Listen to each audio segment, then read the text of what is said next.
The Book's Galaxy. The Monk, a Romance.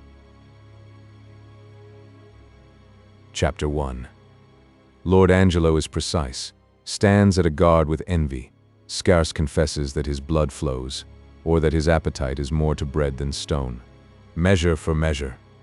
Scarcely had the abbey bell tolled for 5 minutes, and already was the church of the Capuchins thronged with auditors. Do not encourage the idea that the crowd was assembled either from motives of piety or thirst of information. But very few were influenced by those reasons, and in a city where superstition reigns with such despotic sway as in Madrid, to seek for true devotion would be a fruitless attempt.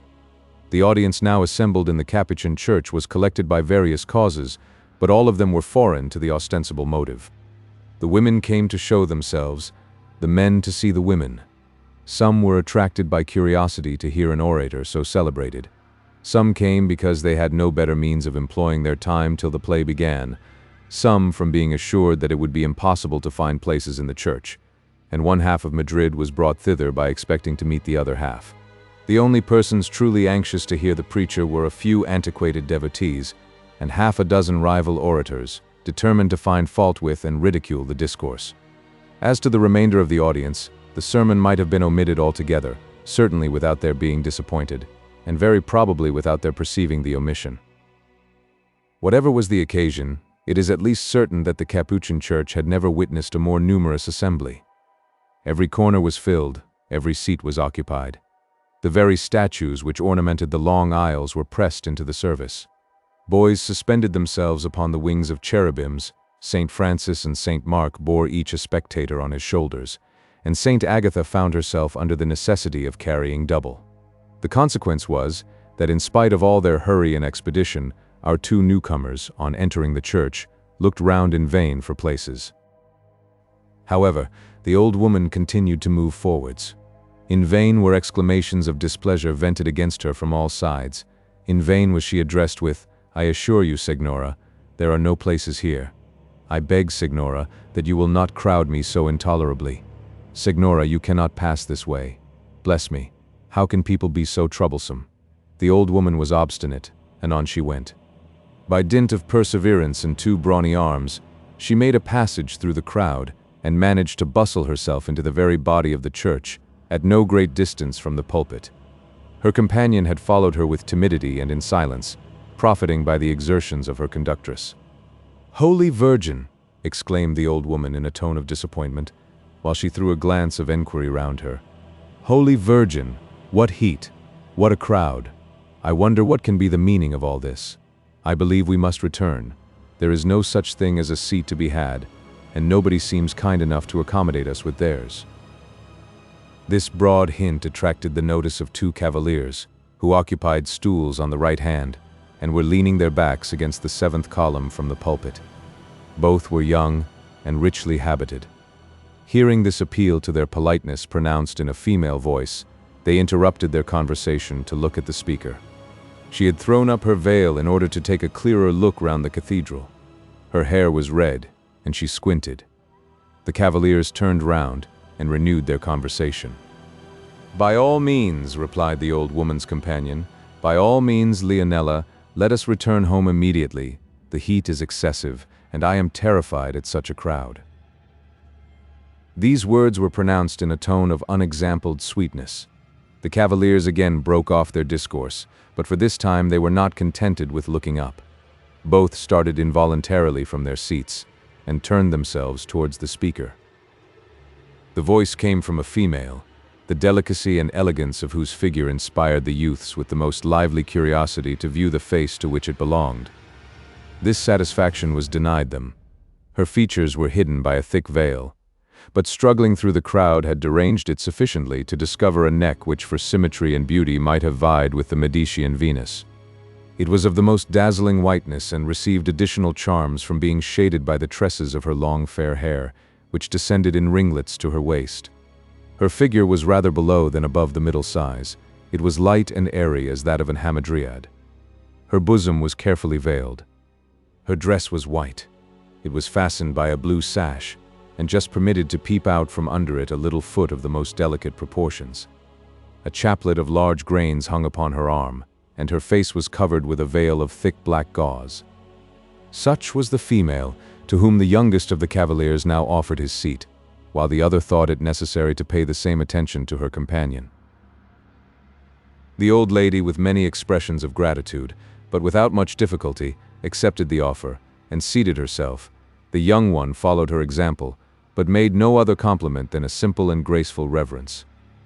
Don Lorenzo, such was the cavalier's name whose seat she had accepted, placed himself near her, but first he whispered a few words in his friend's ear, who immediately took the hint and endeavored to draw off the old woman's attention from her lovely charge. "You are doubtless lately arrived at Madrid," said Lorenzo to his fair neighbor. "It is impossible that such charms should have long remained unobserved, and had not this been your first public appearance, the envy of the women and adoration of the men would have rendered you already sufficiently remarkable." He paused, in expectation of an answer. As his speech did not absolutely require one, the lady did not open her lips. After a few moments he resumed his discourse. "Am I wrong in supposing you to be a stranger to Madrid?" The lady hesitated, and at last, in so low a voice as to be scarcely intelligible, she made shift to answer. "No, Señor." "Do you intend making a stay of any length?" "Yes, Señor. I should esteem myself fortunate were it in my power to contribute to making your abode agreeable. I am well known at Madrid, and my family has some interest at court.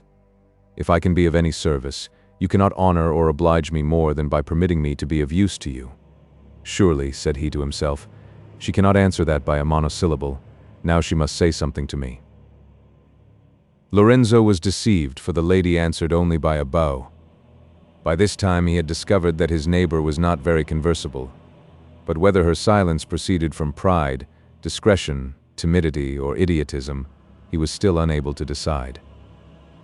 After a pause of some minutes, "It is certainly from your being a stranger," said he, "and as yet unacquainted with our customs, that you continue to wear your veil. Permit me to remove it." At the same time he advanced his hand towards the gauze. The lady raised hers to prevent him. "I never unveil in public, Señor." "And where is the harm, I pray you?" interrupted her companion somewhat sharply. "Do not you see that the other ladies have all laid their veils aside, to do honor no doubt to the holy place in which we are? I have taken off mine already, and surely if I expose my features to general observation, you have no cause to put yourself in such a wonderful alarm. Blessed Maria! Here is a fuss and a bustle about a chit's face. Come, come, child, uncover it. I warrant you that nobody will run away with it from you." "Dear aunt, it is not the custom in Murcia." "Murcia indeed. Holy Saint Barbara, what does that signify? You are always putting me in mind of that villainous province. If it is the custom in Madrid, that is all that we ought to mind, and therefore I desire you to take off your veil immediately. Obey me this moment, Antonia, for you know that I cannot bear contradiction." Her niece was silent, but made no further opposition to Don Lorenzo's efforts, who, armed with the aunt's sanction, hastened to remove the gauze. What a seraph's head presented itself to his admiration. Yet it was rather bewitching than beautiful. It was not so lovely from regularity of features as from sweetness and sensibility of countenance. The several parts of her face considered separately, many of them were far from handsome, but when examined together, the whole was adorable. Her skin, though fair, was not entirely without freckles. Her eyes were not very large, nor their lashes particularly long. But then her lips were of the most rosy freshness. Her fair and undulating hair, confined by a simple riband, poured itself below her waist in a profusion of ringlets. Her throat was full and beautiful in the extreme. Her hand and arm were formed with the most perfect symmetry. Her mild blue eyes seemed an heaven of sweetness, and the crystal in which they moved sparkled with all the brilliance of diamonds. She appeared to be scarcely 15. An arch smile, playing round her mouth, declared her to be possessed of liveliness which excess of timidity at present repressed. She looked round her with a bashful glance, and whenever her eyes accidentally met Lorenzo's, she dropped them hastily upon her rosary. Her cheek was immediately suffused with blushes, and she began to tell her beads, though her manner evidently showed that she knew not what she was about.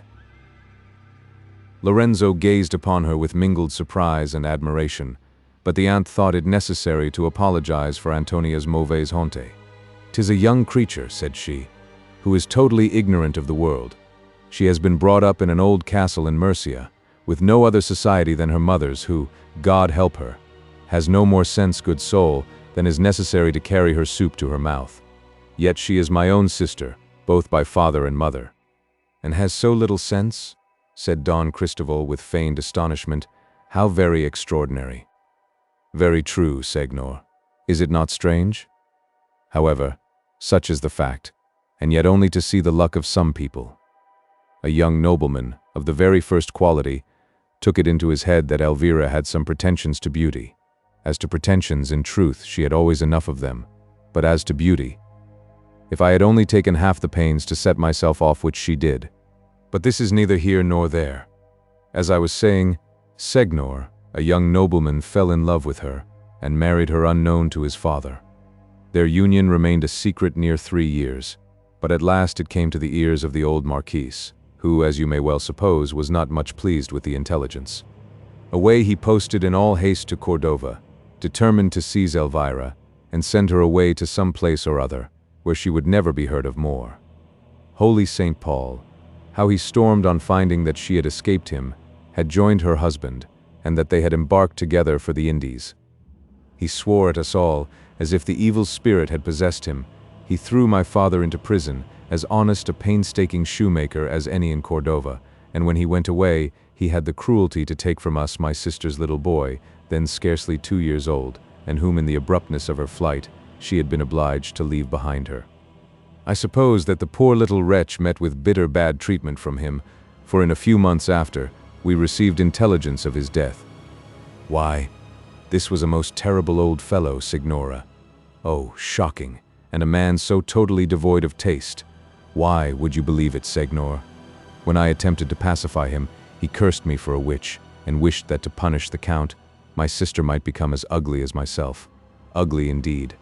I like him for that. Ridiculous, cried Don Cristoval. Doubtless the Count would have thought himself fortunate had he been permitted to exchange the one sister for the other. Oh, Christ, Señor, you are really too polite. However, I am heartily glad that the Condé was of a different way of thinking. A mighty pretty piece of business, to be sure, Elvira has made of it. After broiling and stewing in the Indies for 13 long years, her husband dies, and she returns to Spain, without an house to hide her head, or money to procure her one. This Antonia was then but an infant, and her only remaining child. She found that her father-in-law had married again, that he was irreconcilable to the Condé, and that his second wife had produced him a son, who is reported to be a very fine young man. The old Marquise refused to see my sister or her child, but sent her word that on condition of never hearing any more of her, he would assign her a small pension, and she might live in an old castle which he possessed in Murcia. This had been the favorite habitation of his eldest son, but since his flight from Spain, the old Marquise could not bear the place. But let it fall to ruin and confusion. My sister accepted the proposal. She retired to Murcia, and has remained there till within the last month. And what brings her now to Madrid? Inquired Don Lorenzo, whom admiration of the young Antonia compelled to take a lively interest in the talkative old woman's narration. Alas, Señor, her father-in-law being lately dead, the steward of his Murcian estates has refused to pay her pension any longer. With the design of supplicating his son to renew it, she has now come to Madrid, but I doubt that she might have saved herself the trouble. You young noblemen have always enough to do with your money, and are not very often disposed to throw it away upon old women.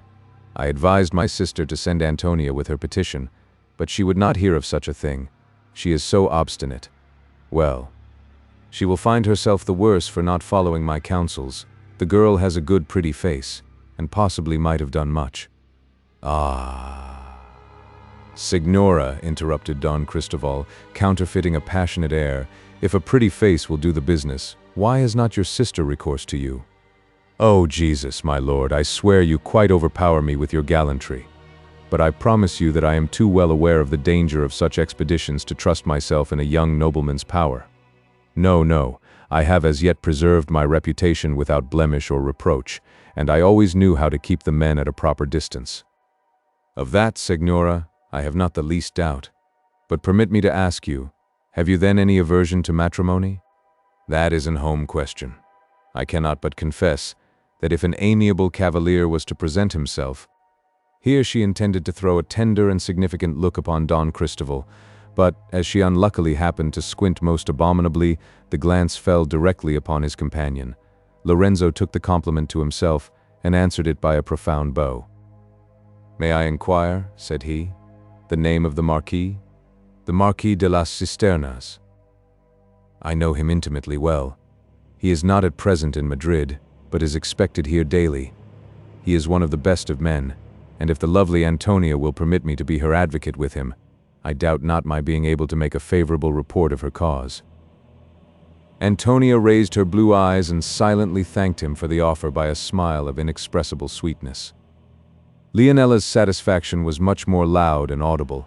Indeed, as her niece was generally silent in her company, she thought it incumbent upon her to talk enough for both. This she managed without difficulty, for she very seldom found herself deficient in words.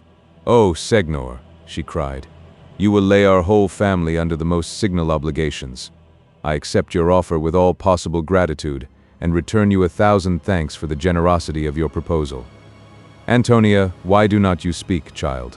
While the cavalier says all sorts of civil things to you, you sit like a statue, and never utter a syllable of thanks, either bad, good, or indifferent." "My dear aunt, I am very sensible that—" "Fie, niece. How often have I told you that you never should interrupt a person who is speaking? When did you ever know me do such a thing? Are these your Mercian manners? Mercy on me.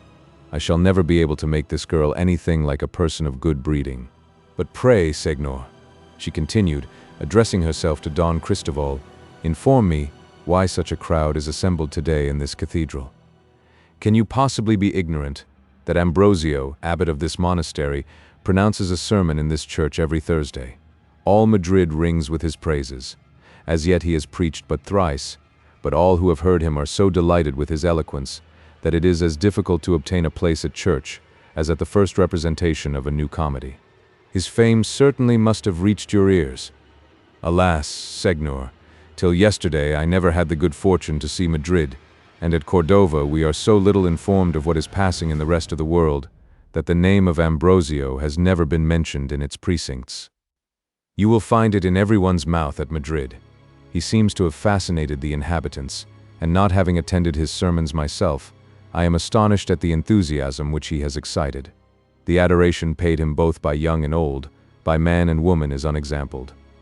The grandees load him with presents, their wives refuse to have any other confessor, and he is known through all the city by the name of the Man of Holiness. Undoubtedly, Señor, he is of noble origin. That point still remains undecided. The late superior of the Capuchins found him while yet an infant at the abbey door. All attempts to discover who had left him there were vain, and the child himself could give no account of his parents. He was educated in the monastery, where he has remained ever since. He early showed a strong inclination for study and retirement, and as soon as he was of a proper age, he pronounced his vows. No one has ever appeared to claim him, or clear up the mystery which conceals his birth, and the monks who find their account in the favor which is shown to their establishment from respect to him, have not hesitated to publish that he is a present to them from the Virgin. In truth, the singular austerity of his life gives some countenance to the report. He is now 30 years old, every hour of which period has been passed in study, total seclusion from the world, and mortification of the flesh.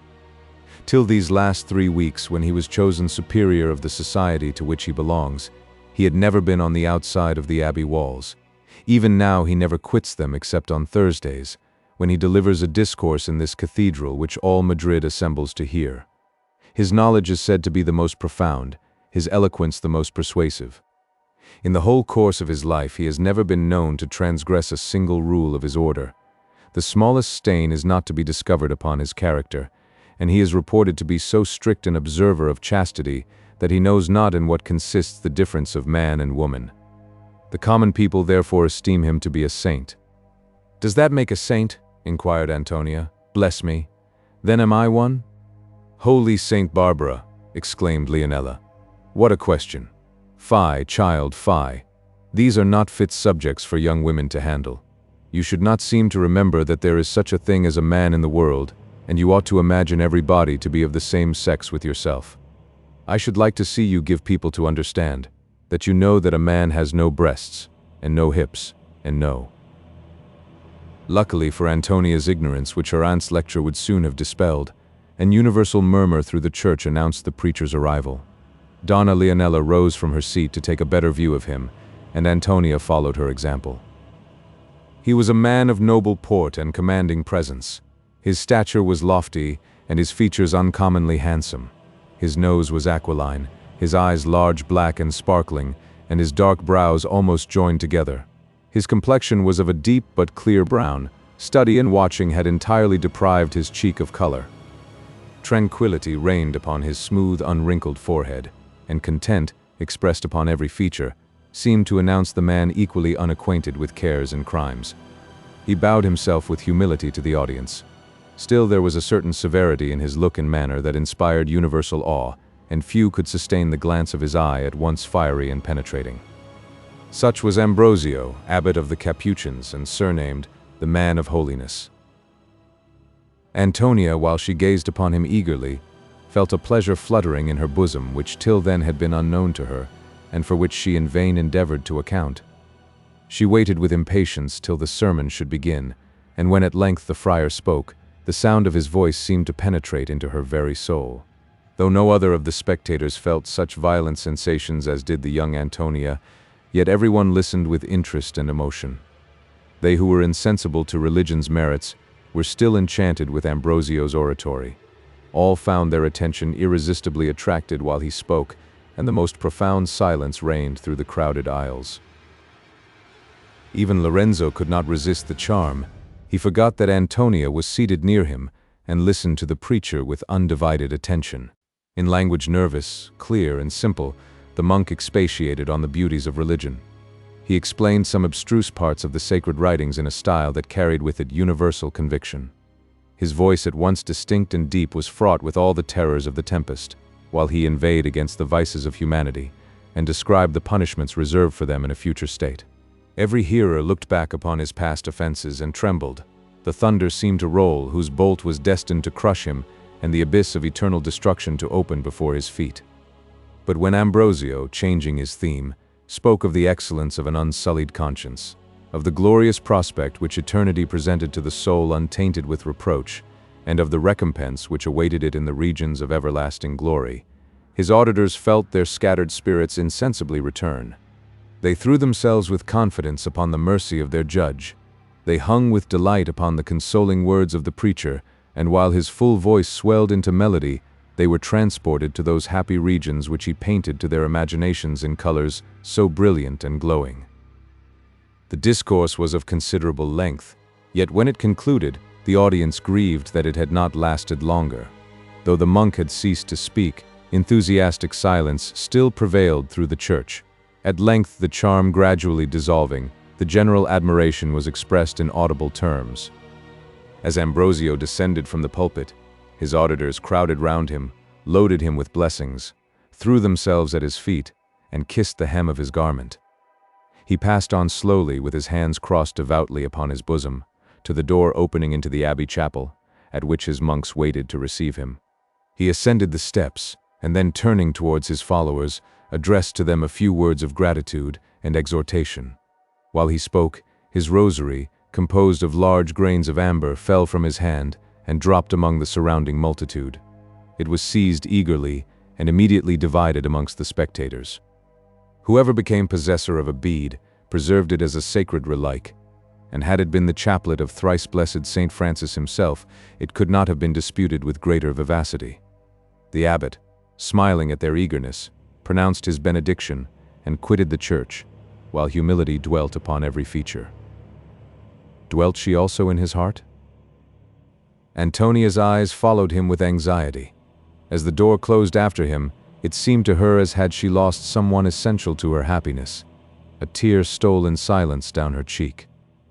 "He is separated from the world," said she to herself. "Perhaps I shall never see him more." As she wiped away the tear, Lorenzo observed her action. "Are you satisfied with our orator?"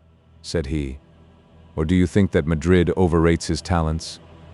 Antonia's heart was so filled with admiration for the monk that she eagerly seized the opportunity of speaking of him. Besides, as she now no longer considered Lorenzo as an absolute stranger, she was less embarrassed by her excessive timidity. "Oh, he far exceeds all my expectations," answered she. "Till this moment I had no idea of the powers of eloquence. But when he spoke, his voice inspired me with such interest, such esteem, I might almost say such affection for him, that I am myself astonished at the acuteness of my feelings." Lorenzo smiled at the strength of her expressions. "You are young and just entering into life," said he. "Your heart, new to the world and full of warmth and sensibility, receives its first impressions with eagerness. Artless yourself, you suspect not others of deceit, and viewing the world through the medium of your own truth and innocence, you fancy all who surround you to deserve your confidence and esteem. What pity that these gay visions must soon be dissipated! What pity that you must soon discover the baseness of mankind and guard against your fellow creatures as against your foes." "Alas, Señor," replied Antonia, "the misfortunes of my parents have already placed before me but too many sad examples of the perfidy of the world. Yet surely in the present instance the warmth of sympathy cannot have deceived me. In the present instance I allow that it has not.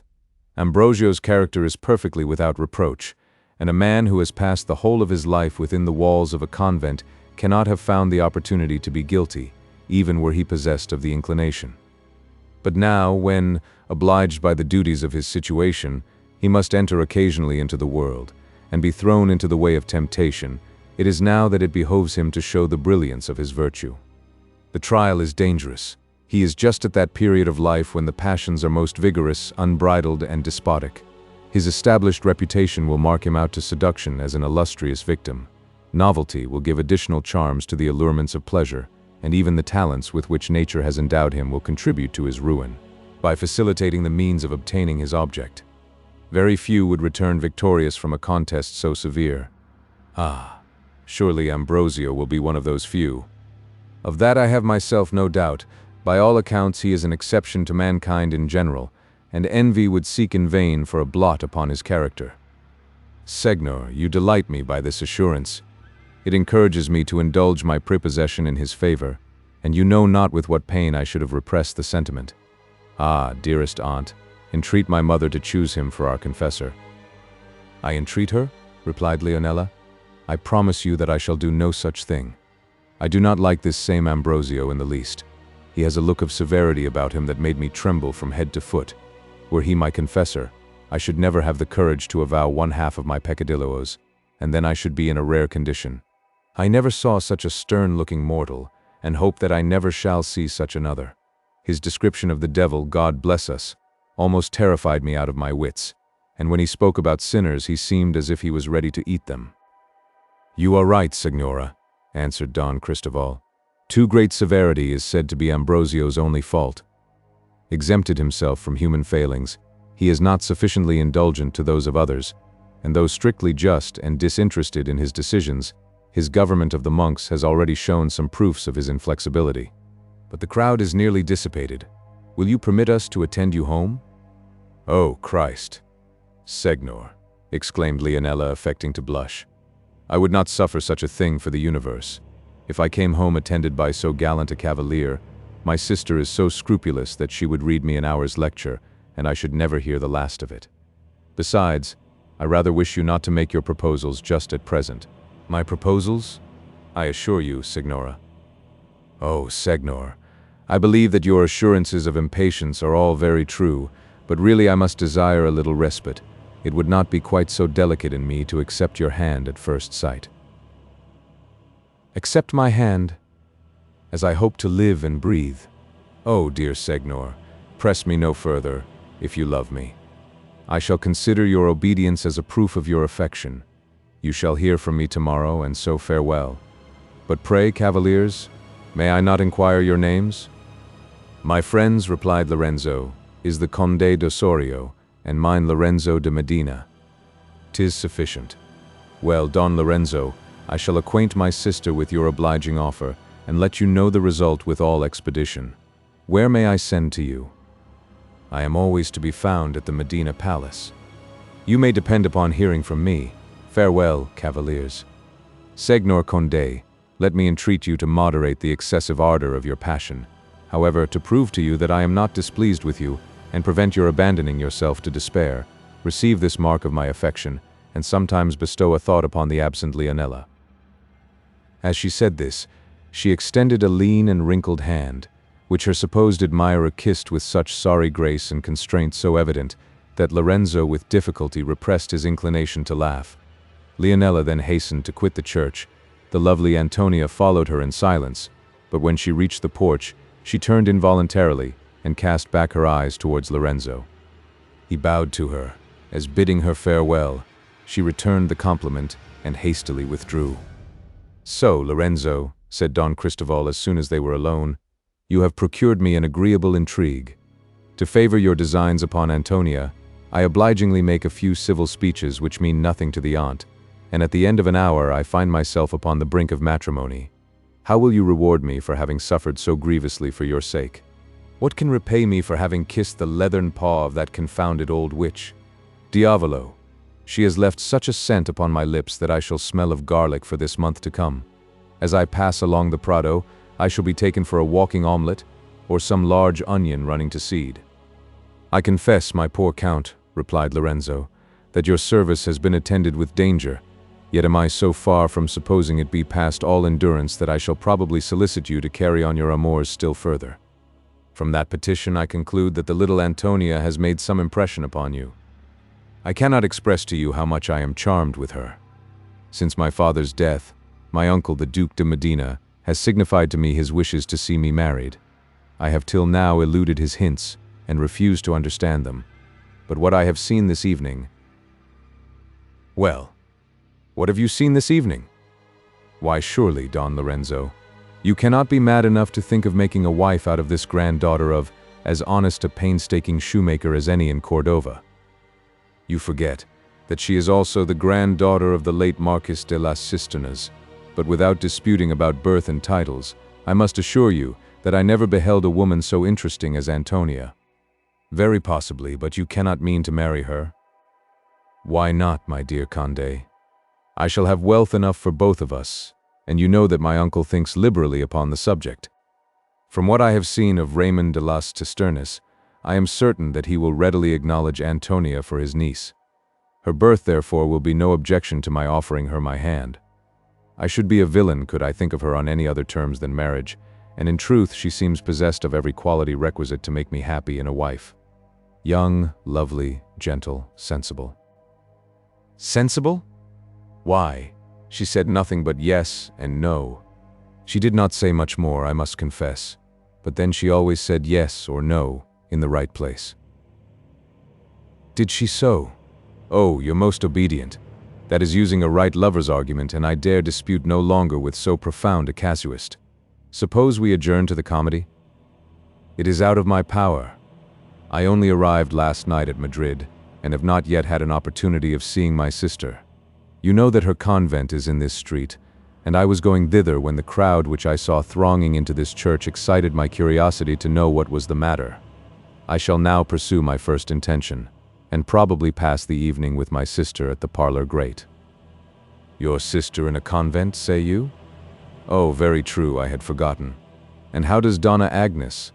I am amazed, Don Lorenzo, how you could possibly think of immuring so charming a girl within the walls of a cloister." "I think of it, Don Cristoval. How can you suspect me of such barbarity? You are conscious that she took the veil by her own desire, and that particular circumstances made her wish for a seclusion from the world. I used every means in my power to induce her to change her resolution. The endeavor was fruitless, and I lost a sister. The luckier fellow you, I think, Lorenzo. You were a considerable gainer by that loss. If I remember right, Donna Agnes had a portion of 10,000 pistoles, half of which reverted to your lordship. By Saint Jago, I wish that I had 50 sisters in the same predicament. I should consent to losing them every soul without much heartburning." "How, Conde?" said Lorenzo in an angry voice. "Do you suppose me base enough to have influenced my sister's retirement? Do you suppose that the despicable wish to make myself master of her fortune could?" "Admirable. Courage, Don Lorenzo. Now the man is all in a blaze. God grant that Antonia may soften that fiery temper, or we shall certainly cut each other's throat before the month is over. However, to prevent such a tragical catastrophe for the present, I shall make a retreat and leave you master of the field. Farewell, my knight of Mount Etna. Moderate that inflammable disposition, and remember that whenever it is necessary to make love to yonder harridan, you may reckon upon my services." He said, and darted out of the cathedral. "How wild-brained," said Lorenzo. "With so excellent an heart, what pity that he possesses so little solidity of judgment." The night was now fast advancing. The lamps were not yet lighted. The faint beams of the rising moon scarcely could pierce through the Gothic obscurity of the church. Lorenzo found himself unable to quit the spot. The void left in his bosom by Antonia's absence and his sister's sacrifice, which Don Cristoval had just recalled to his imagination, created that melancholy of mind which accorded but too well with the religious gloom surrounding him. He was still leaning against the seventh column from the pulpit. A soft and cooling air breathed along the solitary aisles. The moonbeams darting into the church through painted windows tinged the fretted roofs and massy pillars with 1,000 various tints of light and colors. Universal silence prevailed around, only interrupted by the occasional closing of doors in the adjoining abbey. The calm of the hour and solitude of the place contributed to nourish Lorenzo's disposition to melancholy. He threw himself upon a seat which stood near him, and abandoned himself to the delusions of his fancy. He thought of his union with Antonia. He thought of the obstacles which might oppose his wishes, and 1,000 changing visions floated before his fancy, sad 'tis true, but not unpleasing. Sleep insensibly stole over him, and the tranquil solemnity of his mind when awake for a while continued to influence his slumbers.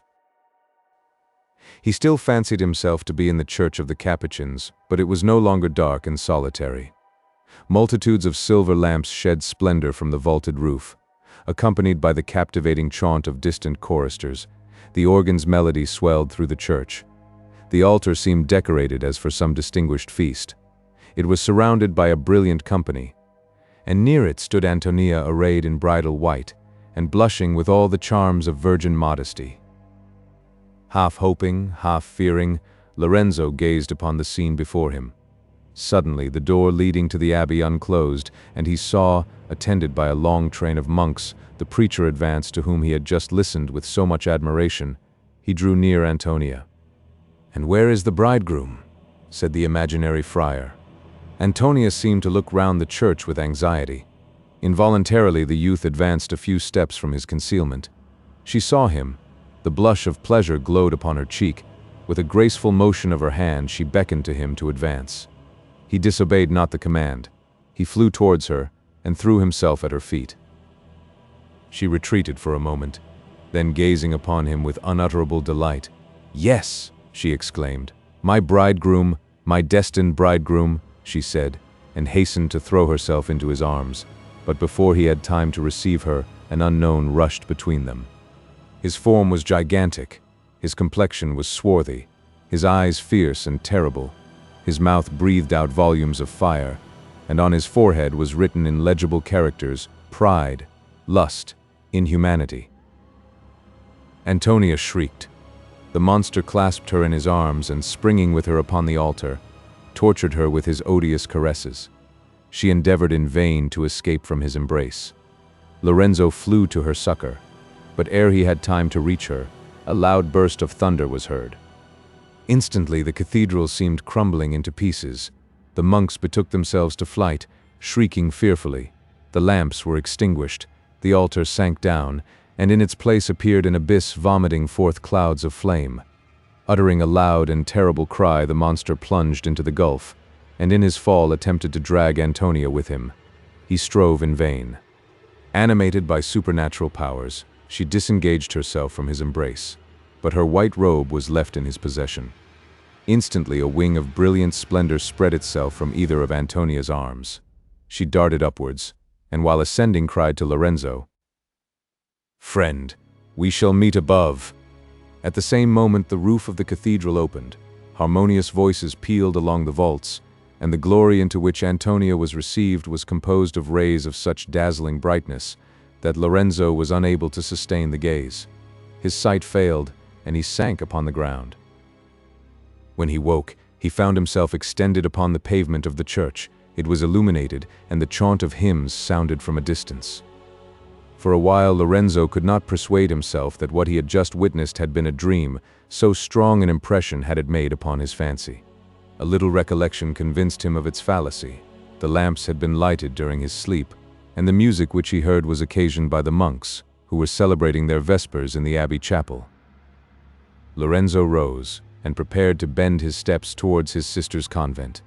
His mind fully occupied by the singularity of his dream, he already drew near the porch, when his attention was attracted by perceiving a shadow moving upon the opposite wall.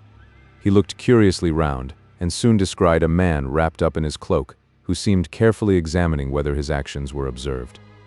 Very few people are exempt from the influence of curiosity.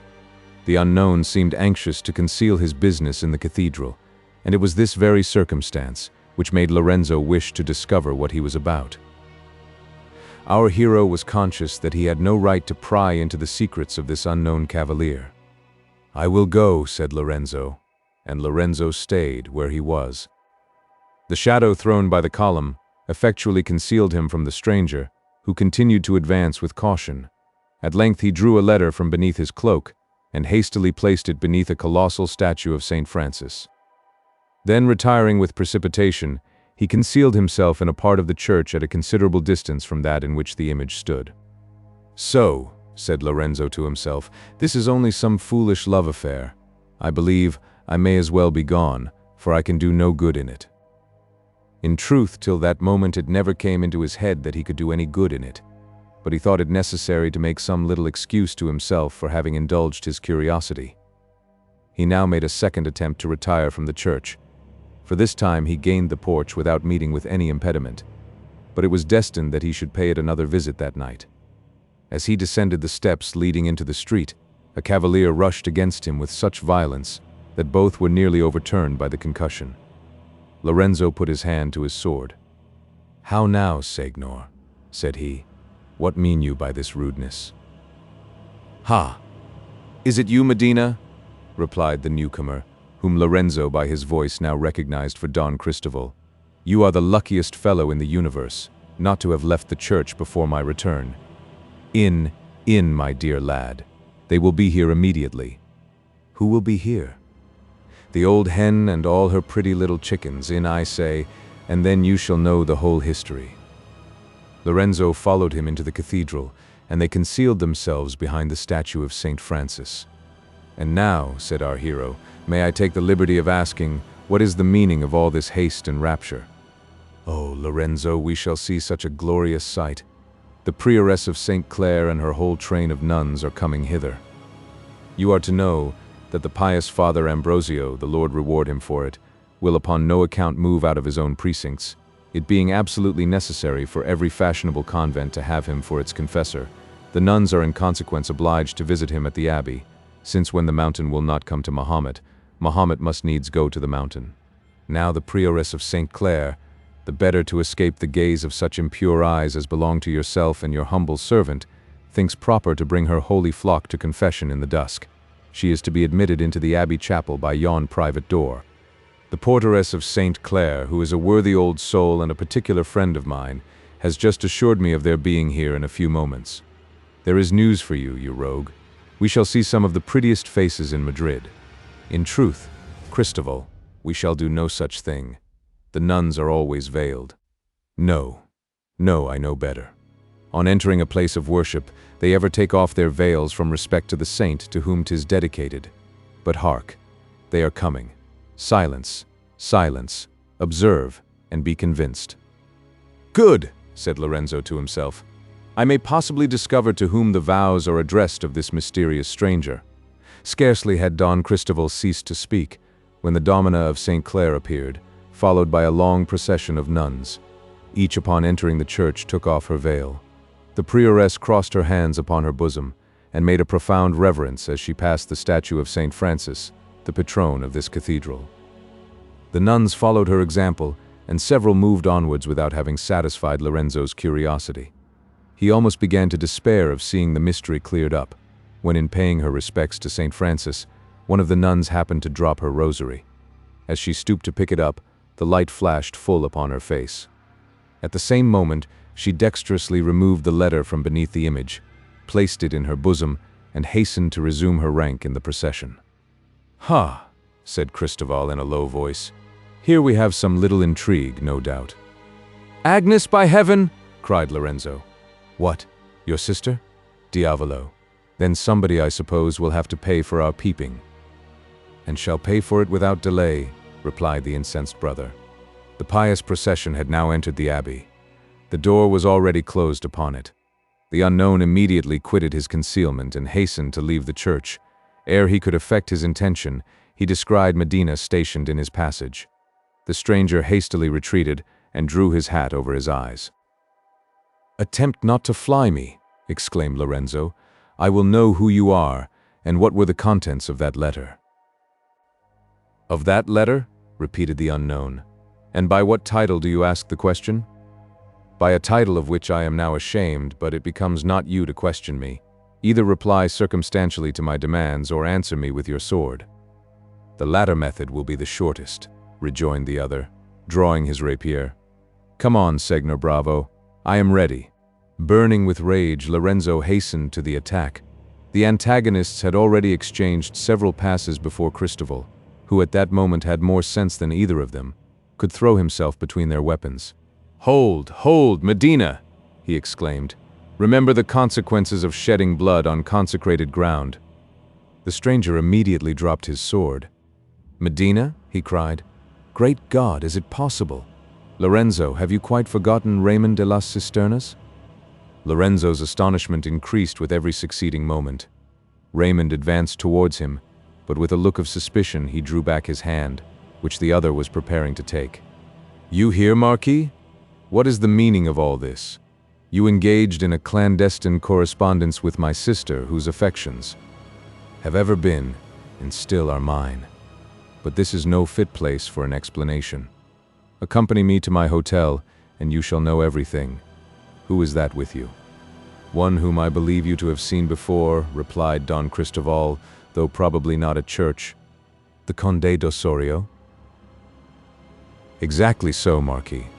I have no objection to entrusting you with my secret, for I am sure that I may depend upon your silence. Then your opinion of me is better than my own, and therefore I must beg leave to decline your confidence. Do you go your own way, and I shall go mine. Marquis, where are you to be found?" "As usual, at the Hotel de las Cisternas. But remember that I am incognito, and that if you wish to see me, you must ask for Alfonso d'Alvarado." "Good. Good. Farewell, cavaliers," said Don Cristoval, and instantly departed. "You, Marquis," said Lorenzo in the accent of surprise. "You, Alfonso d'Alvarado?" "Even so, Lorenzo. But unless you have already heard my story from your sister, I have much to relate that will astonish you. Follow me, therefore, to my hotel without delay." At this moment, the porter of the Capuchins entered the cathedral to lock up the doors for the night. The two noblemen instantly withdrew and hastened with all speed to the Palace de las Cisternas. "Well, Antonia," said the aunt, as soon as she had quitted the church, "what think you of our gallants? Don Lorenzo really seems a very obliging, good sort of young man. He paid you some attention, and nobody knows what may come of it. But as to Don Cristoval, I protest to you, he is the very phoenix of politeness, so gallant, so well-bred, so sensible, and so pathetic. Well, if ever man can prevail upon me to break my vow never to marry, it will be that Don Cristoval. You see, niece, that everything turns out exactly as I told you. The very moment that I produced myself in Madrid, I knew that I should be surrounded by admirers. When I took off my veil, did you see, Antonia, what an effect the action had upon the Conde? And when I presented him my hand, did you observe the air of passion with which he kissed it? If ever I witnessed real love, I then saw it impressed upon Don Cristoval's countenance." Now Antonia had observed the air with which Don Cristoval had kissed this same hand, but as she drew conclusions from it somewhat different from her aunt's, she was wise enough to hold her tongue. As this is the only instance known of a woman's ever having done so, it was judged worthy to be recorded here. The old lady continued her discourse to Antonia in the same strain, till they gained the street in which was their lodging. Here a crowd collected before their door permitted them not to approach it, and placing themselves on the opposite side of the street, they endeavored to make out what had drawn all these people together. After some minutes the crowd formed itself into a circle, and now Antonia perceived in the midst of it a woman of extraordinary height, who whirled herself repeatedly round and round, using all sorts of extravagant gestures. Her dress was composed of shreds of various colored silks and linens fantastically arranged, yet not entirely without taste. Her head was covered with a kind of turban, ornamented with vine leaves and wild flowers. She seemed much sunburnt, and her complexion was of a deep olive. Her eyes looked fiery and strange, and in her hand she bore a long black rod, with which she at intervals traced a variety of singular figures upon the ground, round about which she danced in all the eccentric attitudes of folly and delirium. Suddenly she broke off her dance, whirled herself round thrice with rapidity, and after a moment's pause she sang the following ballad. The Gypsy's Song. Come, cross my hand. My art surpasses all that did ever mortal know. Come, maidens, come. My magic glasses your future husband's form can show. For 'tis to me the power is given unclose the book of fate to see, to read the fixed resolves of heaven, and dive into futurity. I guide the pale moon's silver wagon, the winds in magic bonds I hold, I charm to sleep the crimson dragon, who loves to watch o'er buried gold. Fenced round with spells, unhurt I venture their Sabbath strange where witches keep. Fearless the sorcerer's circle enter, and woundless tread on snakes asleep. Lo, here are charms of mighty power. This makes secure an husband's truth, and this composed at midnight hour will force to love the coldest youth. If any maid too much has granted, her loss this philtre will repair. This blooms a cheek where red is wanted, and this will make a brown girl fair. Then silent here, while I discover what I in fortune's mirror view, and each, when many a year is over, shall own the gypsy's sayings true. Dear aunt, said Antonia when the stranger had finished, is she not mad? Mad? Not she, child. She is only wicked. She is a gypsy, a sort of vagabond, whose sole occupation is to run about the country telling lies, and pilfering from those who come by their money honestly. Out upon such vermin. If I were king of Spain, every one of them should be burnt alive who was found in my dominions after the next 3 weeks. These words were pronounced so audibly that they reached the gypsy's ears. She immediately pierced through the crowd and made towards the ladies. She saluted them thrice in the Eastern fashion, and then addressed herself to Antonia. The gypsy. Lady, gentle lady, know I your future fate can show. Give your hand, and do not fear, lady. Gentle lady, here. Dearest aunt, said Antonia, indulge me this once. Let me have my fortune told me. Nonsense, child. She will tell you nothing but falsehoods. No matter. Let me at least hear what she has to say. Do, my dear aunt. Oblige me, I beseech you. Well, well, Antonia, since you are so bent upon the thing, here, good woman, you shall see the hands of both of us. There is money for you, and now let me hear my fortune. As she said this, she drew off her glove and presented her hand. The gypsy looked at it for a moment, and then made this reply. The gypsy. Your fortune? You are now so old, good dame, that 'tis already told, yet for your money, in a trice I will repay you in advice. Astonished at your childish vanity, your friends all tax you with insanity, and grieve to see you use your art to catch some youthful lover's heart. Believe me, dame, when all is done, your age will still be 51, and men will rarely take an hint of love from 2 gray eyes that squint. Take then my counsels, lay aside your paint and patches, lust and pride, and on the poor those sums bestow, which now are spent on useless show. Think on your Maker, not a sweetor, think on your past faults, not on future, and think time's scythe will quickly mow the few red hairs which deck your brow. The audience rang with laughter during the gypsy's address, and 51, squinting eyes, red hair, paint and patches, etc. were bandied from mouth to mouth. Leonela was almost choked with passion, and loaded her malicious adviser with the bitterest reproaches. The swarthy prophetess for some time listened to her with a contemptuous smile, At length she made her a short answer, and then turned to Antonia. The gypsy. Peace, lady. What I said was true, and now, my lovely maid, to you, give me your hand, and let me see your future doom and heaven's decree. In imitation of Leonela, Antonia drew off her glove and presented her white hand to the gypsy, who, having gazed upon it for some time with a mingled expression of pity and astonishment, pronounced her oracle in the following words. The gypsy. Jesus, what a palm is there! Chaste and gentle, young and fair, perfect mind and form possessing, you would be some good man's blessing, but alas, this line discovers that destruction o'er you hovers, lustful man and crafty devil will combine to work your evil, and from earth by sorrows driven, soon your soul must speed to heaven. Yet your sufferings to delay, well remember what I say. When you one more virtuous see than belongs to man to be, one whose self no crimes assailing, pities not his neighbor's failing, call the gypsy's words to mind. Though he seems so good and kind, fair exteriors oft will hide hearts that swell with lust and pride. Lovely maid, with tears I leave you. Let not my prediction grieve you, rather with submission bending calmly wait distress impending, and expect eternal bliss in a better world than this. Having said this, the gypsy again whirled herself round thrice, and then hastened out of the street with frantic gesture.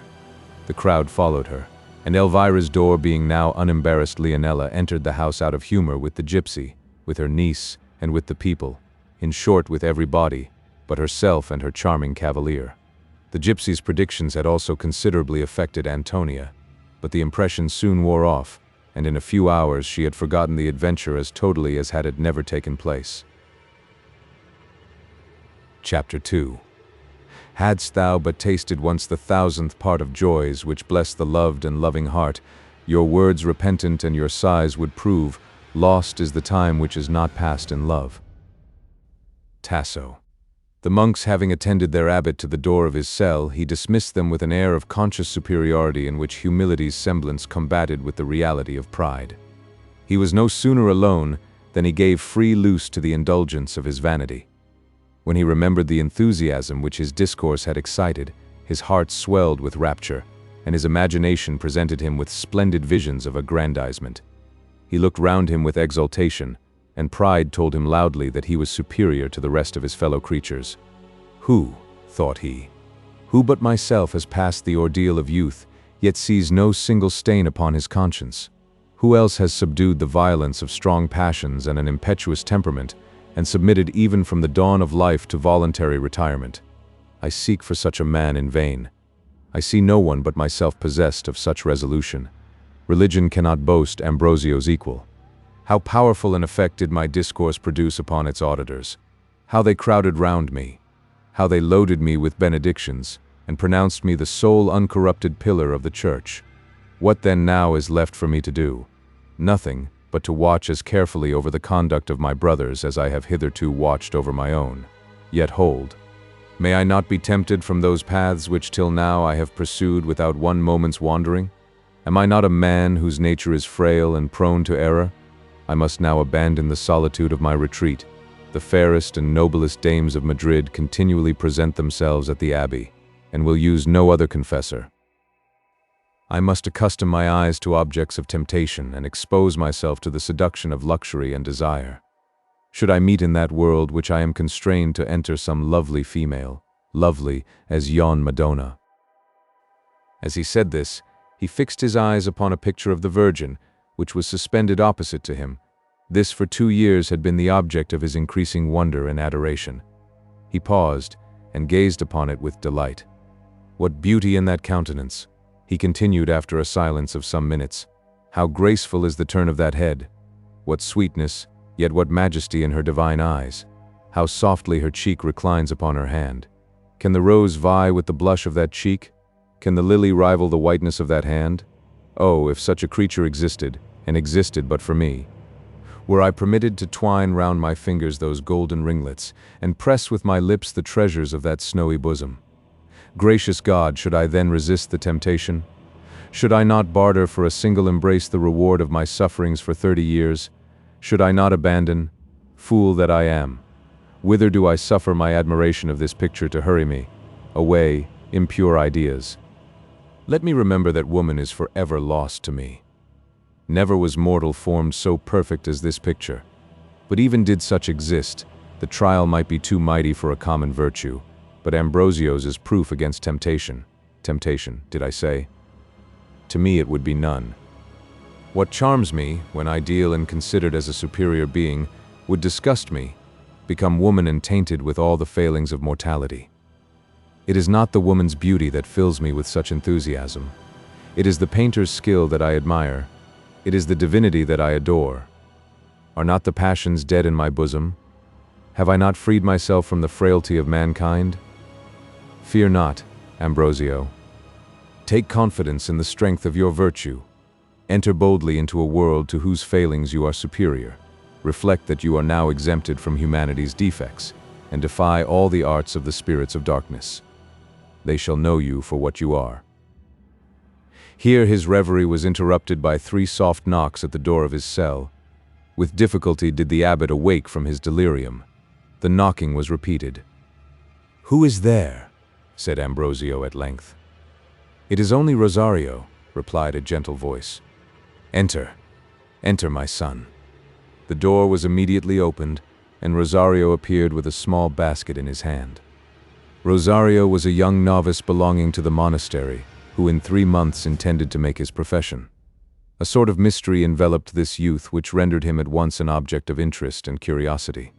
His hatred of society, his profound melancholy, his rigid observation of the duties of his order, and his voluntary seclusion from the world at his age so unusual, attracted the notice of the whole fraternity. He seemed fearful of being recognized, and no one had ever seen his face. His head was continually muffled up in his cowl, yet such of his features as accident discovered appeared the most beautiful and noble. Rosario was the only name by which he was known in the monastery. No one knew from whence he came, and when questioned in the subject he preserved a profound silence. A stranger, whose rich habit and magnificent equipage declared him to be of distinguished rank, had engaged the monks to receive a novice, and had deposited the necessary sums. The next day he returned with Rosario, and from that time no more had been heard of him. The youth had carefully avoided the company of the monks. He answered their civilities with sweetness, but reserve, and evidently showed that his inclination led him to solitude. To this general rule the superior was the only exception. To him he looked up with a respect approaching idolatry. He sought his company with the most attentive assiduity, and eagerly seized every means to ingratiate himself in his favor. In the abbot's society his heart seemed to be at ease, and an air of gaiety pervaded his whole manners and discourse. Ambrosio on his side did not feel less attracted towards the youth. With him alone did he lay aside his habitual severity. When he spoke to him, he insensibly assumed a tone milder than was usual to him, and no voice sounded so sweet to him as did Rosario's. He repaid the youth's attentions by instructing him in various sciences. The novice received his lessons with docility. Ambrosio was every day more charmed with the vivacity of his genius, the simplicity of his manners, and the rectitude of his heart. In short, he loved him with all the affection of a father. He could not help sometimes indulging a desire secretly to see the face of his pupil, but his rule of self-denial extended even to curiosity, and prevented him from communicating his wishes to the youth. "Pardon my intrusion, father," said Rosario, while he placed his basket upon the table. "I come to you a suppliant. Hearing that a dear friend is dangerously ill, I entreat your prayers for his recovery. If supplications can prevail upon heaven to spare him, surely yours must be efficacious. Whatever depends upon me, my son, you know that you may command." "What is your friend's name?" "Vincentio della Ronda." "'Tis sufficient. I will not forget him in my prayers, and may our thrice-blessed Saint Francis deign to listen to my intercession. What have you in your basket, Rosario?" "A few of those flowers, Reverend Father, which I have observed to be most acceptable to you. Will you permit my arranging them in your chamber?" "Your attentions charm me, my son." While Rosario dispersed the contents of his basket in small vases placed for that purpose in various parts of the room, the abbot thus continued the conversation. "I saw you not in the church this evening, Rosario." "Yet I was present, Father." I am too grateful for your protection to lose an opportunity of witnessing your triumph." "Alas, Rosario, I have but little cause to triumph. The saint spoke by my mouth. To him belongs all the merit. It seems then you were contented with my discourse?" "Contented, say you? Oh, you surpassed yourself. Never did I hear such eloquence, save once." Here the novice heaved an involuntary sigh. "When was that once?" demanded the abbot. "When you preached upon the sudden indisposition of our late superior." "I remember it. That is more than 2 years ago. And were you present?" "I knew you not at that time, Rosario." "'Tis true, Father, and would to God I had expired ere I beheld that day. What sufferings, what sorrows should I have escaped?" "Sufferings at your age, Rosario?" "Aye, Father, sufferings which, if known to you, would equally raise your anger and compassion. Sufferings which form at once the torment and pleasure of my existence. Yet in this retreat my bosom would feel tranquil, were it not for the tortures of apprehension. O God, how cruel is a life of fear! Father, I have given up all, I have abandoned the world and its delights forever. Nothing now remains, nothing now has charms for me, but your friendship, but your affection. If I lose that, Father, oh, if I lose that, tremble at the effects of my despair. You apprehend the loss of my friendship? How has my conduct justified this fear? Know me better, Rosario, and think me worthy of your confidence. What are your sufferings? Reveal them to me, and believe that if 'tis in my power to relieve them, 'tis in no one's power but yours. Yet I must not let you know them. You would hate me for my avowal. You would drive me from your presence with scorn and ignominy. My son, I conjure you, I entreat you. For pity's sake, inquire no further. I must not. I dare not. Hark! The bell rings for vespers. Father, your benediction, and I leave you." As he said this, he threw himself upon his knees and received the blessing which he demanded. Then, pressing the abbot's hand to his lips, he started from the ground and hastily quitted the apartment. Soon after, Ambrosio descended to vespers, which were celebrated in a small chapel belonging to the abbey, filled with surprise at the singularity of the youth's behavior. Vespers being over, the monks retired to their respective cells. The abbot alone remained in the chapel to receive the nuns of St. Clare. He had not been long seated in the confessional chair before the prioress made her appearance.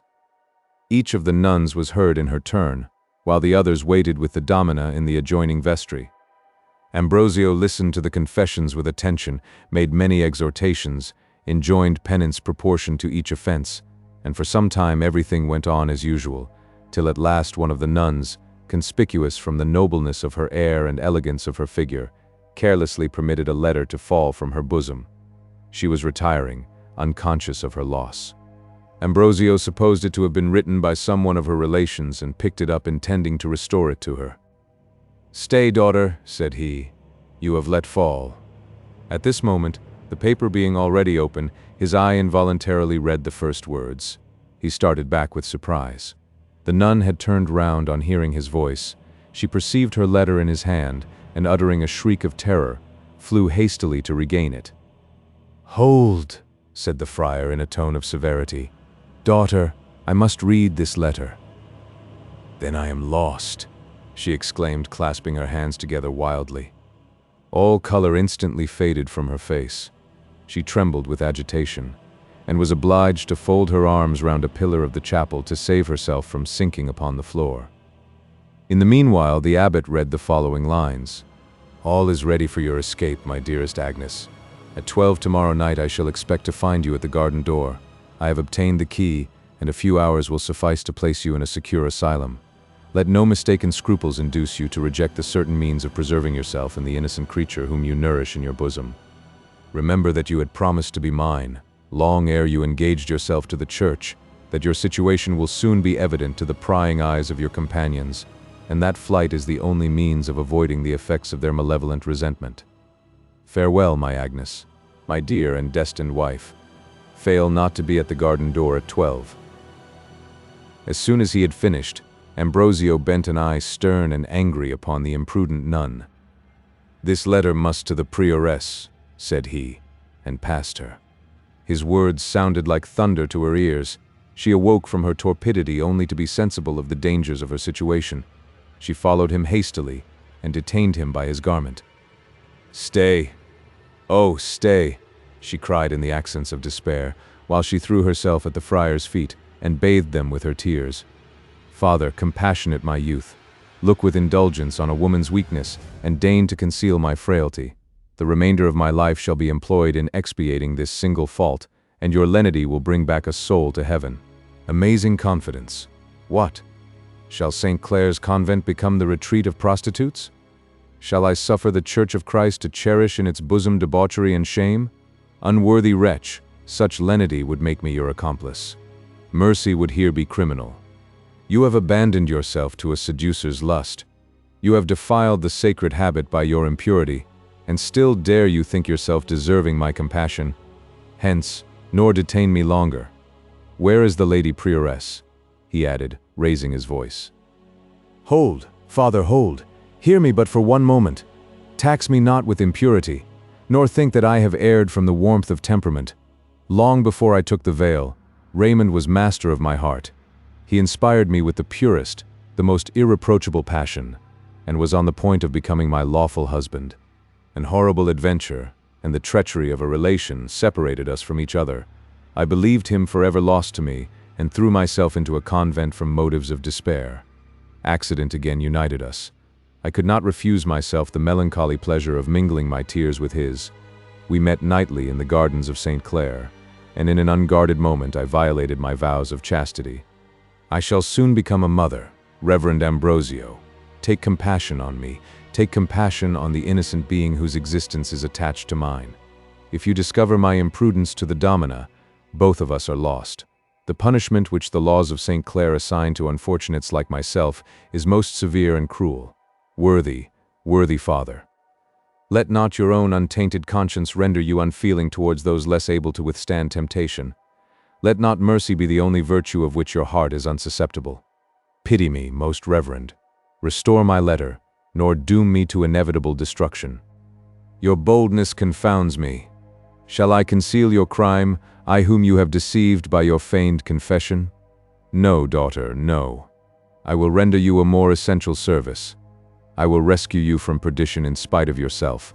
Penance and mortification shall expiate your offense, and severity force you back to the paths of holiness. What? Ho, Mother Saint Agatha. Father, by all that is sacred, by all that is most dear to you, I supplicate, I entreat. Release me. I will not hear you. Where is the domina? Mother Saint Agatha, where are you? The door of the vestry opened, and the prioress entered the chapel, followed by her nuns. "Cruel, cruel!" exclaimed Agnes, relinquishing her hold. Wild and desperate, she threw herself upon the ground, beating her bosom and rending her veil in all the delirium of despair. The nuns gazed with astonishment upon the scene before them. The friar now presented the fatal paper to the prioress, informed her of the manner in which he had found it, and added that it was her business to decide what penance the delinquent merited. While she perused the letter, the domina's countenance grew inflamed with passion. What? Such a crime committed in her convent, and made known to Ambrosio, to the idol of Madrid, to the man whom she was most anxious to impress with the opinion of the strictness and regularity of her house. Words were inadequate to express her fury. She was silent and darted upon the prostrate nun looks of menace and malignity. "Away with her to the convent," said she at length to some of her attendants. Two of the oldest nuns, now approaching Agnes, raised her forcibly from the ground and prepared to conduct her from the chapel. "What?" she exclaimed, suddenly shaking off their hold with distracted gestures. "Is all hope then lost? Already do you drag me to punishment? Where are you, Raymond? Oh, save me, save me." Then, casting upon the abbot a frantic look, "Hear me," she continued, "man of an hard heart. Hear me, proud, stern, and cruel. You could have saved me, you could have restored me to happiness and virtue, but would not. You are the destroyer of my soul, you are my murderer, and on you fall the curse of my death and my unborn infants. Insolent in your yet unshaken virtue, you disdain the prayers of a penitent. But God will show mercy, though you show none. And where is the merit of your boasted virtue? What temptations have you vanquished? Coward, you have fled from it, not opposed seduction, but the day of trial will arrive. Oh, then, when you yield to impetuous passions, when you feel that man is weak and born to err, when shuddering you look back upon your crimes and solicit with terror the mercy of your God, oh, in that fearful moment think upon me, think upon your cruelty, think upon Agnes, and despair of pardon. As she uttered these last words, her strength was exhausted, and she sank inanimate upon the bosom of a nun who stood near her. She was immediately conveyed from the chapel, and her companions followed her. Ambrosio had not listened to her reproaches without emotion. A secret pang at his heart made him feel that he had treated this unfortunate with too great severity. He therefore detained the prioress and ventured to pronounce some words in favor of the delinquent.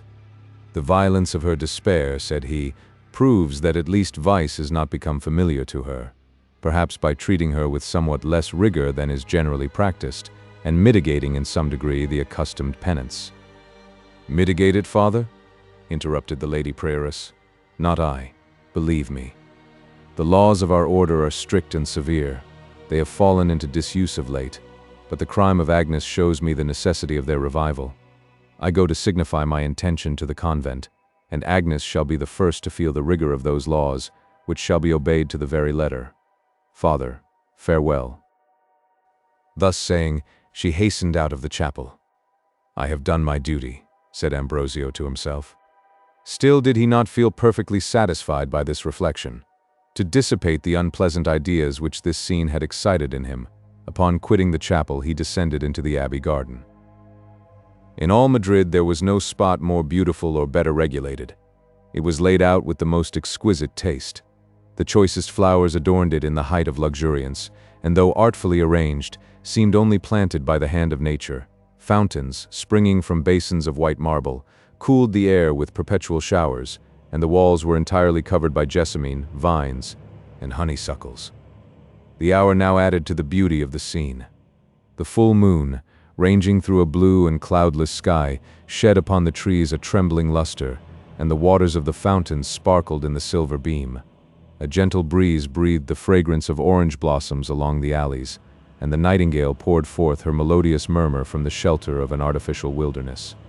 Thither the abbot bent his steps. In the bosom of this little grove stood a rustic grotto, formed in imitation of an hermitage. The walls were constructed of roots of trees, and the interstices filled up with moss and ivy. Seats of turf were placed on either side, and a natural cascade fell from the rock above. Buried in himself, the monk approached the spot. The universal calm had communicated itself to his bosom, and a voluptuous tranquility spread languor through his soul. He reached the hermitage, and was entering to repose himself, when he stopped on perceiving it to be already occupied. Extended upon one of the banks lay a man in a melancholy posture. His head was supported upon his arm, and he seemed lost in meditation. The monk drew nearer, and recognized Rosario. He watched him in silence, and entered not the hermitage. After some minutes the youth raised his eyes, and fixed them mournfully upon the opposite wall. "Yes," said he, with a deep and plaintive sigh, "I feel all the happiness of thy situation, all the misery of my own. Happy were I could I think like thee, could I look like thee with disgust upon mankind, could bury myself forever in some impenetrable solitude, and forget that the world holds beings deserving to be loved. O God, what a blessing would misanthropy be to me!" "That is a singular thought, Rosario," said the abbot, entering the grotto. "You here, Reverend Father?" cried the novice. At the same time, starting from his place in confusion, he drew his cowl hastily over his face. Ambrosio seated himself upon the bank and obliged the youth to place himself by him. "You must not indulge this disposition to melancholy," said he. "What can possibly have made you view in so desirable a light misanthropy, of all sentiments the most hateful?" "The perusal of these verses, Father, which till now had escaped my observation. The brightness of the moonbeams permitted my reading them, and oh, how I envy the feelings of the writer." As he said this, he pointed to a marble tablet fixed against the opposite wall. On it were engraved the following lines: inscription in an hermitage. Who thou art these lines now reading, think not, though from the world receding I joy my lonely days to lead in this desart drear, that with remorse a conscience bleeding hath led me here. No thought of guilt my bosom sours, free-willed I fled from courtly bowers, for well I saw in halls and towers that lust and pride, the archfiend's dearest darkest powers in state preside. I saw mankind with vice encrusted, I saw that honor's sword was rusted, that few for aught but folly lusted, that he was still deceived who trusted in love or friend, and hither came with men disgusted my life to end. In this lone cave, in garments lowly, alike a foe to noisy folly, and brow-bent gloomy melancholy I wear away my life, and in my office wholly consume the day. Content and comfort bless me more in this grot, than e'er I felt before in a palace, and with thoughts still soaring to God on high, each night and morn with voice imploring this wish I sigh.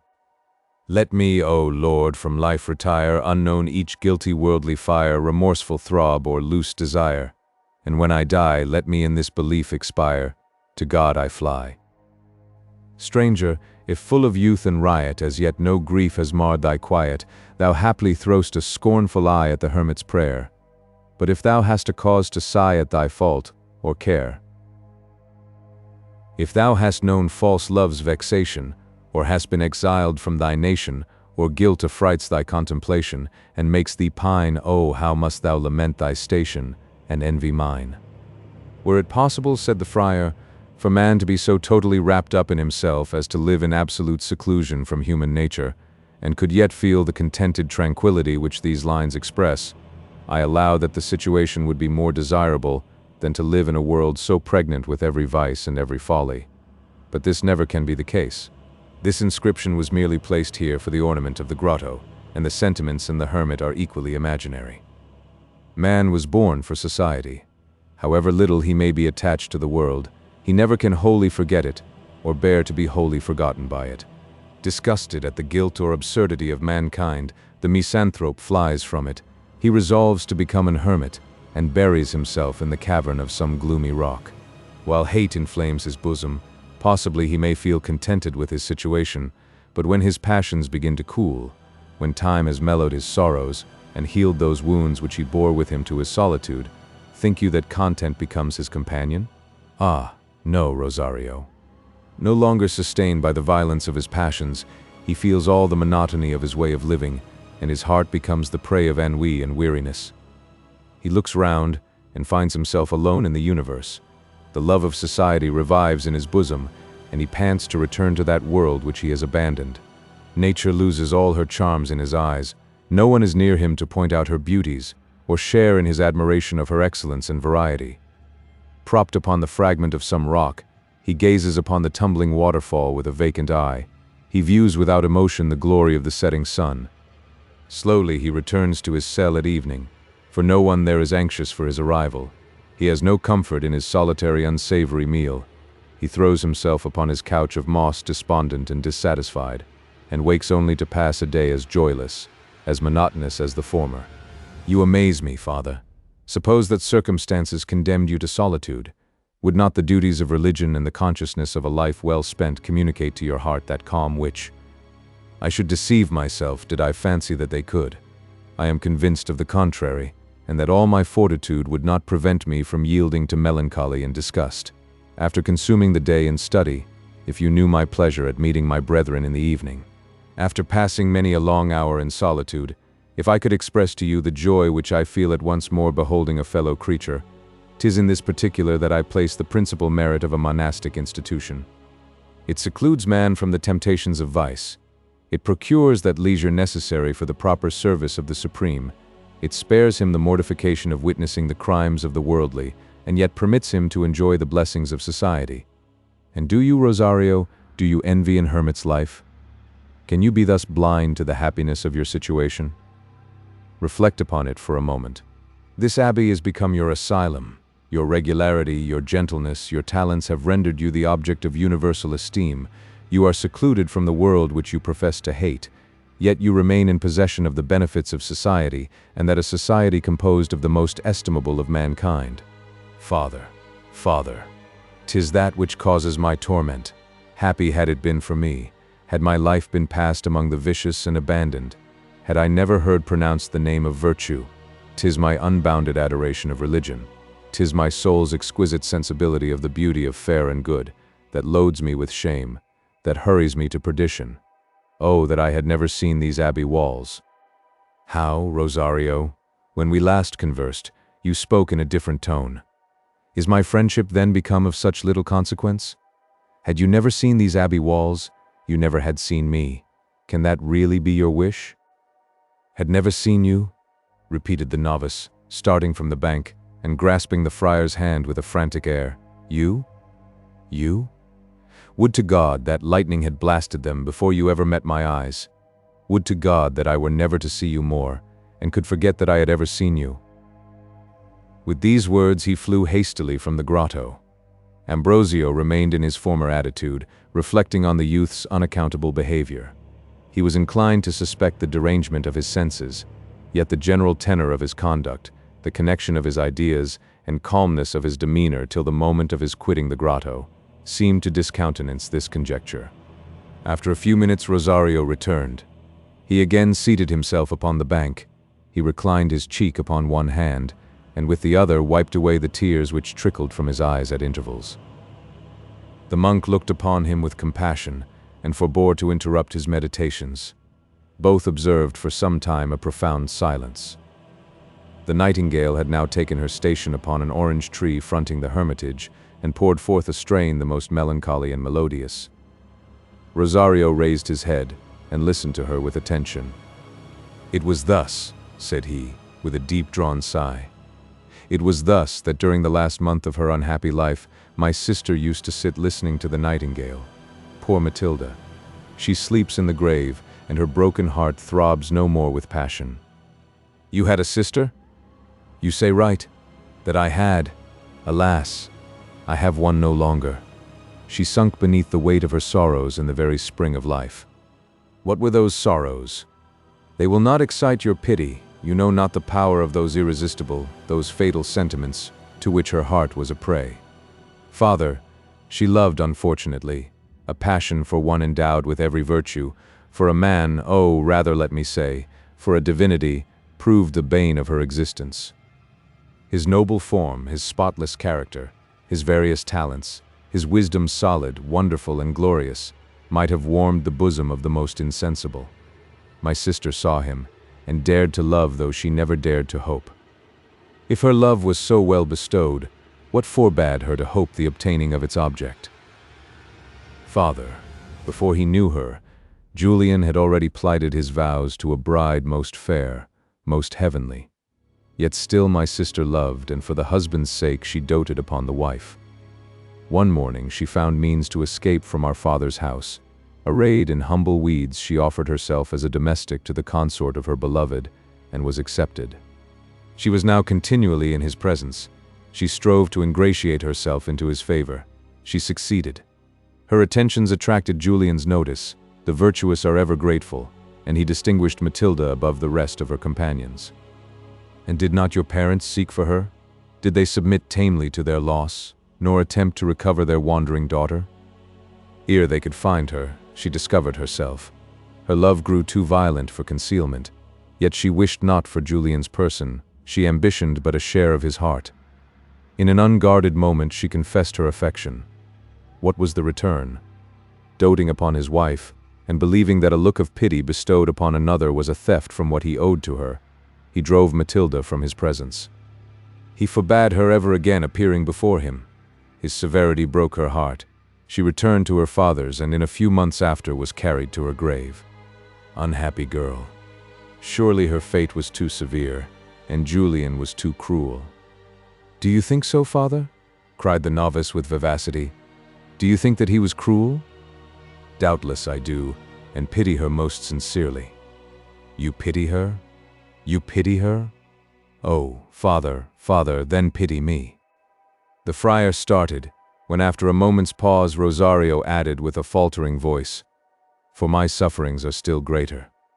My sister had a friend, a real friend, who pitied the acuteness of her feelings, nor reproached her with her inability to repress them. I, I have no friend. The whole wide world cannot furnish an heart that is willing to participate in the sorrows of mine." As he uttered these words, he sobbed audibly. The friar was affected. He took Rosario's hand and pressed it with tenderness. "You have no friend, say you? What then am I? Why will you not confide in me, and what can you fear?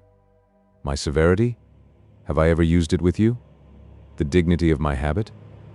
Rosario, I lay aside the monk and bid you consider me as no other than your friend, your father. Well may I assume that title, for never did parent watch over a child more fondly than I have watched over you.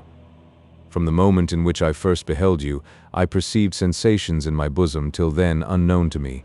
I found a delight in your society which no one else could afford, and when I witnessed the extent of your genius and information, I rejoiced as does a father in the perfections of his son. Then lay aside your fears. Speak to me with openness. Speak to me, Rosario, and say that you will confide in me. If my aid or my pity can alleviate your distress. Yours can. Yours only can. Ah, Father, how willingly would I unveil to you my heart. How willingly would I declare the secret which bows me down with its weight. But oh, I fear. What, my son? That you should abhor me for my weakness, that the reward of my confidence should be the loss of your esteem. How shall I reassure you? Reflect upon the whole of my past conduct, upon the paternal tenderness which I have ever shown you. Abhor you, Rosario? It is no longer in my power. To give up your society would be to deprive myself of the greatest pleasure of my life. Then reveal to me what afflicts you, and believe me while I solemnly swear." "Hold," interrupted the novice.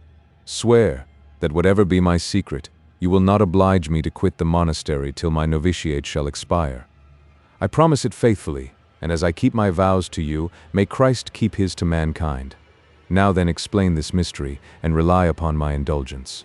I obey you. You know then? Oh, how I tremble to name the word. Listen to me with pity, revered Ambrosio. Call up every latent spark of human weakness that may teach you compassion for mine.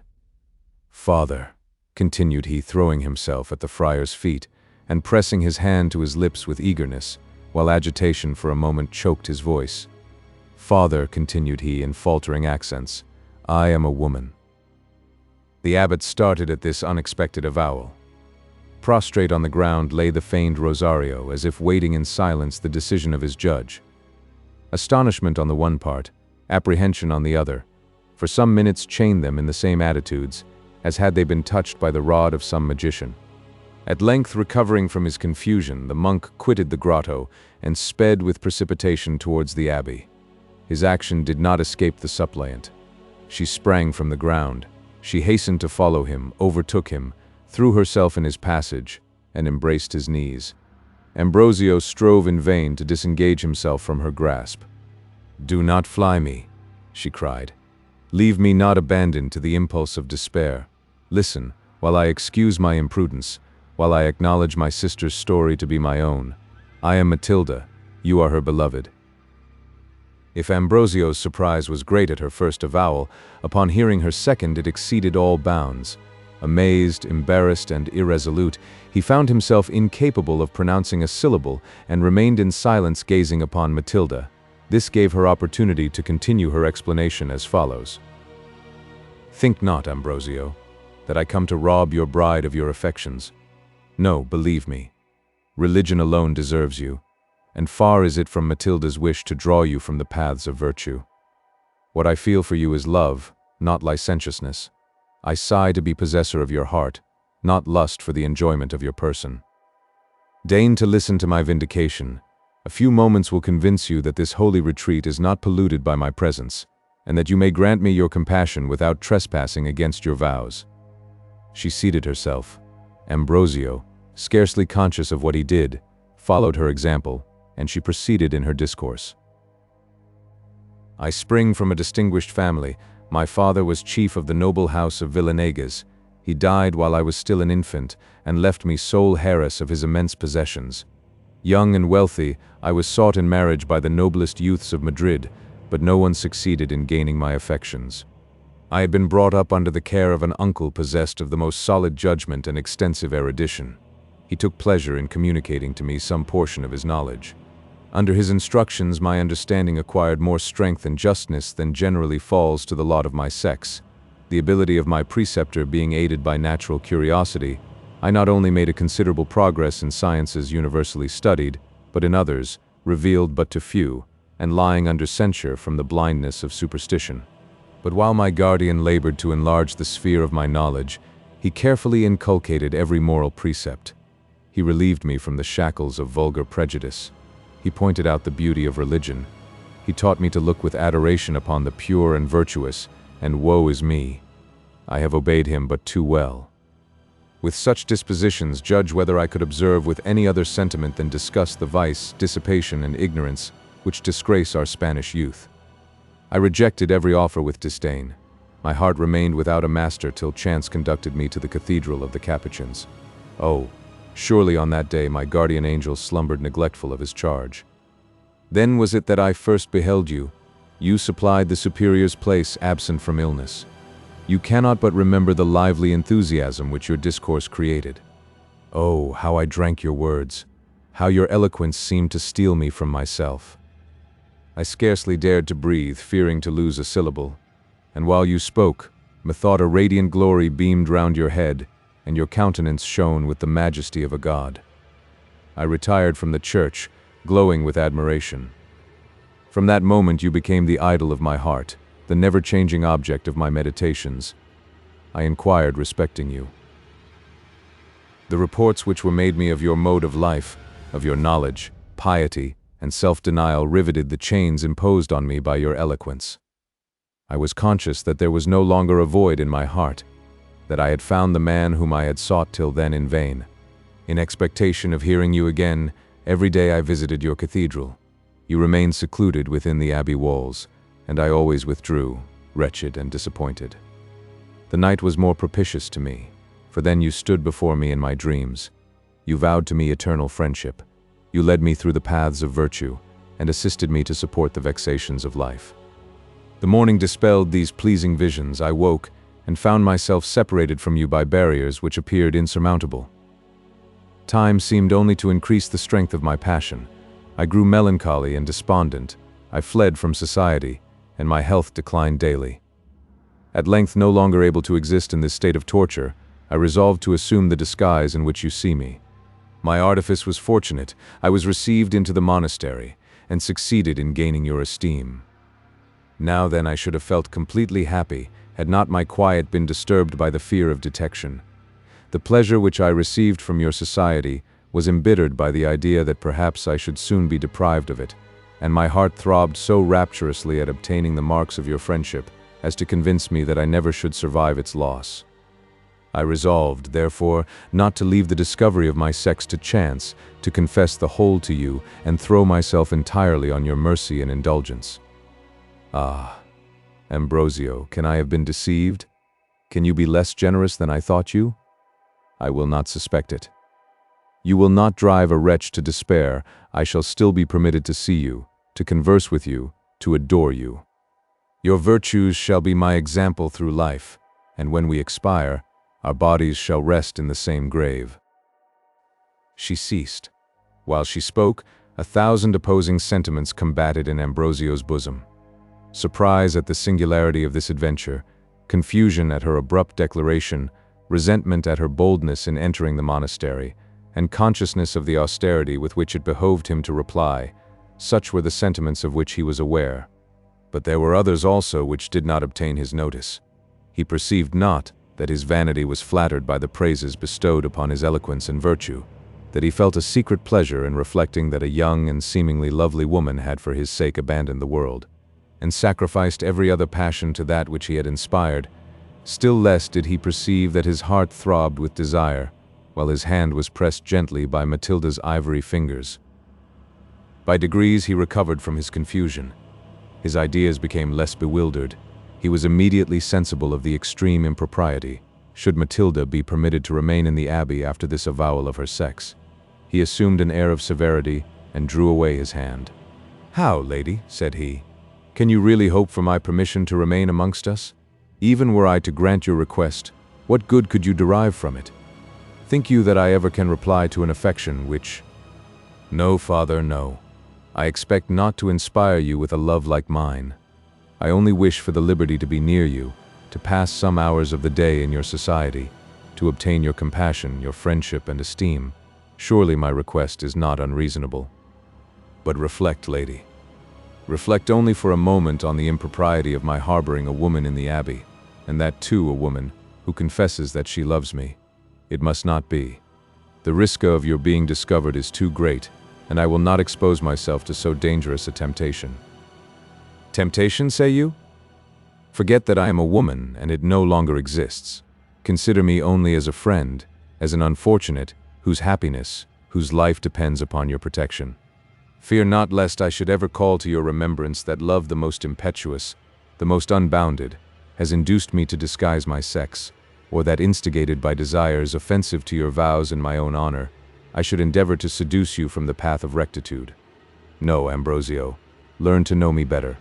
I love you for your virtues, lose them, and with them you lose my affections. I look upon you as a saint. Prove to me that you are no more than man, and I quit you with disgust. Is it then from me that you fear temptation? From me, in whom the world's dazzling pleasures created no other sentiment than contempt? From me, whose attachment is grounded on your exemption from human frailty? Oh, dismiss such injurious apprehensions. Think nobler of me, think nobler of yourself. I am incapable of seducing you to error, and surely your virtue is established on a basis too firm to be shaken by unwarranted desires. Ambrosio, dearest Ambrosio, drive me not from your presence. Remember your promise, and authorize my stay. Impossible, Matilda. Your interest commands me to refuse your prayer, since I tremble for you, not for myself. After vanquishing the impetuous ebullitions of youth, after passing 30 years in mortification and penance, I might safely permit your stay, nor fear your inspiring me with warmer sentiments than pity. But to yourself, remaining in the abbey can produce none but fatal consequences. You will misconstrue my every word and action. You will seize every circumstance with avidity, which encourages you to hope the return of your affection. Insensibly your passions will gain a superiority over your reason, and far from these being repressed by my presence, every moment which we pass together will only serve to irritate and excite them. Believe me, unhappy woman, you possess my sincere compassion. I am convinced that you have hitherto acted upon the purest motives, but though you are blind to the imprudence of your conduct, in me it would be culpable not to open your eyes. I feel that duty obliges my treating you with harshness. I must reject your prayer, and remove every shadow of hope which may aid to nourish sentiments so pernicious to your repose. Matilda, you must from hence tomorrow. Tomorrow, Ambrosio? Tomorrow? Oh, surely you cannot mean it. You cannot resolve on driving me to despair. You cannot have the cruelty. You have heard my decision, and it must be obeyed. The laws of our order forbid your stay. It would be perjury to conceal that a woman is within these walls, and my vows will oblige me to declare your story to the community. You must from hence. I pity you, but can do no more. He pronounced these words in a faint and trembling voice. Then rising from his seat, he would have hastened towards the monastery. Uttering a loud shriek, Matilda followed and detained him. Stay yet one moment, Ambrosio. Hear me yet speak one word. I dare not listen. Release me. You know my resolution.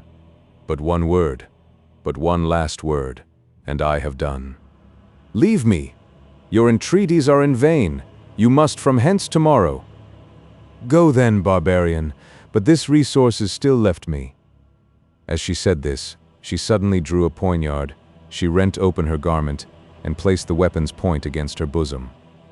Father, I will never quit these walls alive. Hold, hold, Matilda. What would you do? You are determined, so am I. The moment that you leave me, I plunge this steel in my heart. Holy Saint Francis, Matilda, have you your senses? Do you know the consequences of your action? That suicide is the greatest of crimes?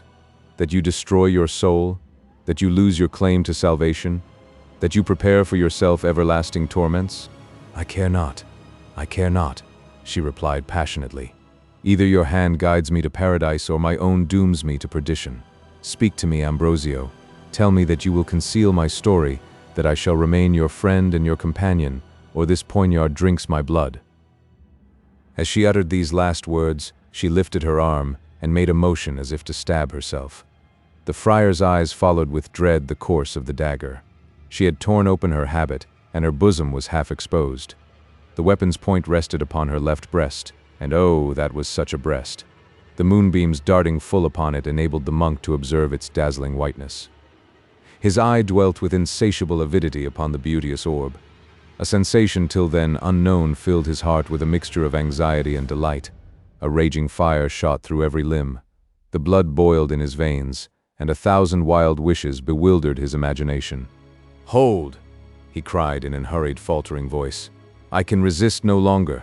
Stay, then, enchantress. Stay for my destruction," he said, and rushing from the place, hastened towards the monastery.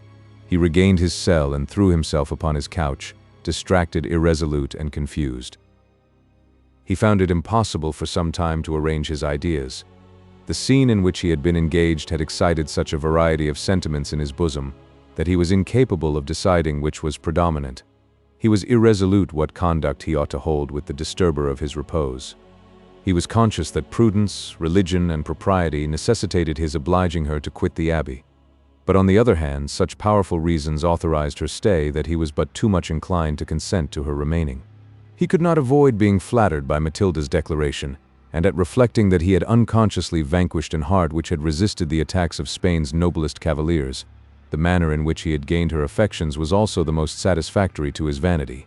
He remembered the many happy hours which he had passed in Rosario's society, and dreaded that void in his heart which parting with him would occasion. Besides all this, he considered that as Matilda was wealthy, her favor might be of essential benefit to the abbey. "And what do I risk," said he to himself, "by authorizing her stay? May I not safely credit her assertions? Will it not be easy for me to forget her sex, and still consider her as my friend and my disciple? Surely her love is as pure as she describes. Had it been the offspring of mere licentiousness, would she so long have concealed it in her own bosom? Would she not have employed some means to procure its gratification? She has done quite the contrary. She strove to keep me in ignorance of her sex, and nothing but the fear of detection, and my instances, would have compelled her to reveal the secret. She has observed the duties of religion not less strictly than myself. She has made no attempts to ruse my slumbering passions, nor has she ever conversed with me till this night on the subject of love. Had she been desirous to gain my affections, not my esteem, she would not have concealed from me her charms so carefully. At this very moment I have never seen her face. Yet certainly that face must be lovely, and her person beautiful, to judge by her, by what I have seen." As this last idea passed through his imagination, a blush spread itself over his cheek. Alarmed at the sentiments which he was indulging, he betook himself to prayer. He started from his couch, knelt before the beautiful Madonna, and entreated her assistance in stifling such culpable emotions. He then returned to his bed and resigned himself to slumber. He awoke, heated and unrefreshed. During his sleep, his inflamed imagination had presented him with none but the most voluptuous objects. Matilda stood before him in his dreams, and his eyes again dwelt upon her naked breast. She repeated her protestations of eternal love, threw her arms round his neck, and loaded him with kisses. He returned them. He clasped her passionately to his bosom, and the vision was dissolved. Sometimes his dreams presented the image of his favorite Madonna, and he fancied that he was kneeling before her. As he offered up his vows to her, the eyes of the figure seemed to beam on him with inexpressible sweetness. He pressed his lips to hers and found them warm. The animated form started from the canvas, embraced him affectionately, and his senses were unable to support delights so exquisite. Such were the scenes on which his thoughts were employed while sleeping. His unsatisfied desires placed before him the most lustful and provoking images, and he rioted in joys till then unknown to him. He started from his couch, filled with confusion at the remembrance of his dreams. Scarcely was he less ashamed when he reflected on his reasons of the former night which induced him to authorize Matilda's stay. The cloud was now dissipated which had obscured his judgment. He shuddered when he beheld his arguments blazoned in their proper colors, and found that he had been a slave to flattery, to avarice, and self-love. If in 1 hour's conversation Matilda had produced a change so remarkable in his sentiments, What had he not to dread from her remaining in the abbey? Become sensible of his danger, awakened from his dream of confidence, he resolved to insist on her departing without delay. He began to feel that he was not proof against temptation, and that however Matilda might restrain herself within the bounds of modesty, he was unable to contend with those passions from which he falsely thought himself exempted. "Agnes! Agnes!" he exclaimed, while reflecting on his embarrassments.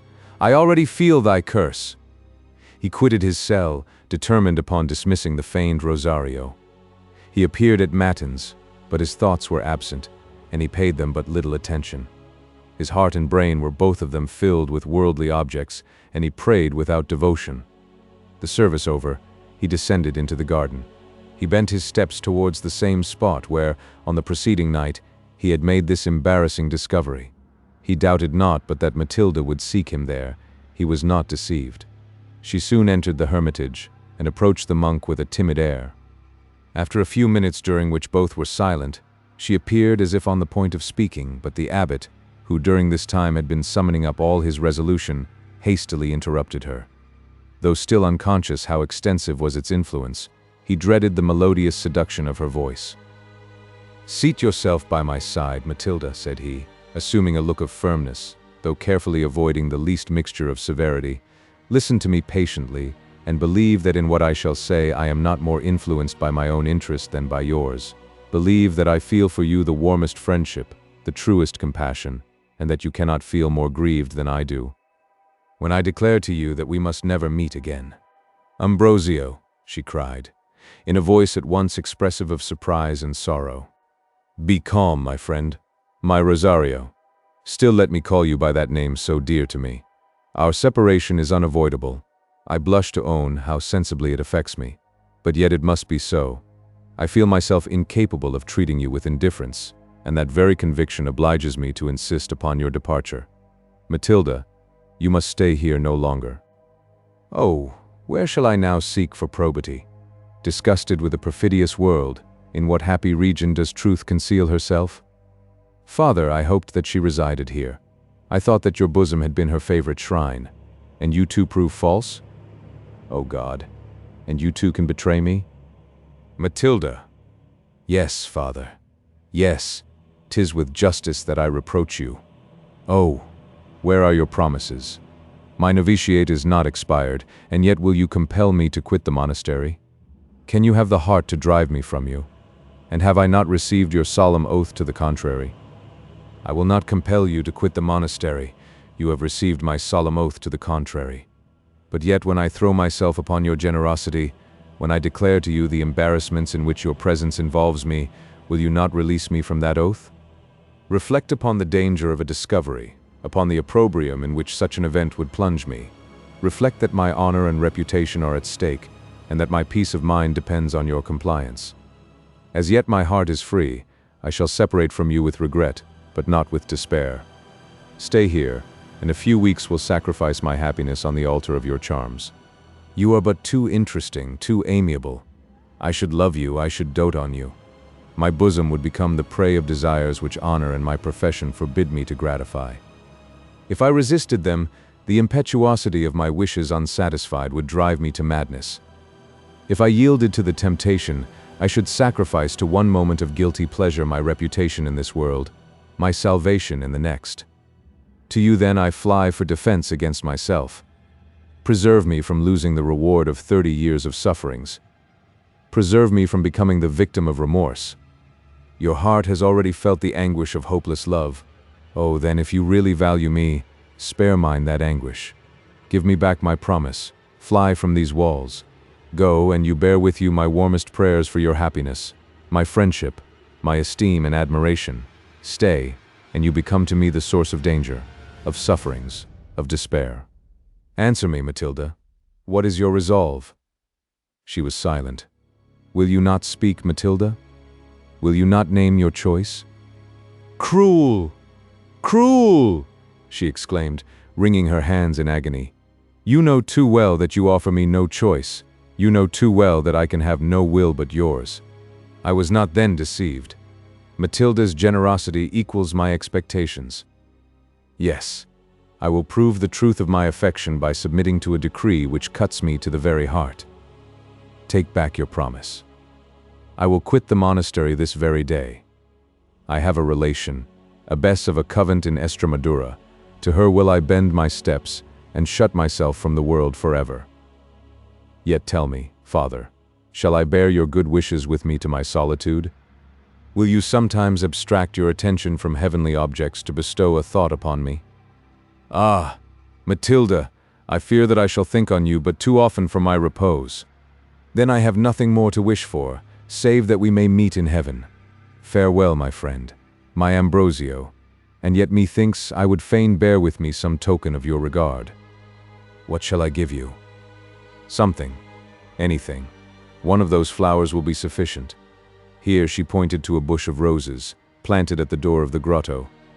I will hide it in my bosom, and when I am dead, the nuns shall find it withered upon my heart. The friar was unable to reply. With slow steps and a soul heavy with affliction, he quitted the hermitage. He approached the bush and stooped to pluck one of the roses. Suddenly he uttered a piercing cry, started back hastily, and let the flower, which he already held, fall from his hand. Matilda heard the shriek and flew anxiously towards him. "What is the matter?" she cried. "Answer me, for God's sake. What has happened?" "I have received my death," he replied in a faint voice. "Concealed among the roses, a serpent." Here the pain of his wound became so exquisite that nature was unable to bear it. His senses abandoned him, and he sank inanimate into Matilda's arms. Her distress was beyond the power of description. She rent her hair, beat her bosom, and not daring to quit Ambrosio, endeavored by loud cries to summon the monks to her assistance. She at length succeeded. Alarmed by her shrieks, several of the brothers hastened to the spot, and the superior was conveyed back to the abbey. He was immediately put to bed, and the monk who officiated as surgeon to the fraternity prepared to examine the wound. By this time Ambrosio's hand had swelled to an extraordinary size. The remedies which had been administered to him, 'tis true, restored him to life, but not to his senses. He raved in all the horrors of delirium, foamed at the mouth, and 4 of the strongest monks were scarcely able to hold him in his bed.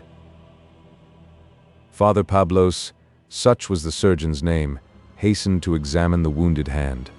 The monks surrounded the bed, anxiously waiting for the decision. Among these the feigned Rosario appeared not the most insensible to the friar's calamity. He gazed upon the sufferer with inexpressible anguish, and the groans which every moment escaped from his bosom sufficiently betrayed the violence of his affliction. Father Pablos probed the wound. As he drew out his lancet, its point was tinged with a greenish hue. He shook his head mournfully and quitted the bedside. "'Tis as I feared," said he. "There is no hope." "No hope?" exclaimed the monks with one voice. "Say you, no hope?"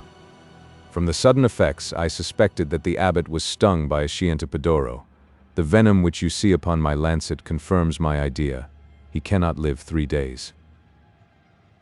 The scientipodoro is supposed to be a native of Cuba, and to have been brought into Spain from that island in the vessel of Columbus. "And can no possible remedy be found?" inquired Rosario. "Without extracting the poison, he cannot recover, and how to extract it is to me still a secret. All that I can do is to apply such herbs to the wound as will relieve the anguish. The patient will be restored to his senses, but the venom will corrupt the whole mass of his blood, and in 3 days he will exist no longer." Excessive was the universal grief at hearing this decision. Pablos, as he had promised, dressed the wound and then retired, followed by his companions. Rosario alone remained in the cell, the abbot at his urgent entreaty having been committed to his care. Ambrosio's strength worn out by the violence of his exertions, he had by this time fallen into a profound sleep.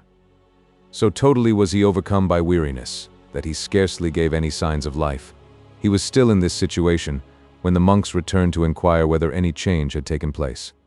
Pablos loosened the bandage which concealed the wound, more from a principle of curiosity than from indulging the hope of discovering any favorable symptoms. What was his astonishment at finding that the inflammation had totally subsided. He probed the hand. His lancet came out pure and unsullied. No traces of the venom were perceptible, and had not the orifice still been visible, Pablos might have doubted that there had ever been a wound. He communicated this intelligence to his brethren. Their delight was only equaled by their surprise. From the latter sentiment, however, they were soon released by explaining the circumstance according to their own ideas. They were perfectly convinced that their superior was a saint, and thought that nothing could be more natural than for St. Francis to have operated a miracle in his favor. This opinion was adopted unanimously. They declared it so loudly and vociferated, "A miracle, a miracle," with such fervor that they soon interrupted Ambrosio's slumbers. The monks immediately crowded round his bed and expressed their satisfaction at his wonderful recovery. He was perfectly in his senses, and free from every complaint except feeling weak and languid. Pablos gave him a strengthening medicine and advised his keeping his bed for the 2 succeeding days. He then retired, having desired his patient not to exhaust himself by conversation, but rather to endeavor at taking some repose. The other monks followed his example, and the abbot and Rosario were left without observers. For some minutes Ambrosio regarded his attendant with a look of mingled pleasure and apprehension. She was seated upon the side of the bed, her head bending down, and as usual enveloped in the cowl of her habit. "And you are still here, Matilda?" said the friar at length. "Are you not satisfied with having so nearly effected my destruction, that nothing but a miracle could have saved me from the grave? Ah, surely heaven sent that serpent to punish." Matilda interrupted him by putting her hand before his lips with an air of gaiety. "Hush, Father, hush. You must not talk. He who imposed that order knew not how interesting are the subjects on which I wish to speak. But I know it, and yet issue the same positive command. I am appointed your nurse, and you must not disobey my orders. You are in spirits, Matilda. Well may I be so. I have just received a pleasure unexampled through my whole life. What was that pleasure? What I must conceal from all, but most from you. But most from me? Nay then, I entreat you, Matilda. Hush, Father, hush. You must not talk. But as you do not seem inclined to sleep, shall I endeavor to amuse you with my harp? How? I knew not that you understood music. Oh, I am a sorry performer. Yet as silence is prescribed you for 48 hours, I may possibly entertain you, when wearied of your own reflections. I go to fetch my harp. She soon returned with it. Now, Father, what shall I sing? Will you hear the ballad which treats of the gallant Durandarte who died in the famous battle of Roncesvalles? What you please, Matilda. Oh, call me not Matilda. Call me Rosario, call me your friend. Those are the names which I love to hear from your lips. Now listen. She then tuned her harp, and afterwards preluded for some moments with such exquisite taste as to prove her a perfect mistress of the instrument. The air which she played was soft and plaintive. Ambrosio, while he listened, felt his uneasiness subside, and a pleasing melancholy spread itself into his bosom. Suddenly Matilda changed the strain. With an hand bold and rapid, she struck a few loud martial chords, and then chaunted the following ballad to an air at once simple and melodious. Durandarte and Belerma. Sad and fearful is the story of the Roncesvalles fight. On those fatal plains of glory perished many a gallant knight. There fell Durandarte, never verse a nobler chieftain named. He, before his lips forever closed in silence, thus exclaimed, "O Belerma, O my dear one, for my pain and pleasure born, 7 long years I served thee, fair one, 7 long years my fee was scorn. And when now thy heart replying to my wishes burns like mine, cruel fate my bliss denying bids me every hope resign. Ah, though young I fall, believe me, death would never claim a sigh. 'Tis to lose thee, 'tis to leave thee, makes me think it hard to die. Oh, my cousin Montesinos, by that friendship firm and dear which from youth has lived between us, now my last petition hear. When my soul these limbs forsaking eager seeks a purer air, from my breast the cold heart taking, give it to Belerma's care. Say, I of my lands, possessor named her with my dying breath. Say, my lips I oped to bless her, ere they closed for aye in death. Twice a week too, how sincerely I adored her, cousin, say. Twice a week for one who dearly loved her, cousin, bid her pray. Montesinos, now the hour marked by fate is near at hand. Lo, my arm has lost its power. Lo, I drop my trusty brand. Eyes, which forth beheld me going, homewards near shall see me high. Cousin, stop those tears o'erflowing, let me on thy bosom die. Thy kind hand my eyelids closing, yet one favor I implore. Pray thou for my soul's reposing, when my heart shall throb no more. So shall Jesus, still attending gracious to a Christian's vow, pleased accept my ghost ascending, and a seat in heaven allow. Thus spoke gallant Durandarte. Soon his brave heart broke in twain. Greatly joyed the Moorish party, that the gallant knight was slain. Bitter weeping Montesinos took from him his helm and glaive. Bitter weeping Montesinos dug his gallant cousin's grave. To perform his promise made, he cut the heart from out the breast, that Belerma, wretched lady, might receive the last bequest. Sad was Montesinos' heart, he felt distress his bosom rend.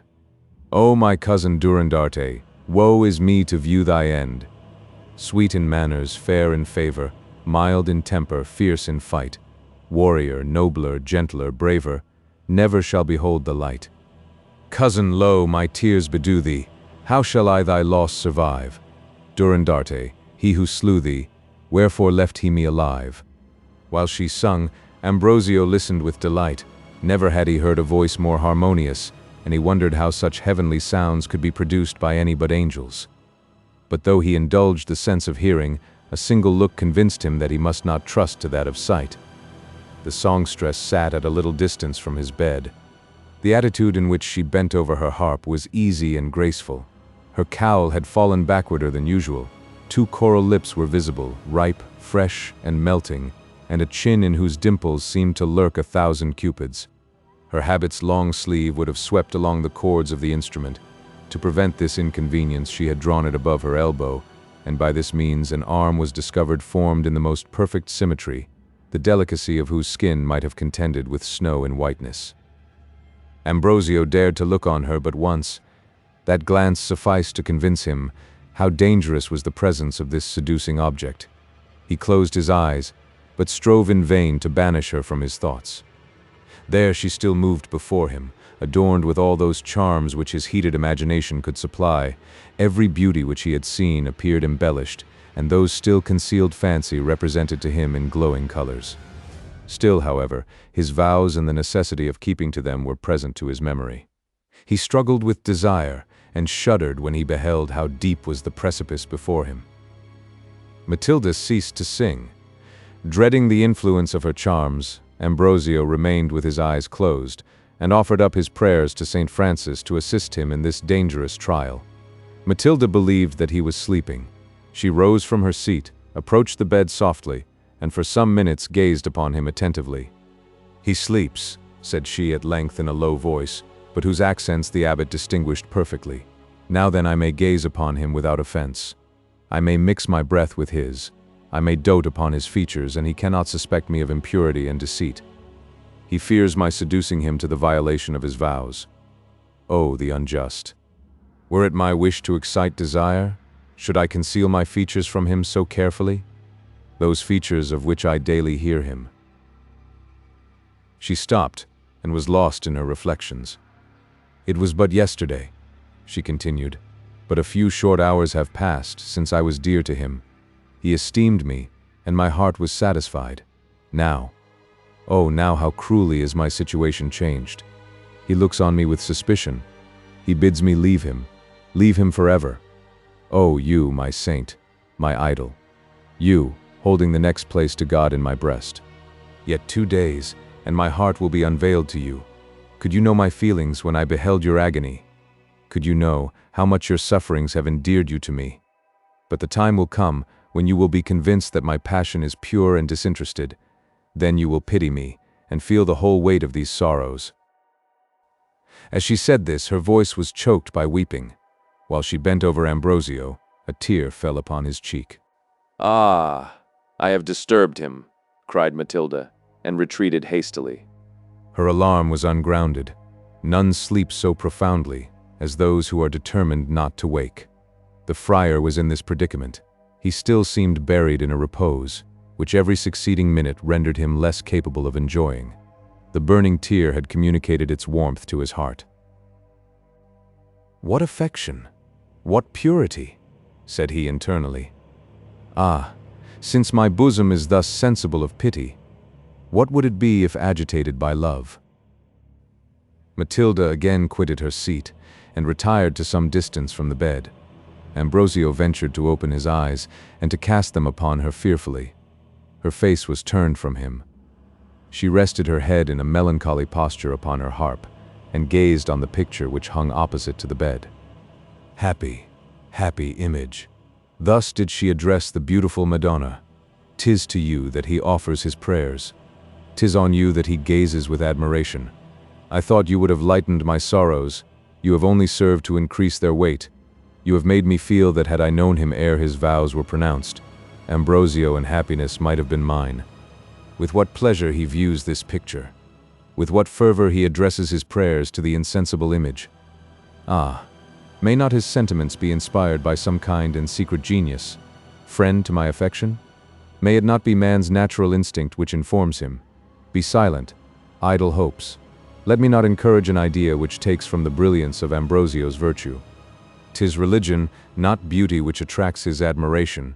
'Tis not to the woman, but the divinity that he kneels. Would he but address to me the least tender expression which he pours forth to this Madonna, would he but say that were he not already affianced to the church, he would not have despised Matilda. Oh, let me nourish that fond idea. Perhaps he may yet acknowledge that he feels for me more than pity, and that affection like mine might well have deserved a return. Perhaps he may own thus much when I lie on my deathbed. He then need not fear to infringe his vows, and the confession of his regard will soften the pangs of dying. Would I were sure of this. Oh, how earnestly should I sigh for the moment of dissolution." Of this discourse the abbot lost not a syllable, and the tone in which she pronounced these last words pierced to his heart. Involuntarily he raised himself from his pillow. "Matilda," he said in a troubled voice. "Oh, my Matilda." She started at the sound and turned towards him hastily. The suddenness of her movement made her cowl fall back from her head. Her features became visible to the monk's inquiring eye. What was his amazement at beholding the exact resemblance of his admired Madonna. The same exquisite proportion of features, the same profusion of golden hair, the same rosy lips, heavenly eyes, and majesty of countenance adorned Matilda. Uttering an exclamation of surprise, Ambrosio sank back upon his pillow, and doubted whether the object before him was mortal or divine. Matilda seemed penetrated with confusion. She remained motionless in her place, and supported herself upon her instrument. Her eyes were bent upon the earth, and her fair cheeks overspread with blushes. On recovering herself, her first action was to conceal her features. She then, in an unsteady and troubled voice, ventured to address these words to the friar. "Accident has made you master of a secret which I never would have revealed but on the bed of death. Yes, Ambrosio, in Matilda de Villenegas you see the original of your beloved Madonna. Soon after I conceived my unfortunate passion, I formed the project of conveying to you my picture. Crowds of admirers had persuaded me that I possessed some beauty, and I was anxious to know what effect it would produce upon you. I caused my portrait to be drawn by Martin Galuppi, a celebrated Venetian at that time resident in Madrid. The resemblance was striking. I sent it to the Capuchin Abbey as if for sale, and the Jew from whom you bought it was one of my emissaries. You purchased it. Judge of my rapture, when informed that you had gazed upon it with delight, or rather with adoration, that you had suspended it in your cell, and that you addressed your supplications to no other saint. Will this discovery make me still more regarded as an object of suspicion? Rather should it convince you how pure is my affection, and engage you to suffer me in your society and esteem. I heard you daily extol the praises of my portrait. I was an eyewitness of the transports, which its beauty excited in you. Yet I forbore to use against your virtue those arms, with which yourself had furnished me. I concealed those features from your sight, which you loved unconsciously. I strove not to excite desire by displaying my charms, or to make myself mistress of your heart through the medium of your senses. To attract your notice by studiously attending to religious duties, to endear myself to you by convincing you that my mind was virtuous and my attachment sincere, such was my only aim. I succeeded. I became your companion and your friend. I concealed my sex from your knowledge, and had you not pressed me to reveal my secret, had I not been tormented by the fear of a discovery, Never had you known me for any other than Rosario. And still are you resolved to drive me from you? The few hours of life which yet remain for me, may I not pass them in your presence? Oh, speak, Ambrosio, and tell me that I may stay." This speech gave the abbot an opportunity of recollecting himself. He was conscious that in the present disposition of his mind, avoiding her society was his only refuge from the power of this enchanting woman. "Your declaration has so much astonished me," said he, "that I am at present incapable of answering you. Do not insist upon a reply, Matilda. Leave me to myself. I have need to be alone." "I obey you, but before I go, promise not to insist upon my quitting the abbey immediately." "Matilda, reflect upon your situation. Reflect upon the consequences of your stay. Our separation is indispensable, and we must part." "But not today, father." "Oh, in pity, not today. You press me too hard, but I cannot resist that tone of supplication. Since you insist upon it, I yield to your prayer. I consent to your remaining here a sufficient time to prepare in some measure the brethren for your departure. Stay yet 2 days, but on the third," he sighed involuntarily, "remember that on the third we must part forever." She caught his hand eagerly and pressed it to her lips. "On the third?" she exclaimed with an air of wild solemnity. "You are right, father. You are right. On the third we must part forever." There was a dreadful expression in her eye as she uttered these words, which penetrated the friar's soul with horror. Again she kissed his hand, and then fled with rapidity from the chamber. Anxious to authorize the presence of his dangerous guest, yet conscious that her stay was infringing the laws of his order, Ambrosio's bosom became the theater of 1,000 contending passions. At length his attachment to the feigned Rosario, aided by the natural warmth of his temperament, seemed likely to obtain the victory. The success was assured, when that presumption which formed the groundwork of his character came to Matilda's assistance. The monk reflected that to vanquish temptation was an infinitely greater merit than to avoid it. He thought that he ought rather to rejoice in the opportunity given him of proving the firmness of his virtue. Saint Anthony had withstood all seductions to lust, then why should not he? Besides, Saint Anthony was tempted by the devil, who put every art into practice to excite his passions, whereas Ambrosio's danger proceeded from a mere mortal woman, fearful and modest, whose apprehensions of his yielding were not less violent than his own. "Yes," said he, "the unfortunate shall stay. I have nothing to fear from her presence. Even should my own prove too weak to resist the temptation, I am secured from danger by the innocence of Matilda." Ambrosio was yet to learn that to an heart unacquainted with her, vice is ever most dangerous when lurking behind the mask of virtue. He found himself so perfectly recovered that when Father Pablos visited him again at night, he entreated permission to quit his chamber on the day following. His request was granted. Matilda appeared no more that evening, except in company with the monks when they came in a body to inquire after the abbot's health. She seemed fearful of conversing with him in private, and stayed but a few minutes in his room. The friar slept well, but the dreams of the former night were repeated, and his sensations of voluptuousness were yet more keen and exquisite. The same lust-exciting visions floated before his eyes. Matilda, in all the pomp of beauty, warm, tender, and luxurious, clasped him to her bosom and lavished upon him the most ardent caresses. He returned them as eagerly, and already was on the point of satisfying his desires, when the faithless form disappeared and left him to all the horrors of shame and disappointment. The morning dawned. Fatigued, harassed, and exhausted by his provoking dreams, he was not disposed to quit his bed. He excused himself from appearing at matins. It was the first morning in his life that he had ever missed them. He rose late. During the whole of the day, he had no opportunity of speaking to Matilda without witnesses. His cell was thronged by the monks, anxious to express their concern at his illness, and he was still occupied in receiving their compliments on his recovery, when the bell summoned them to the refectory. After dinner, the monks separated and dispersed themselves in various parts of the garden, where the shade of trees or retirement of some grotto presented the most agreeable means of enjoying the siesta. The abbot bent his steps towards the hermitage. A glance of his eye invited Matilda to accompany him.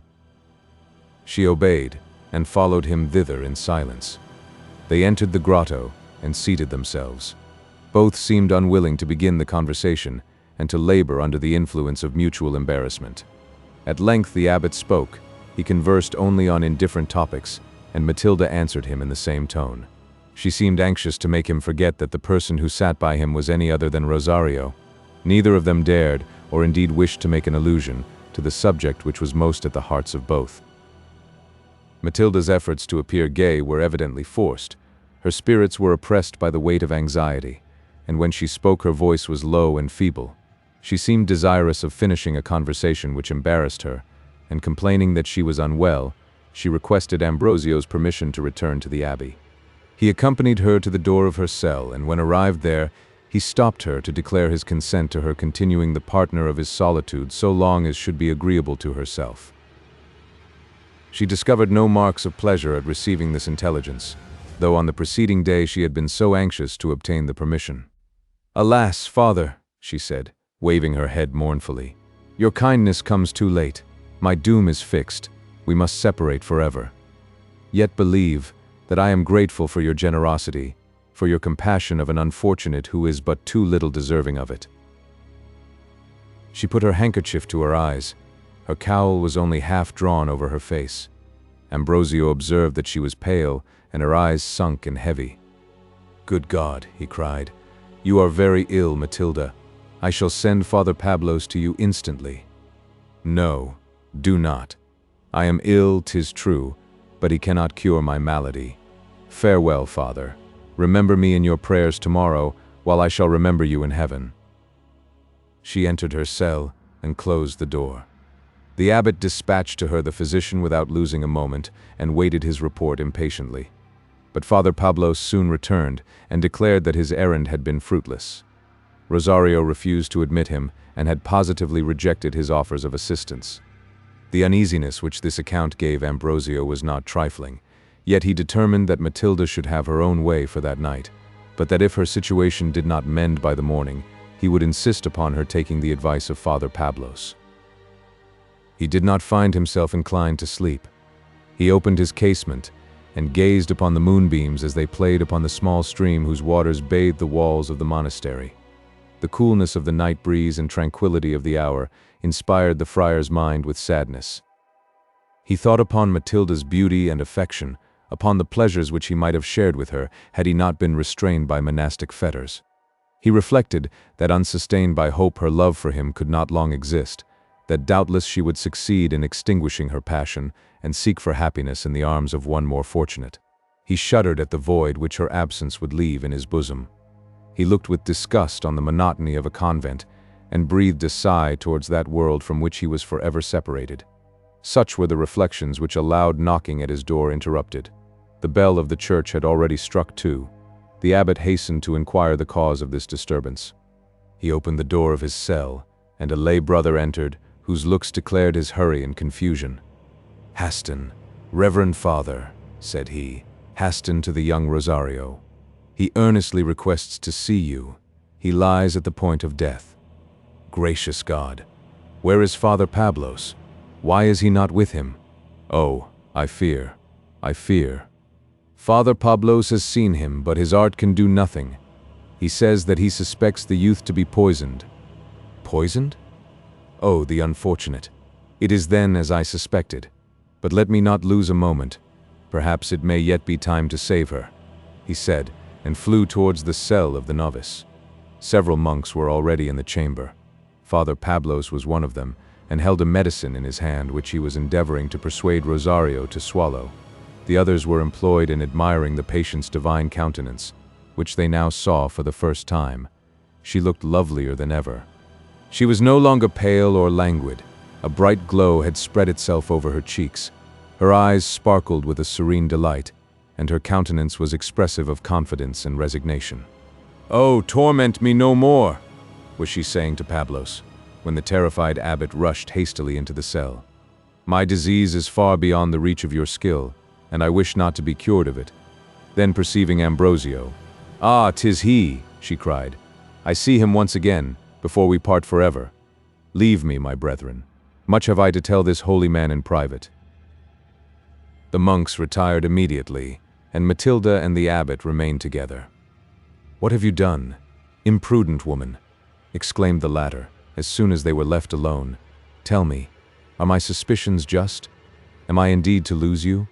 Has your own hand been the instrument of your destruction?" She smiled and grasped his hand. "In what have I been imprudent, father? I have sacrificed a pebble and saved a diamond. My death preserves a life valuable to the world and more dear to me than my own. Yes, father, I am poisoned, but know that the poison once circulated in your veins." "Matilda, what I tell you I resolved never to discover to you but on the bed of death. That moment is now arrived. You cannot have forgotten the day already, when your life was endangered by the bite of a cientapidero. The physician gave you over, declaring himself ignorant how to extract the venom. I knew but of one means, and hesitated not a moment to employ it. I was left alone with you. You slept. I loosened the bandage from your hand. I kissed the wound and drew out the poison with my lips. The effect has been more sudden than I expected. I feel death at my heart. Yet an hour, and I shall be in a better world." "Almighty God!" exclaimed the abbot, and sank almost lifeless upon the bed. After a few minutes he again raised himself up suddenly, and gazed upon Matilda with all the wildness of despair. "And you have sacrificed yourself for me. You die, and die to preserve Ambrosio. And is there indeed no remedy, Matilda? And is there indeed no hope? Speak to me, oh, speak to me. Tell me that you have still the means of life. Be comforted, my only friend. Yes, I have still the means of life in my power, but 'tis a means which I dare not employ. It is dangerous. It is dreadful. Life would be purchased at too dear a rate, unless it were permitted me to live for you." "Then live for me, Matilda, for me in gratitude." He caught her hand and pressed it rapturously to his lips. "Remember our late conversations. I now consent to everything. Remember in what lively colors you described the union of souls. Be it ours to realize those ideas. Let us forget the distinctions of sex, despise the world's prejudices, and only consider each other as brother and friend. Live then, Matilda. Oh, live for me. Ambrosio, it must not be. When I thought thus, I deceived both you and myself. Either I must die at present, or expire by the lingering torments of unsatisfied desire. Oh, since we last conversed together, a dreadful veil has been rent from before my eyes. I love you no longer with the devotion which is paid to a saint. I prize you no more for the virtues of your soul. I lust for the enjoyment of your person.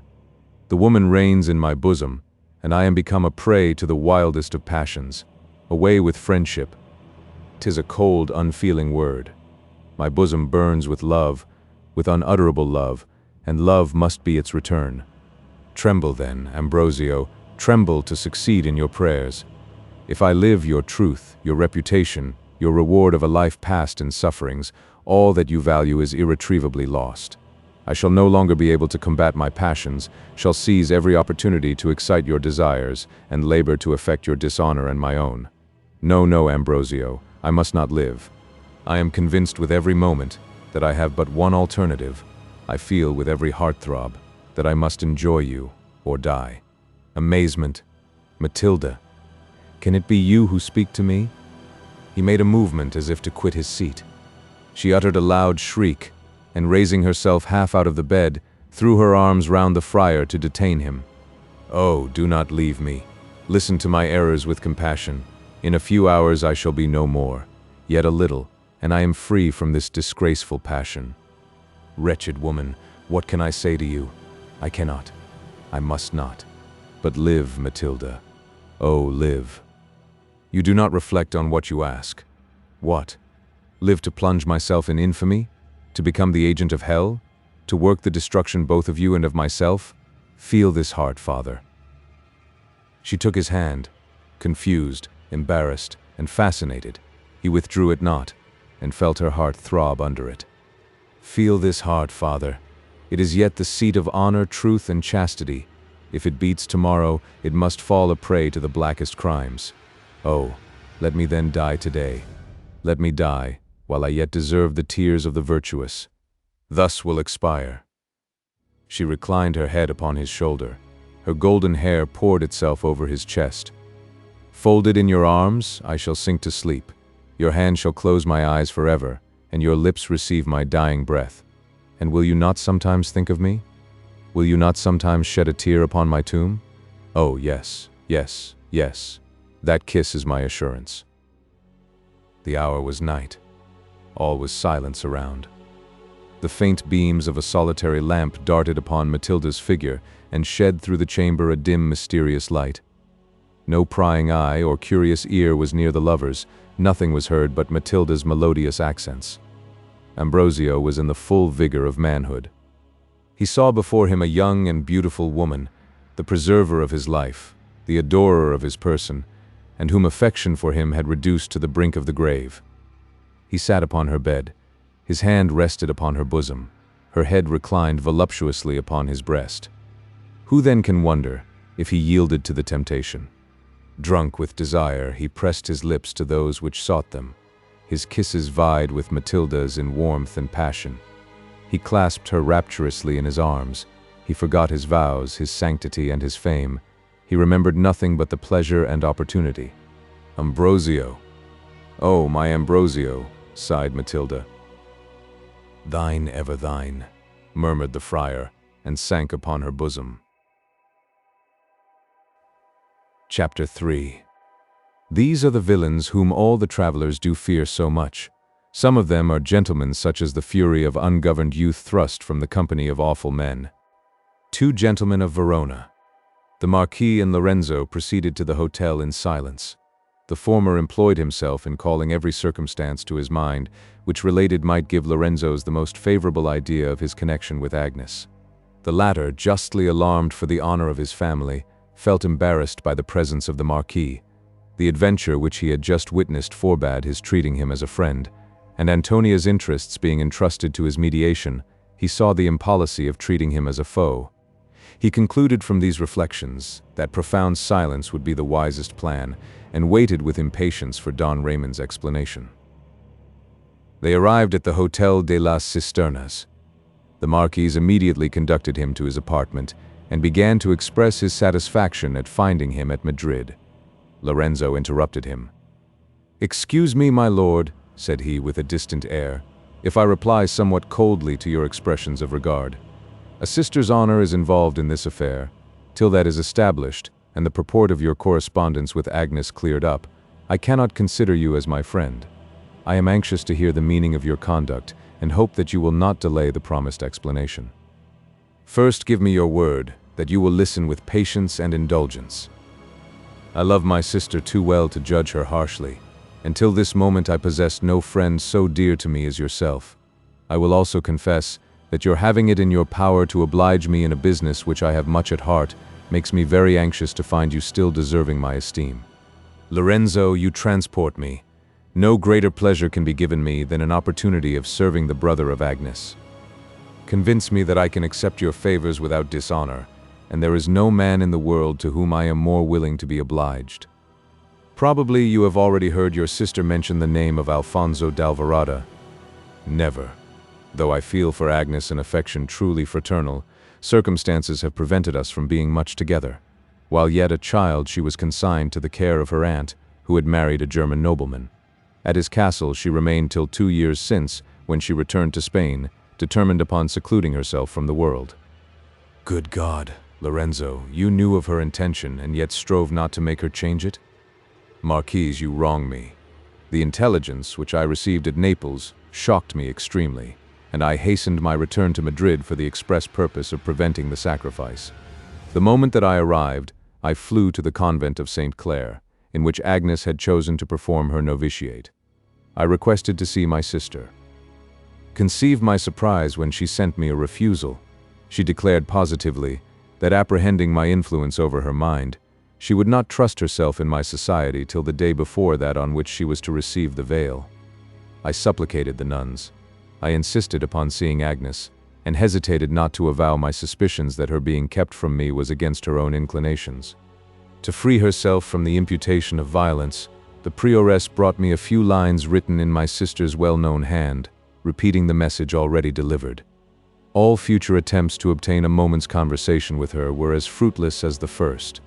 She was inflexible, and I was not permitted to see her till the day preceding that on which she entered the cloister, never to quit it more. This interview took place in the presence of our principal relations.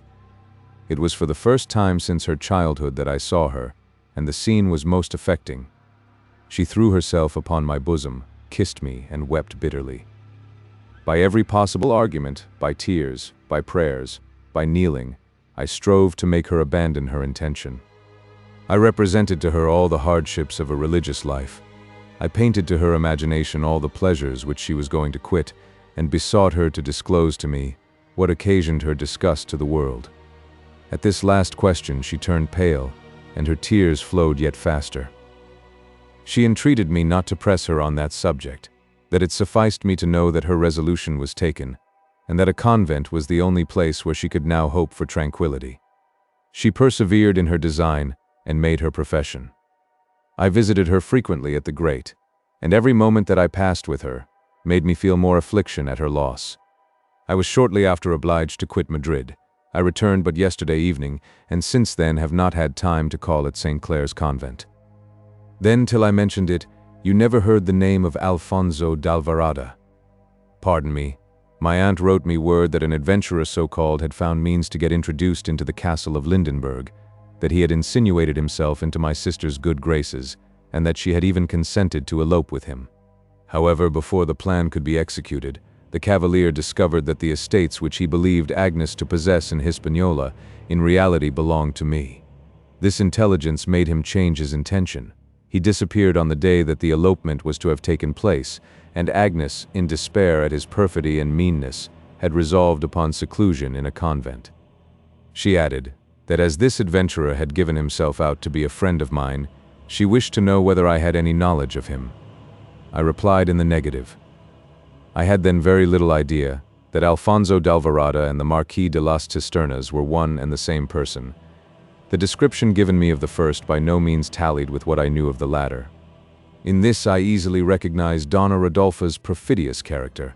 Every word of this account is stamped with marks of her malice, of her falsehood, of her talents for misrepresenting those whom she wishes to injure. Forgive me, Medina, for speaking so freely of your relation. The mischief which she has done me authorizes my resentment, and when you have heard my story, you will be convinced that my expressions have not been too severe. He then began his narrative in the following manner. History of Don Raymond, Marquis de las Cisternas. Long experience, my dear Lorenzo, has convinced me how generous is your nature. I waited not for your declaration of ignorance respecting your sister's adventures to suppose that they had been purposely concealed from you. Had they reached your knowledge, from what misfortunes should both Agnes and myself have escaped? Fate had ordained it otherwise. You were on your travels when I first became acquainted with your sister, and as our enemies took care to conceal from her your direction, it was impossible for her to implore by letter your protection and advice. On leaving Salamanca, at which university, as I have since heard, you remained a year after I quitted it, I immediately set out upon my travels. My father supplied me liberally with money, but he insisted upon my concealing my rank and presenting myself as no more than a private gentleman. This command was issued by the counsels of his friend, the Duke of Villahermosa, a nobleman for whose abilities and knowledge of the world I have ever entertained the most profound veneration. Believe me, said he, my dear Raymond, you will hereafter feel the benefits of this temporary degradation. 'Tis true that as the Conde de las Cisternas you would have been received with open arms, and your youthful vanity might have felt gratified by the attentions showered upon you from all sides. At present, much will depend upon yourself. You have excellent recommendations, but it must be your own business to make them of use to you. You must lay yourself out to please. You must labor to gain the approbation of those to whom you are presented. They who would have courted the friendship of the Conde de las Cisternas will have no interest in finding out the merits, or bearing patiently with the faults, of Alfonso d'Alvarado. Consequently, when you find yourself really liked, you may safely ascribe it to your good qualities, not your rank, and the distinction shown you will be infinitely more flattering. Besides, your exalted birth would not permit your mixing with the lower classes of society, which will now be in your power, and from which, in my opinion, you will derive considerable benefit. Do not confine yourself to the illustrious of those countries through which you pass. Examine the manners and customs of the multitude, enter into the cottages, and by observing how the vassals of foreigners are treated, learn to diminish the burthens and augment the comforts of your own. According to my ideas of those advantages which a youth destined to the possession of power and wealth may reap from travel, he should not consider as the least essential the opportunity of mixing with the classes below him and becoming an eyewitness of the sufferings of the people. Forgive me, Lorenzo, if I seem tedious in my narration. The close connection which now exists between us makes me anxious that you should know every particular respecting me, and in my fear of omitting the least circumstance which may induce you to think favorably of your sister and myself, I may possibly relate many which you may think uninteresting. I followed the Duke's advice. I was soon convinced of its wisdom. I quitted Spain, calling myself by the assumed title of Don Alfonso d'Alvarado, and attended by a single domestic of approved fidelity. Paris was my first station. For some time I was enchanted with it, as indeed must be every man who is young, rich, and fond of pleasure. Yet among all its gaieties, I felt that something was wanting to my heart. I grew sick of dissipation. I discovered that the people among whom I lived, and whose exterior was so polished and seducing, were at bottom frivolous, unfeeling, and insincere. I turned from the inhabitants of Paris with disgust, and quitted that theater of luxury without heaving one sigh of regret. I now bent my course towards Germany, intending to visit most of the principal courts.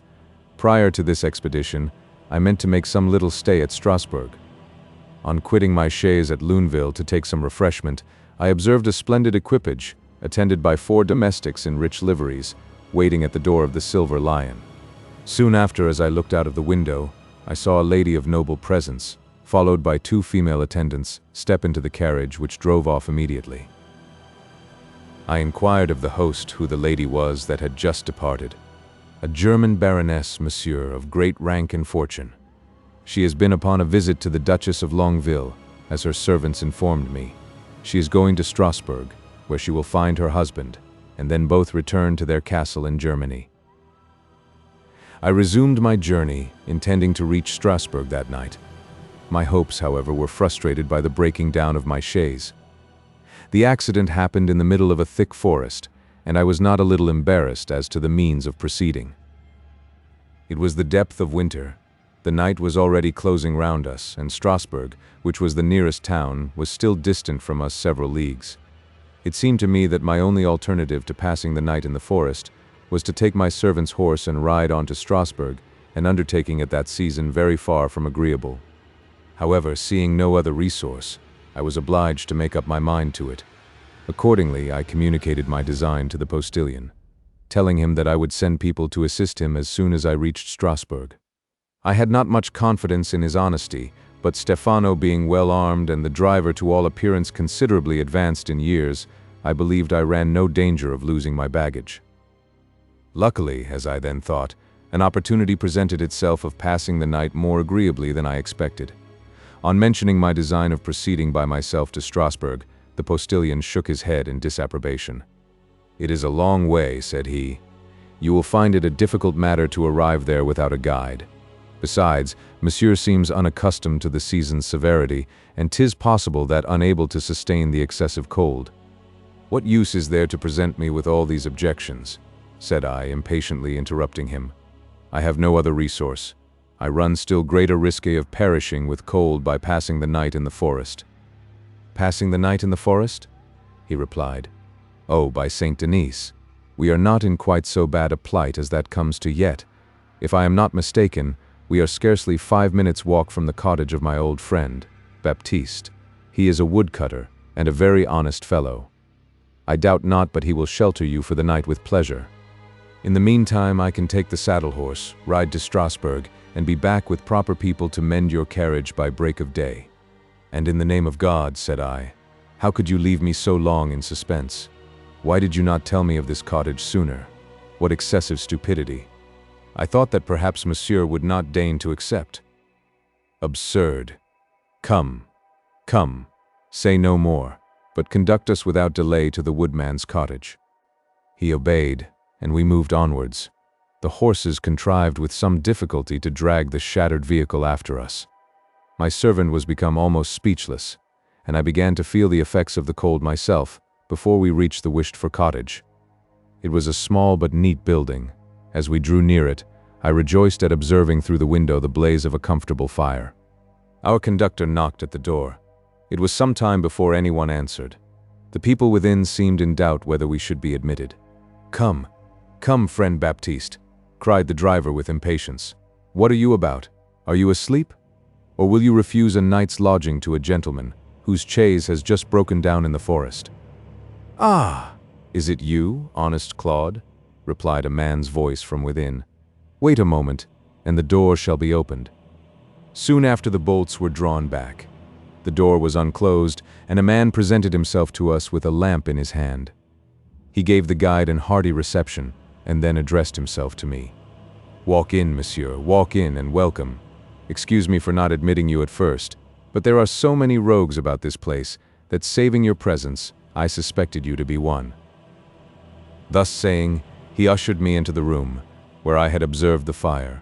I was immediately placed in an easy chair, which stood close to the hearth. A female, whom I supposed to be the wife of my host, rose from her seat upon my entrance, and received me with a slight and distant reverence. She made no answer to my compliment, but immediately reseating herself, continued the work on which she had been employed. Her husband's manners were as friendly as hers were harsh and repulsive. "I wish I could lodge you more conveniently, monsieur," said he, "but we cannot boast of much spare room in this hovel. However, a chamber for yourself, and another for your servant, I think, we can make shift to supply. You must content yourself with sorry fare, but to what we have, believe me, you are heartily welcome." Then turning to his wife, "Why, how you sit there, Marguerite, with as much tranquillity as if you had nothing better to do. Stir about, dame, stir about. Get some supper. Look out some sheets. Here, here. Throw some logs upon the fire, for the gentleman seems perished with cold." The wife threw her work hastily upon the table, and proceeded to execute his commands with every mark of unwillingness. Her countenance had displeased me on the first moment of my examining it. Yet upon the whole her features were handsome unquestionably, but her skin was sallow, and her person thin and meager. A lowering gloom overspread her countenance, and it bore such visible marks of rancor and ill will as could not escape being noticed by the most inattentive observer. Her every look and action expressed discontent and impatience, and the answers which she gave Baptiste, when he reproached her good-humoredly for her dissatisfied air, were tart, short, and cutting. In fine, I conceived at first sight equal disgust for her, and prepossession in favor of her husband, whose appearance was calculated to inspire esteem and confidence. His countenance was open, sincere, and friendly. His manners had all the peasant's honesty unaccompanied by his rudeness. His cheeks were broad, full, and ruddy, and in the solidity of his person he seemed to offer an ample apology for the leanness of his wife's. From the wrinkles on his brow I judged him to be turned of 60, but he bore his years well, and seemed still hearty and strong. The wife could not be more than 30, but in spirits and vivacity she was infinitely older than the husband. However, in spite of her unwillingness, Marguerite began to prepare the supper, while the woodman conversed gaily on different subjects. The postilion, who had been furnished with a bottle of spirits, was now ready to set out for Strasbourg, and inquired whether I had any further commands. "For Strasbourg?" interrupted Baptiste. "You are not going thither tonight? I beg your pardon, if I do not fetch workmen to mend the chaise, how is monsieur to proceed tomorrow?" "That is true, as you say. I had forgotten the chaise. Well, but Claude, you may at least eat your supper here? That can make you lose very little time, and monsieur looks too kind-hearted to send you out with an empty stomach on such a bitter cold night as this is." To this I readily assented, telling the postilion that my reaching Strasbourg the next day an hour or two later would be perfectly immaterial. He thanked me, and then leaving the cottage with Stefano, put up his horses in the woodman's stable. Baptiste followed them to the door, and looked out with anxiety. "'Tis a sharp biting wind," said he. "I wonder what detains my boys so long. Monsieur, I shall show you two of the finest lads that ever stepped in shoe of leather. The eldest is 23, the second a year younger. Their equals for sense, courage, and activity are not to be found within 50 miles of Strasbourg. Would they were back again? I begin to feel uneasy about them." Marguerite was at this time employed in laying the cloth. "And are you equally anxious for the return of your sons?" said I to her. Not I, she replied peevishly. They are no children of mine. Come, come, Marguerite, said the husband. Do not be out of humor with the gentleman for asking a simple question. Had you not looked so cross, he would never have thought you old enough to have a son of 23, but you see how many years ill temper adds to you. Excuse my wife's rudeness, monsieur. A little thing puts her out, and she is somewhat displeased at your not thinking her to be under 30. That is the truth, is it not, Marguerite? You know, monsieur, that age is always a ticklish subject with a woman. Come, come, Marguerite, clear up a little. If you have not sons as old, you will some 20 years hence, and I hope that we shall live to see them just such lads as Jacques and Robert. Marguerite clasped her hands together passionately. God forbid, said she.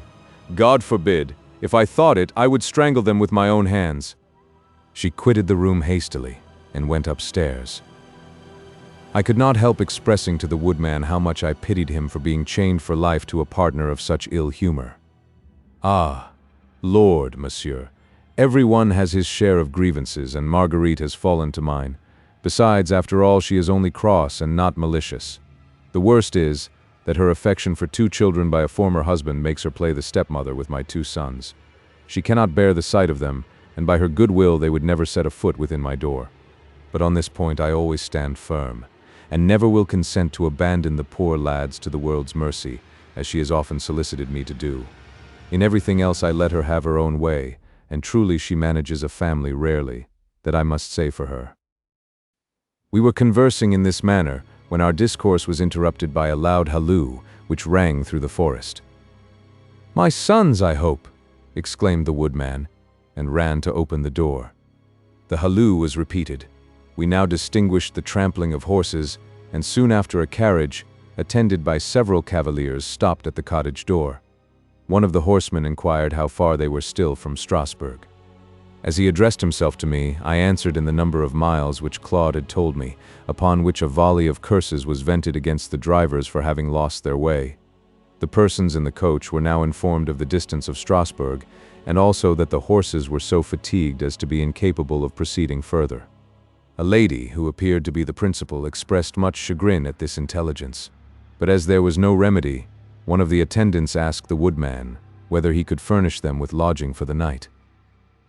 He seemed much embarrassed, and replied in the negative, adding that a Spanish gentleman and his servant were already in possession of the only spare apartments in his house.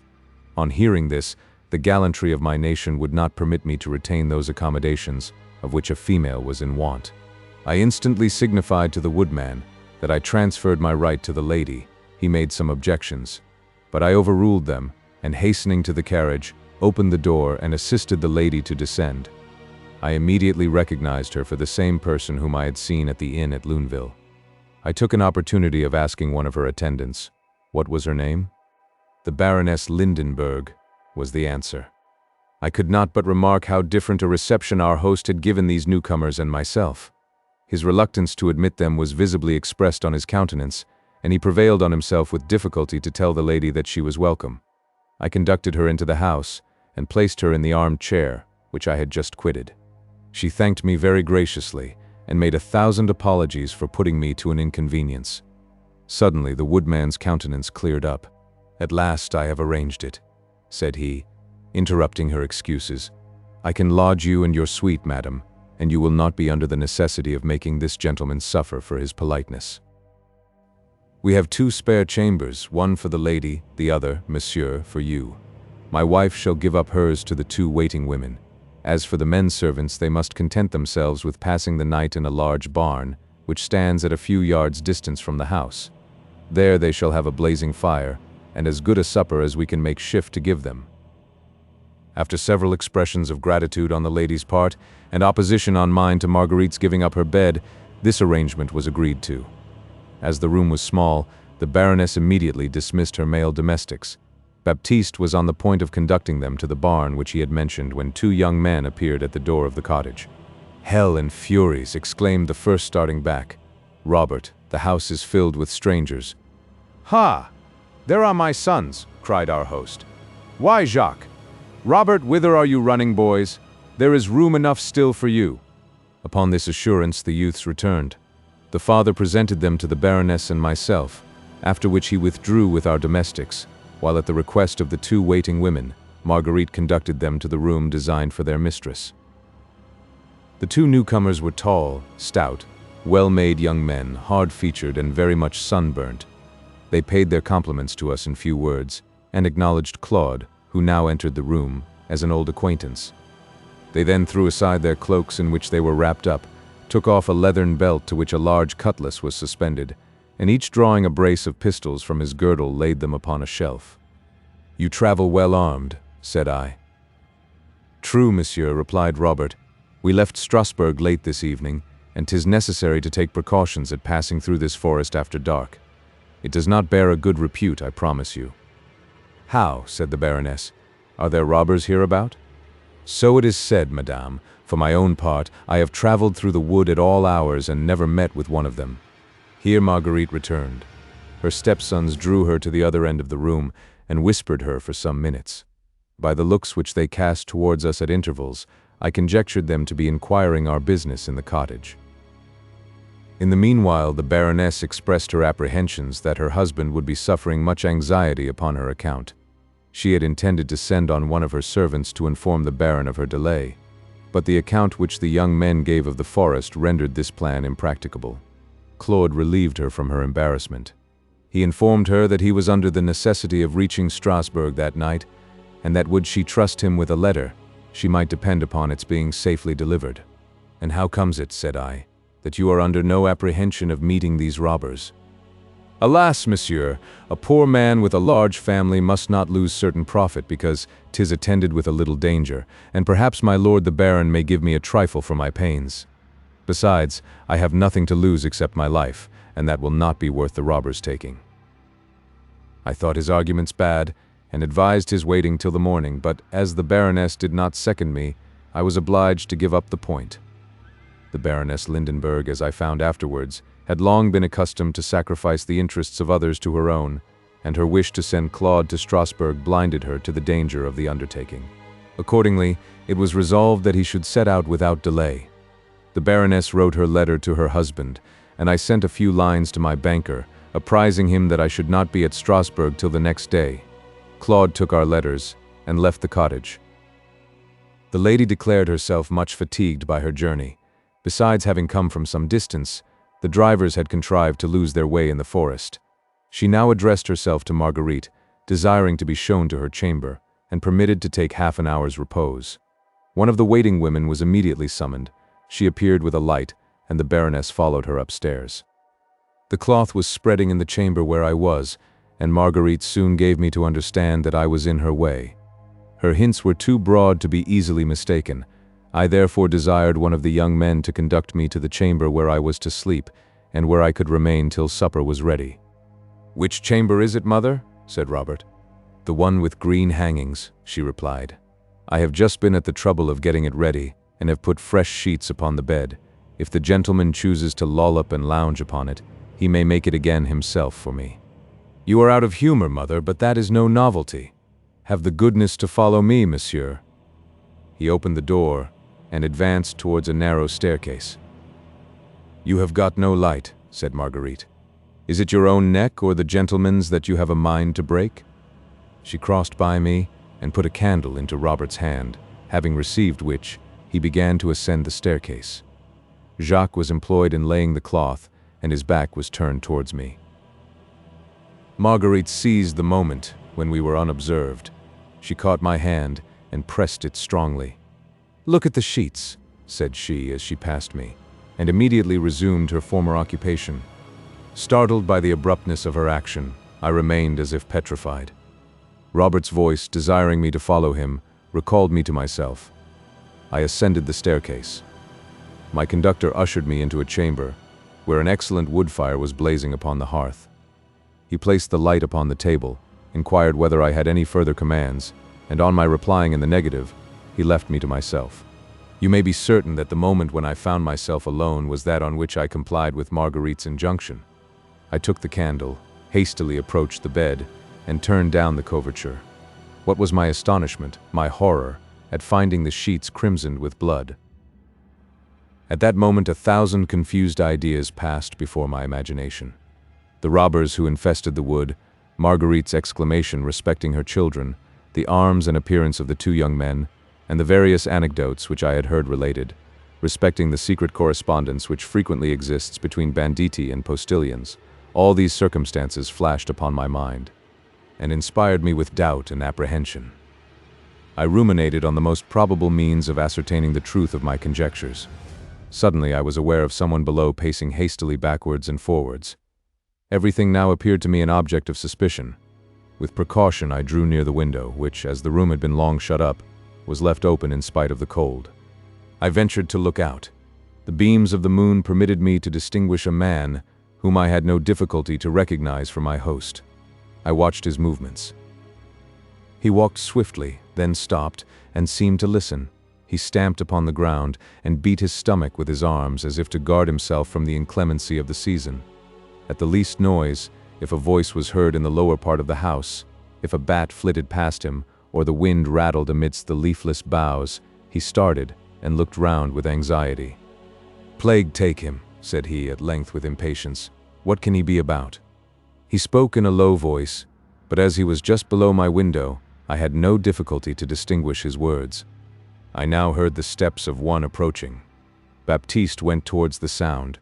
He joined a man, whom his low stature and the horn suspended from his neck declared to be no other than my faithful Claude, whom I had supposed to be already on his way to Strasbourg. Expecting their discourse to throw some light upon my situation, I hastened to put myself in a condition to hear it with safety. For this purpose I extinguished the candle, which stood upon a table near the bed. The flame of the fire was not strong enough to betray me, and I immediately resumed my place at the window. The objects of my curiosity had stationed themselves directly under it. I suppose that during my momentary absence the woodman had been blaming Claude for tardiness, since when I returned to the window, the latter was endeavoring to excuse his fault. "However," added he, "my diligence at present shall make up for my past delay." "On that condition," answered Baptiste, "I shall readily forgive you. But in truth, as you share equally with us in our prizes, your own interest will make you use all possible diligence. 'Twould be a shame to let such a noble booty escape us. You say that this Spaniard is rich? His servant boasted at the inn that the effects in his chaise were worth above 2,000 pistoles. Oh, how I cursed Stefano's imprudent vanity! And I have been told," continued the postilion, "that this baroness carries about her a casket of jewels of immense value. Maybe so, but I had rather she had stayed away. The Spaniard was a secure prey. The boys and myself could easily have mastered him and his servant, and then the 2,000 pistoles would have been shared between us four. Now we must let in the band for a share, and perhaps the whole covey may escape us. Should our friends have betaken themselves to their different posts before you reach the cavern, all will be lost. The ladies' attendants are too numerous for us to overpower them. Unless our associates arrive in time, we must needs let these travelers set out tomorrow without damage or hurt. 'Tis plague unlucky that my comrades who drove the coach should be those unacquainted with our confederacy. But never fear, friend Baptiste. An hour will bring me to the cavern. It is now but 10 o'clock, and by 12 you may expect the arrival of the band. By the by, take care of your wife. You know how strong is her repugnance to our mode of life, and she may find means to give information to the ladies' servants of our design. Oh, I am secure of her silence. She is too much afraid of me, and fond of her children, to dare to betray my secret.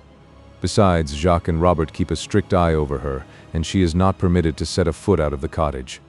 The servants are safely lodged in the barn. I shall endeavor to keep all quiet till the arrival of our friends. Were I assured of your finding them, the strangers should be dispatched this instant. But as it is possible for you to miss the banditti, I am fearful of being summoned to produce them by their domestics in the morning. And suppose either of the travelers should discover your design? Then we must poignard those in our power and take our chance about mastering the rest. However, to avoid running such a risk, hasten to the cavern. The banditti never leave it before 11, and if you use diligence, you may reach it in time to stop them. Tell Robert that I have taken his horse. My own has broken his bridle and escaped into the wood. What is the watchword? The reward of courage. 'Tis sufficient. I hasten to the cavern. and I to rejoin my guests, lest my absence should create suspicion. Farewell, and be diligent." These worthy associates now separated. The one bent his course towards the stable, while the other returned to the house. You may judge what must have been my feelings during this conversation, of which I lost not a single syllable. I dared not trust myself to my reflections, nor did any means present itself to escape the dangers which threatened me. Resistance I knew to be vain. I was unarmed, and a single man against three. However, I resolved at least to sell my life as dearly as I could. Dreading lest Baptiste should perceive my absence, and suspect me to have overheard the message with which Claude was dispatched, I hastily relighted my candle and quitted the chamber. On descending, I found the table spread for 6 persons. The Baroness sat by the fireside, Marguerite was employed in dressing a salad, and her stepsons were whispering together at the further end of the room. Baptiste, having the round of the garden to make, ere he could reach the cottage door, was not yet arrived. I seated myself quietly opposite to the Baroness. A glance upon Marguerite told her that her hint had not been thrown away upon me. How different did she now appear to me? What before seemed gloom and sullenness, I now found to be disgust at her associates and compassion for my danger. I looked up to her as to my only resource, yet knowing her to be watched by her husband with a suspicious eye, I could place but little reliance on the exertions of her goodwill. In spite of all my endeavors to conceal it, my agitation was but too visibly expressed upon my countenance. I was pale, and both my words and actions were disordered and embarrassed. The young men observed this, and inquired the cause. I attributed it to excessive fatigue, and the violent effect produced on me by the severity of the season. Whether they believed me or not, I will not pretend to say. They at least ceased to embarrass me with their questions. I strove to divert my attention from the perils which surrounded me, by conversing on different subjects with the Baroness. I talked of Germany, declaring my intention of visiting it immediately. God knows that I little thought at that moment of ever seeing it. She replied to me with great ease and politeness, professed that the pleasure of making my acquaintance amply compensated for the delay in her journey, and gave me a pressing invitation to make some stay at the castle of Lindenberg. As she spoke thus, the youths exchanged a malicious smile, which declared that she would be fortunate if she ever reached that castle herself. This action did not escape me, but I concealed the emotion which it excited in my breast. I continued to converse with the lady, but my discourse was so frequently incoherent that, as she has since informed me, she began to doubt whether I was in my right senses. The fact was that while my conversation turned upon one subject, my thoughts were entirely occupied by another. I meditated upon the means of quitting the cottage, finding my way to the barn, and giving the domestics information of our host's designs. I was soon convinced how impracticable was the attempt. Jacques and Robert watched my every movement with an attentive eye, and I was obliged to abandon the idea. All my hopes now rested upon Claude's not finding the banditti. In that case, according to what I had overheard, we should be permitted to depart unhurt. I shuddered involuntarily as Baptiste entered the room. He made many apologies for his long absence, but he had been detained by affairs impossible to be delayed. He then entreated permission for his family to sup at the same table with us, without which respect would not authorize his taking such a liberty. Oh, how in my heart I cursed the hypocrite! How I loathed his presence, who was on the point of depriving me of an existence, at that time infinitely dear. I had every reason to be satisfied with life. I had youth, wealth, rank, and education, and the fairest prospects presented themselves before me. I saw those prospects on the point of closing in the most horrible manner, yet was I obliged to dissimulate, and to receive with a semblance of gratitude the false civilities of him who held the dagger to my bosom. The permission which our host demanded was easily obtained. We seated ourselves at the table. The Baroness and myself occupied one side. The sons were opposite to us with their backs to the door. Baptiste took his seat by the Baroness at the upper end, and the place next to him was left for his wife. She soon entered the room and placed before us a plain but comfortable peasant's repast. Our host thought it necessary to apologize for the poorness of the supper. He had not been apprised of our coming. He could only offer us such fare as had been intended for his own family. But, added he, should any accident detain my noble guests longer than they at present intend, I hope to give them a better treatment. The villain, I well knew the accident to which he alluded. I shuddered at the treatment which he taught us to expect. My companion in danger seemed entirely to have got rid of her chagrin at being delayed. She laughed and conversed with the family with infinite gaiety. I strove but in vain to follow her example. My spirits were evidently forced, and the constraint which I put upon myself escaped not Baptiste's observation. "Come, come, monsieur, cheer up," said he. "You seem not quite recovered from your fatigue. To raise your spirits, what say you to a glass of excellent old wine which was left me by my father? God rest his soul, he is in a better world. I seldom produce this wine, but as I am not honored with such guests every day, this is an occasion which deserves a bottle." He then gave his wife a key and instructed her where to find the wine of which he spoke. She seemed by no means pleased with the commission. She took the key with an embarrassed air and hesitated to quit the table. "Did you hear me?" said Baptiste in an angry tone. Marguerite darted upon him a look of mingled anger and fear and left the chamber. His eyes followed her suspiciously till she had closed the door.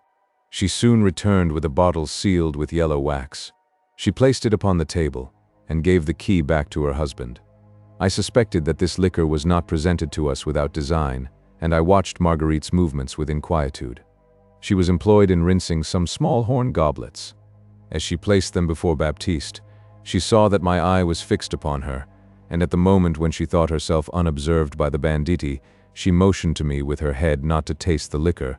She then resumed her place. In the meanwhile our host had drawn the cork, and filling 2 of the goblets, offered them to the lady and myself. She at first made some objections, but the instances of Baptiste were so urgent that she was obliged to comply. Fearing to excite suspicion, I hesitated not to take the goblet presented to me. By its smell and color I guessed it to be champagne, but some grains of powder floating upon the top convinced me that it was not unadulterated. However, I dared not to express my repugnance to drinking it. I lifted it to my lips and seemed to be swallowing it. Suddenly starting from my chair, I made the best of my way towards a vase of water at some distance, in which Marguerite had been rinsing the goblets. I pretended to spit out the wine with disgust, and took an opportunity unperceived of emptying the liquor into the vase. The banditti seemed alarmed at my action. Jacques half rose from his chair, put his hand into his bosom, and I discovered the haft of a dagger. I returned to my seat with tranquility, and affected not to have observed their confusion. "You have not suited my taste, honest friend," said I, addressing myself to Baptiste. "I never can drink champagne without its producing a violent illness. I swallowed a few mouthfuls ere I was aware of its quality, and fear that I shall suffer for my imprudence." Baptiste and Jacques exchanged looks of distrust. "Perhaps," said Robert, "the smell may be disagreeable to you." He quitted his chair and removed the goblet. I observed that he examined whether it was nearly empty. "He must have drank sufficient," said he to his brother in a low voice, while he reseated himself. Marguerite looked apprehensive that I had tasted the liquor. A glance from my eye reassured her. I waited with anxiety for the effects which the beverage would produce upon the lady. I doubted not but the grains which I had observed were poisonous, and lamented that it had been impossible for me to warn her of the danger. But a few minutes had elapsed before I perceived her eyes grow heavy. Her head sank upon her shoulder, and she fell into a deep sleep. I affected not to attend to this circumstance, and continued my conversation with Baptiste, with all the outward gaiety in my power to assume. But he no longer answered me without constraint. He eyed me with distrust and astonishment, and I saw that the banditti were frequently whispering among themselves. My situation became every moment more painful. I sustained the character of confidence with a worse grace than ever. Equally afraid of the arrival of their accomplices and of their suspecting my knowledge of their designs, I knew not how to dissipate the distrust which the banditti evidently entertained for me. In this new dilemma, the friendly Marguerite again assisted me. She passed behind the chairs of her stepsons, stopped for a moment opposite to me, closed her eyes, and reclined her head upon her shoulder. This hint immediately dispelled my incertitude. It told me that I ought to imitate the Baroness and pretend that the liquor had taken its full effect upon me. I did so, and in a few minutes seemed perfectly overcome with slumber. "So," cried Baptiste as I fell back in my chair, "at last he sleeps." I began to think that he had scented our design, and that we should have been forced to dispatch him at all events. "And why not dispatch him at all events?" inquired the ferocious Jacques. "Why leave him the possibility of betraying our secret? Marguerite, give me one of my pistols. A single touch of the trigger will finish him at once." "And supposing," rejoined the father, "supposing that our friends should not arrive tonight, a pretty figure we should make when the servants inquire for him in the morning." "No, no, Jacques. We must wait for our associates. If they join us, we are strong enough to dispatch the domestics as well as their masters, and the booty is our own. If Claude does not find the troop, we must take patience and suffer the prey to slip through our fingers. Ah, boys, had you arrived but 5 minutes sooner, the Spaniard would have been done for, and 2,000 pistoles our own. But you are always out of the way when you are most wanted. You are the most unlucky rogues." "Well, well, father," answered Jacques. "Had you been of my mind, all would have been over by this time. You, Robert, Claude, and myself, why the strangers were but double the number, and I warrant you we might have mastered them. However, Claude is gone. 'Tis too late to think of it now. We must wait patiently for the arrival of the gang, and if the travelers escape us tonight, we must take care to waylay them tomorrow." "True, true," said Baptiste. "Marguerite, have you given the sleeping draught to the waiting women?" She replied in the affirmative. "All then is safe. Come, come, boys, whatever falls out, we have no reason to complain of this adventure. We run no danger, may gain much, and can lose nothing." At this moment I heard a trampling of horses. Oh, how dreadful was the sound to my ears! A cold sweat flowed down my forehead, and I felt all the terrors of impending death. I was by no means reassured by hearing the compassionate Marguerite exclaim in the accents of despair, "Almighty God, they are lost." Luckily the woodman and his sons were too much occupied by the arrival of their associates to attend to me, or the violence of my agitation would have convinced them that my sleep was feigned. "Open! Open!" exclaimed several voices on the outside of the cottage. "Yes, yes," cried Baptiste joyfully.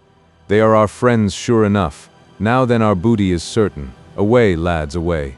Lead them to the barn. You know what is to be done there." Robert hastened to open the door of the cottage. "But first," said Jacques, taking up his arms, "first let me dispatch these sleepers." "No, no, no," replied his father. "Go you to the barn, where your presence is wanted. Leave me to take care of these and the women above." Jacques obeyed and followed his brother. They seemed to converse with the newcomers for a few minutes, after which I heard the robbers dismount, and as I conjectured, bend their course towards the barn. "So, that is wisely done," muttered Baptiste. "They have quitted their horses that they may fall upon the strangers by surprise. Good, good, and now to business." I heard him approach a small cupboard which was fixed up in a distant part of the room and unlock it. At this moment I felt myself shaken gently. "Now, now," whispered Marguerite. I opened my eyes. Baptiste stood with his back towards me. No one else was in the room save Marguerite and the sleeping lady. The villain had taken a dagger from the cupboard and seemed examining whether it was sufficiently sharp. I had neglected to furnish myself with arms, but I perceived this to be my only chance of escaping and resolved not to lose the opportunity.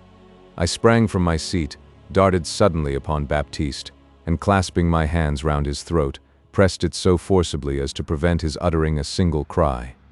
You may remember that I was remarkable at Salamanca for the power of my arm. It now rendered me an essential service. Surprised, terrified, and breathless, the villain was by no means an equal antagonist. I threw him upon the ground, I grasped him still tighter, and while I fixed him without motion upon the floor, Marguerite, wresting the dagger from his hand, plunged it repeatedly in his heart till he expired. No sooner was this horrible but necessary act perpetrated than Marguerite called on me to follow her. "Flight is our only refuge," said she. "Quick, quick, away!" I hesitated not to obey her, but unwilling to leave the Baroness a victim to the vengeance of the robbers, I raised her in my arms still sleeping and hastened after Marguerite.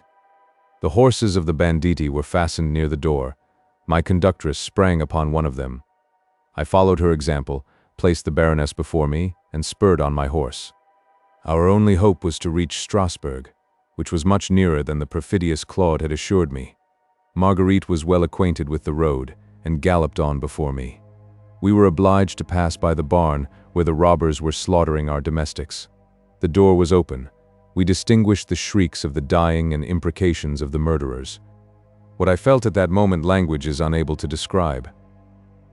Jacques heard the trampling of our horses as we rushed by the barn. He flew to the door with a burning torch in his hand and easily recognized the fugitives. "Betrayed! Betrayed!" he shouted to his companions. Instantly they left their bloody work and hastened to regain their horses. We heard no more. I buried my spurs in the sides of my courser, and Marguerite goaded on hers with the poignard, which had already rendered us such good service. We flew like lightning and gained the open plains. Already was Strasbourg's steeple in sight, when we heard the robbers pursuing us. Marguerite looked back and distinguished our followers descending a small hill at no great distance. It was in vain that we urged on our horses. The noise approached nearer with every moment. "We are lost," she exclaimed. "The villains gain upon us." "On, on," replied I. "I hear the trampling of horses coming from the town." We redoubled our exertions and were soon aware of a numerous band of cavaliers, who came towards us at full speed. They were on the point of passing us. "Stay, stay!" shrieked Marguerite. "Save us! For God's sake, save us!" The foremost, who seemed to act as guide, immediately reined in his steed. "'Tis she! 'Tis she!" exclaimed he, springing upon the ground. "Stop, my lord! Stop! They are safe! 'Tis my mother!" At the same moment Marguerite threw herself from her horse, clasped him in her arms, and covered him with kisses. The other cavaliers stopped at the exclamation. "The Baroness Lindenberg?" cried another of the strangers eagerly. "Where is she? Is she not with you?" He stopped on beholding her lying senseless in my arms. Hastily he caught her from me. The profound sleep in which she was plunged made him at first tremble for her life, but the beating of her heart soon reassured him. "God be thanked," said he. "She has escaped unhurt." I interrupted his joy by pointing out the brigands, who continued to approach. No sooner had I mentioned them than the greatest part of the company, which appeared to be chiefly composed of soldiers, hastened forward to meet them. The villains stayed not to receive their attack. Perceiving their danger, they turned the heads of their horses and fled into the wood, whither they were followed by our preservers. In the meanwhile the stranger, whom I guessed to be the Baron Lindenberg, after thanking me for my care of his lady, proposed our returning with all speed to the town. The Baroness, on whom the effects of the opiate had not ceased to operate, was placed before him. Marguerite and her son remounted their horses, the Baron's domestics followed, and we soon arrived at the inn, where he had taken his apartments. This was at the Austrian Eagle, where my banker, whom before my quitting Paris I had apprised of my intention to visit Strasbourg, had prepared lodgings for me. I rejoiced at this circumstance. It gave me an opportunity of cultivating the Baron's acquaintance, which I foresaw would be of use to me in Germany. Immediately upon our arrival, the lady was conveyed to bed.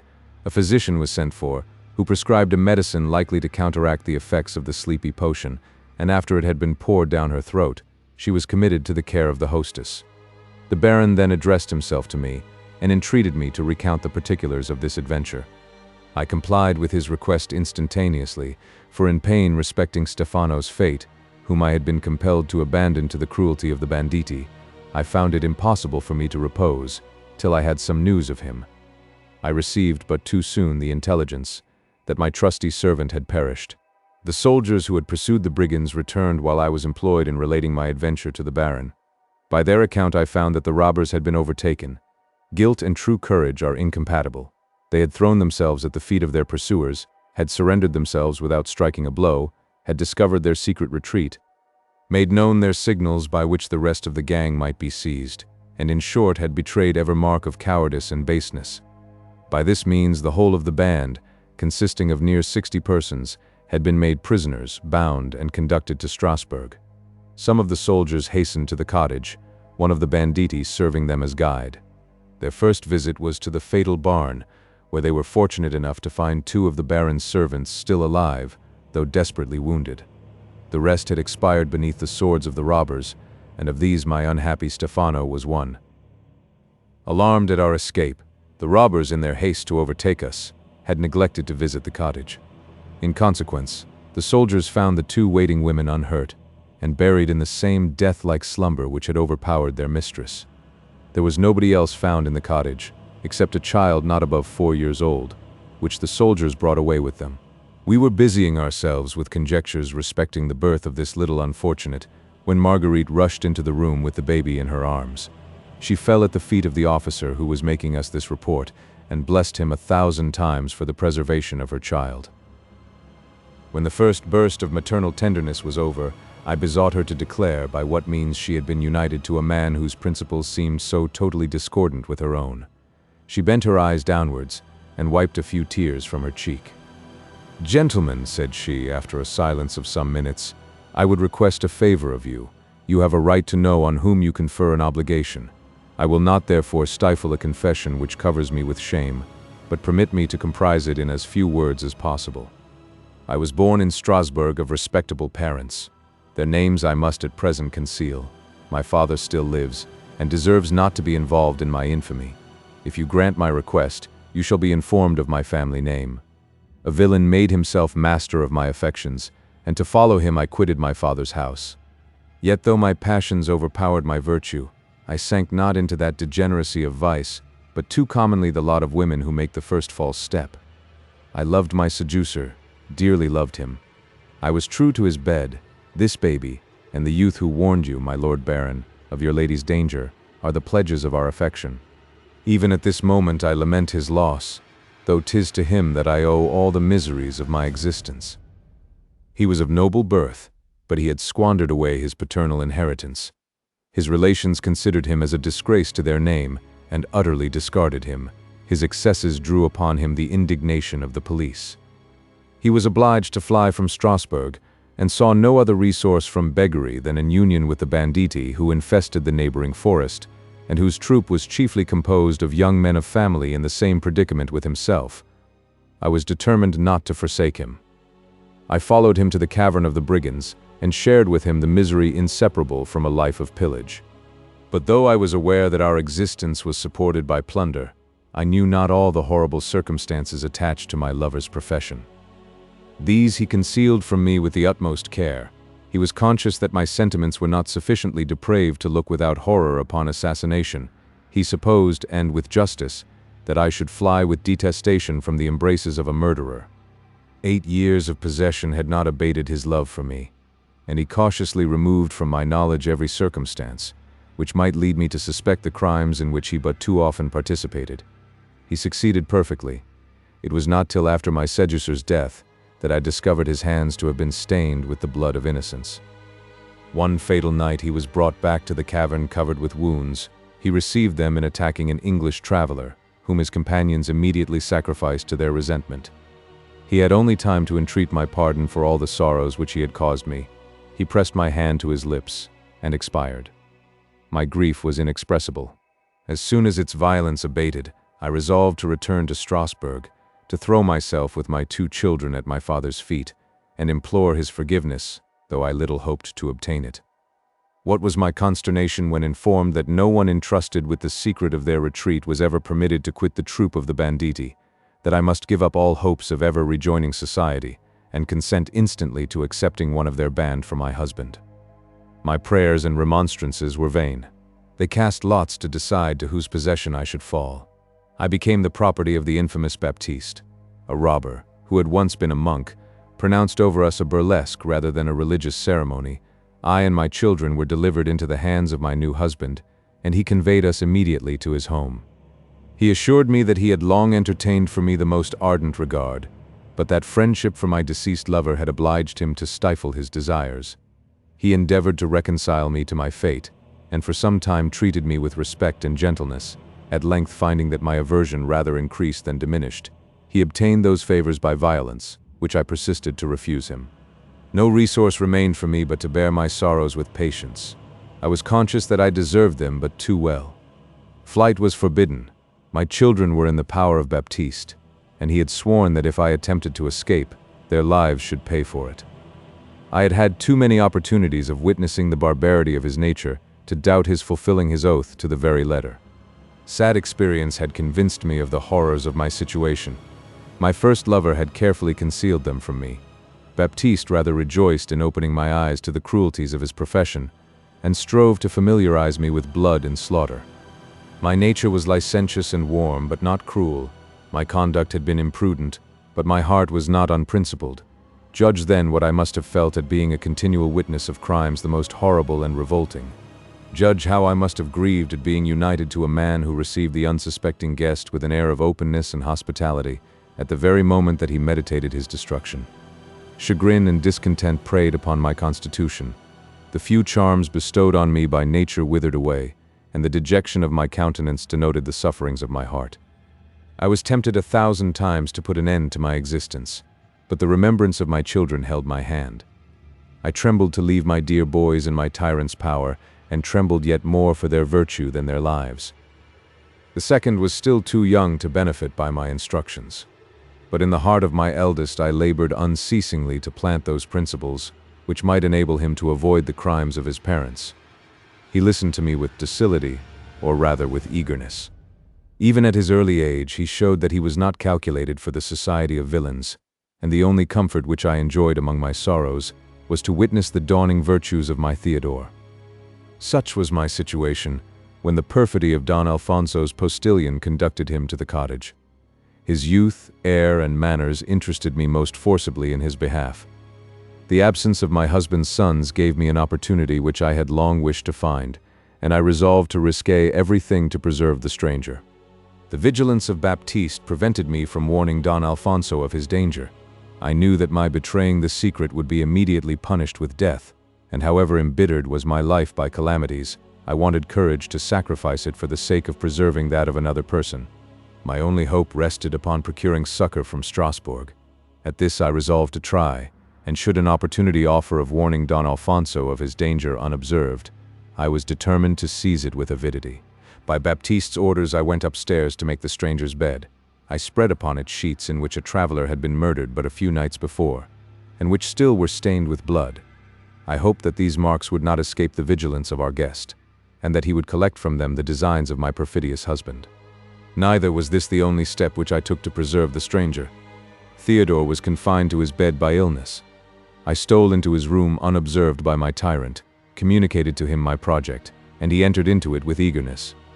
He rose in spite of his malady, and dressed himself with all speed. I fastened one of the sheets round his arms, and lowered him from the window. He flew to the stable, took Claude's horse, and hastened to Strasbourg. Had he been accosted by the banditti, he was to have declared himself sent upon a message by Baptiste, but fortunately he reached the town without meeting any obstacle. Immediately upon his arrival at Strasbourg, he entreated assistance from the magistrature. His story passed from mouth to mouth, and at length came to the knowledge of my lord the Baron. Anxious for the safety of his lady, whom he knew would be upon the road that evening, it struck him that she might have fallen into the power of the robbers. He accompanied Theodore, who guided the soldiers towards the cottage, and arrived just in time to save us from falling once more into the hands of our enemies. Here I interrupted Marguerite to inquire why the sleepy potion had been presented to me.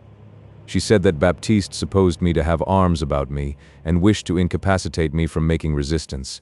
It was a precaution which he always took, since as the travelers had no hopes of escaping, despair would have incited them to sell their lives dearly. The Baron then desired Marguerite to inform him what were her present plans. I joined him in declaring my readiness to show my gratitude to her for the preservation of my life. Disgusted with a world, she replied, in which I have met with nothing but misfortunes, my only wish is to retire into a convent. But first I must provide for my children. I find that my mother is no more, probably driven to an untimely grave by my desertion. My father is still living. He is not an hard man. Perhaps, gentlemen, in spite of my ingratitude and imprudence, your intercessions may induce him to forgive me and to take charge of his unfortunate grandsons. If you obtain this boon for me, you will repay my services 1,000-fold. Both the Baron and myself assured Marguerite that we would spare no pains to obtain her pardon, and that even should her father be inflexible, she need be under no apprehensions respecting the fate of her children. I engaged myself to provide for Theodore, and the Baron promised to take the youngest under his protection. The grateful mother thanked us with tears for what she called generosity, but which in fact was no more than a proper sense of our obligations to her. She then left the room to put her little boy to bed, whom fatigue and sleep had completely overpowered. The Baroness, on recovering and being informed from what dangers I had rescued her, set no bounds to the expressions of her gratitude. She was joined so warmly by her husband in pressing me to accompany them to their castle in Bavaria that I found it impossible to resist their entreaties. During a week which we passed at Strasbourg, the interests of Marguerite were not forgotten. In our application to her father, we succeeded as amply as we could wish. The good old man had lost his wife. He had no children but this unfortunate daughter, of whom he had received no news for almost 14 years.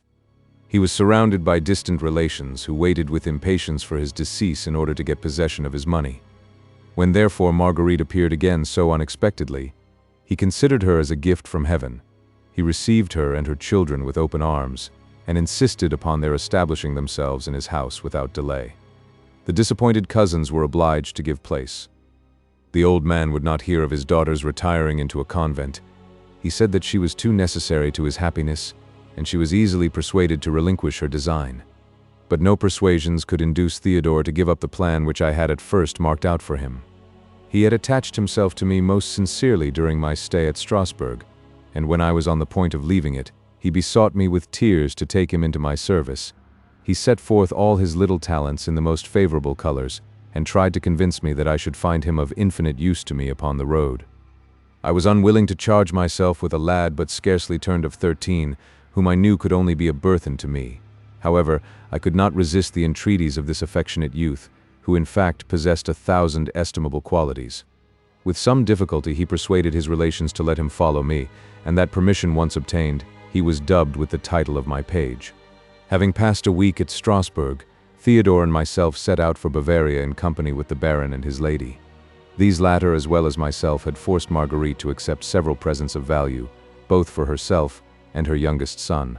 On leaving her, I promised his mother faithfully that I would restore Theodore to her within the year. I have related this adventure at length, Lorenzo, that you might understand the means by which the adventurer, Alfonso d'Alvarado, got introduced into the castle of Lindenberg. Judge from this specimen how much faith should be given to your aunt's assertions.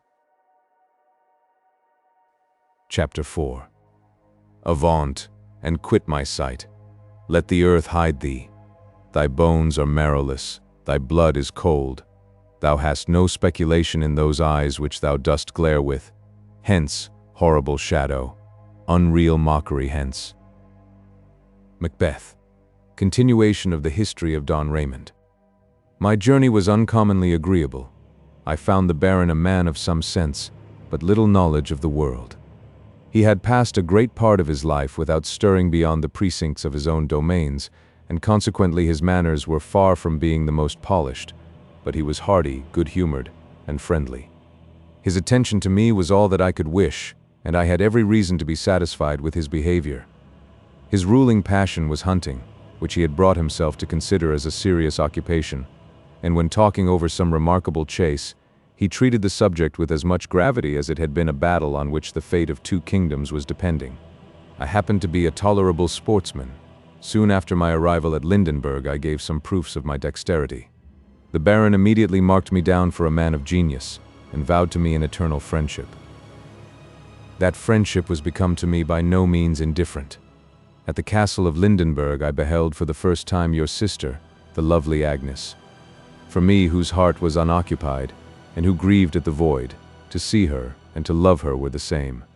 I found in Agnes all that was requisite to secure my affection. She was then scarcely 16. Her person, light and elegant, was already formed. She possessed several talents in perfection, particularly those of music and drawing. Her character was gay, open, and good-humored, and the graceful simplicity of her dress and manners formed an advantageous contrast to the art and studied coquetry of the Parisian dames, whom I had just quitted. From the moment that I beheld her, I felt the most lively interest in her fate. I made many inquiries respecting her of the Baroness. "She is my niece," replied that lady. "You are still ignorant, Don Alfonso, that I am your countrywoman. I am sister to the Duke of Medina Celi, Agnes is the daughter of my second brother, Don Gaston. She has been destined to the convent from her cradle, and will soon make her profession at Madrid." Here Lorenzo interrupted the Marquise by an exclamation of surprise. "Intended for the convent from her cradle?" said he. "By heaven, this is the first word that I ever heard of such a design." "I believe it, my dear Lorenzo," answered Don Raymond, "but you must listen to me with patience. You will not be less surprised when I relate some particulars of your family still unknown to you, and which I have learnt from the mouth of Agnes herself." He then resumed his narrative as follows. "You cannot but be aware that your parents were unfortunately slaves to the grossest superstition. When this foible was called into play, their every other sentiment, their every other passion yielded to its irresistible strength. While she was big with Agnes, your mother was seized by a dangerous illness and given over by her physicians. In this situation, Donna Inesilla vowed that if she recovered from her malady, the child then living in her bosom, if a girl, should be dedicated to Saint Clare, if a boy to Saint Benedict. Her prayers were heard. She got rid of her complaint. Agnes entered the world alive, and was immediately destined to the service of Saint Clare." Don Gaston readily chimed in with his lady's wishes, but knowing the sentiments of the Duke, his brother, respecting a monastic life, it was determined that your sister's destination should be carefully concealed from him. The better to guard the secret, it was resolved that Agnes should accompany her aunt, Donna Rodolpha, into Germany, whither that lady was on the point of following her new married husband, Baron Lindenberg. On her arrival at that estate, the young Agnes was put into a convent, situated but a few miles from the castle. The nuns to whom her education was confided performed their charge with exactitude. They made her a perfect mistress of many talents, and strove to infuse into her mind a taste for the retirement and tranquil pleasures of a convent. But a secret instinct made the young recluse sensible that she was not born for solitude. In all the freedom of youth and gaiety, she scrupled not to treat as ridiculous many ceremonies which the nuns regarded with awe, and she was never more happy than when her lively imagination inspired her with some scheme to plague the stiff lady abbess, or the ugly, ill-tempered old porteress. She looked with disgust upon the prospect before her. However, no alternative was offered to her, and she submitted to the decree of her parents, though not without secret repining. That repugnance she had not art enough to conceal long. Don Gaston was informed of it. Alarmed, Lorenzo, lest your affection for her should oppose itself to his projects, and lest you should positively object to your sister's misery, he resolved to keep the whole affair from your knowledge as well as the Duke's, till the sacrifice should be consummated. The season of her taking the veil was fixed for the time when you should be upon your travels. In the meanwhile, no hint was dropped of Donna Inesilla's fatal vow. Your sister was never permitted to know your direction. All your letters were read before she received them, and those parts effaced which were likely to nourish her inclination for the world. Her answers were dictated either by her aunt or by Dame Cunegonde, her governess. These particulars I learnt partly from Agnes, partly from the Baroness herself. I immediately determined upon rescuing this lovely girl from a fate so contrary to her inclinations and ill-suited to her merit. I endeavored to ingratiate myself into her favor. I boasted of my friendship and intimacy with you. She listened to me with avidity. She seemed to devour my words while I spoke in your praise, and her eyes thanked me for my affection to her brother. My constant and unremitted attention at length gained me her heart, and with difficulty I obliged her to confess that she loved me. When, however, I proposed her quitting the castle of Lindenberg, she rejected the idea in positive terms. "Be generous, Alfonso," she said. "You possess my heart, but use not the gift ignobly. Employ not your ascendancy over me in persuading me to take a step at which I should hereafter have to blush. I am young and deserted. My brother, my only friend, is separated from me, and my other relations act with me as my enemies. Take pity on my unprotected situation. Instead of seducing me to an action which would cover me with shame, strive rather to gain the affections of those who govern me. The Baron esteems you. My aunt, to others ever harsh, proud, and contemptuous, remembers that you rescued her from the hands of murderers, and wears with you alone the appearance of kindness and benignity. Try then your influence over my guardians. If they consent to our union, my hand is yours. From your account of my brother, I cannot doubt your obtaining his approbation. And when they find the impossibility of executing their design, I trust that my parents will excuse my disobedience, and expiate by some other sacrifice my mother's fatal vow. From the first moment that I beheld Agnes, I had endeavored to conciliate the favor of her relations. Authorized by the confession of her regard, I redoubled my exertions. My principal battery was directed against the Baroness. It was easy to discover that her word was law in the castle. Her husband paid her the most absolute submission and considered her as a superior being. She was about 40. In her youth she had been a beauty. But her charms had been upon that large scale which can but ill sustain the shock of years. However, she still possessed some remains of them. Her understanding was strong and excellent when not obscured by prejudice, which unluckily was but seldom the case. Her passions were violent. She spared no pains to gratify them, and pursued with unremitting vengeance those who opposed themselves to her wishes. The warmest of friends, the most inveterate of enemies, such was the Baroness Lindenberg. I labored incessantly to please her. Unluckily, I succeeded but too well. She seemed gratified by my attention, and treated me with a distinction accorded by her to no one else. One of my daily occupations was reading to her for several hours. Those hours I should much rather have passed with Agnes. But as I was conscious that complaisance for her aunt would advance our union, I submitted with a good grace to the penance imposed upon me. Donna Rodolfo's library was principally composed of old Spanish romances. These were her favorite studies, and once a day one of these unmerciful volumes was put regularly into my hands. I read the wearisome adventures of Perceforest, Tirante the White, Palmerin of England, and the Knight of the Sun, till the book was on the point of falling from my hands through ennui. However, the increasing pleasure which the Baroness seemed to take in my society encouraged me to persevere, and latterly she showed for me a partiality so marked that Agnes advised me to seize the first opportunity of declaring our mutual passion to her aunt.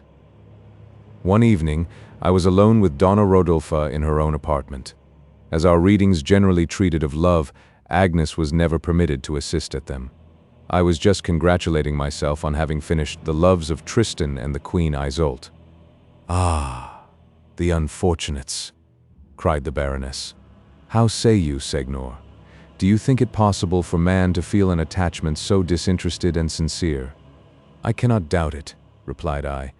"My own heart furnishes me with the certainty." "Ah, Donna Rodolfo, might I but hope for your approbation of my love. Might I but confess the name of my mistress without incurring your resentment." She interrupted me.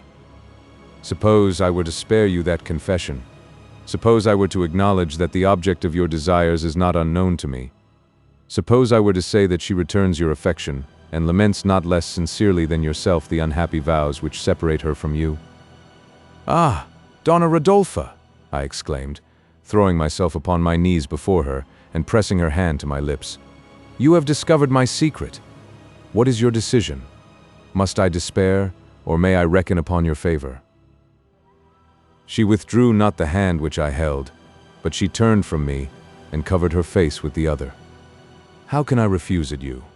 she replied. "Ah, Don Alfonso, I have long perceived to whom your attentions were directed, but till now I perceived not the impression which they made upon my heart. At length I can no longer hide my weakness either from myself or from you. I yield to the violence of my passion and own that I adore you. For 3 long months I stifled my desires, but grown stronger by resistance, I submit to their impetuosity. Pride, fear, and honor, respect for myself, and my engagements to the Baron, all are vanquished. I sacrifice them to my love for you, and it still seems to me that I pay too mean a price for your possession." She paused for an answer. Judge, my Lorenzo, what must have been my confusion at this discovery. I at once saw all the magnitude of this obstacle, which I had raised myself to my happiness. The Baroness had placed those attentions to her own account, which I had merely paid her for the sake of Agnes, and the strength of her expressions, the looks which accompanied them, and my knowledge of her revengeful disposition made me tremble for myself and my beloved. I was silent for some minutes. I knew not how to reply to her declaration.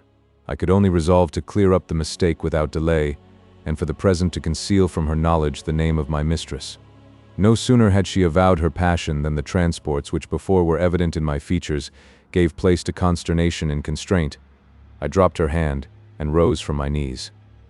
The change in my countenance did not escape her observation. "What means this silence?" said she in a trembling voice. "Where is that joy which you led me to expect?" "Forgive me, Signora," I answered, "if what necessity forces from me should seem harsh and ungrateful, to encourage you in an error which, however it may flatter myself, must prove to you the source of disappointment, would make me appear criminal in every eye. Honor obliges me to inform you that you have mistaken for the solicitude of love what was only the attention of friendship. The latter sentiment is that which I wish to excite in your bosom. To entertain a warmer, respect for you forbids me, and gratitude for the Baron's generous treatment. Perhaps these reasons would not be sufficient to shield me from your attractions, were it not that my affections are already bestowed upon another. You have charms, Signora, which might captivate the most insensible. No heart unoccupied could resist them. Happy is it for me that mine is no longer in my possession, or I should have to reproach myself forever with having violated the laws of hospitality. Recollect yourself, noble lady. Recollect what is owed by you to honor, by me to the Baron, and replace by esteem and friendship those sentiments which I never can return."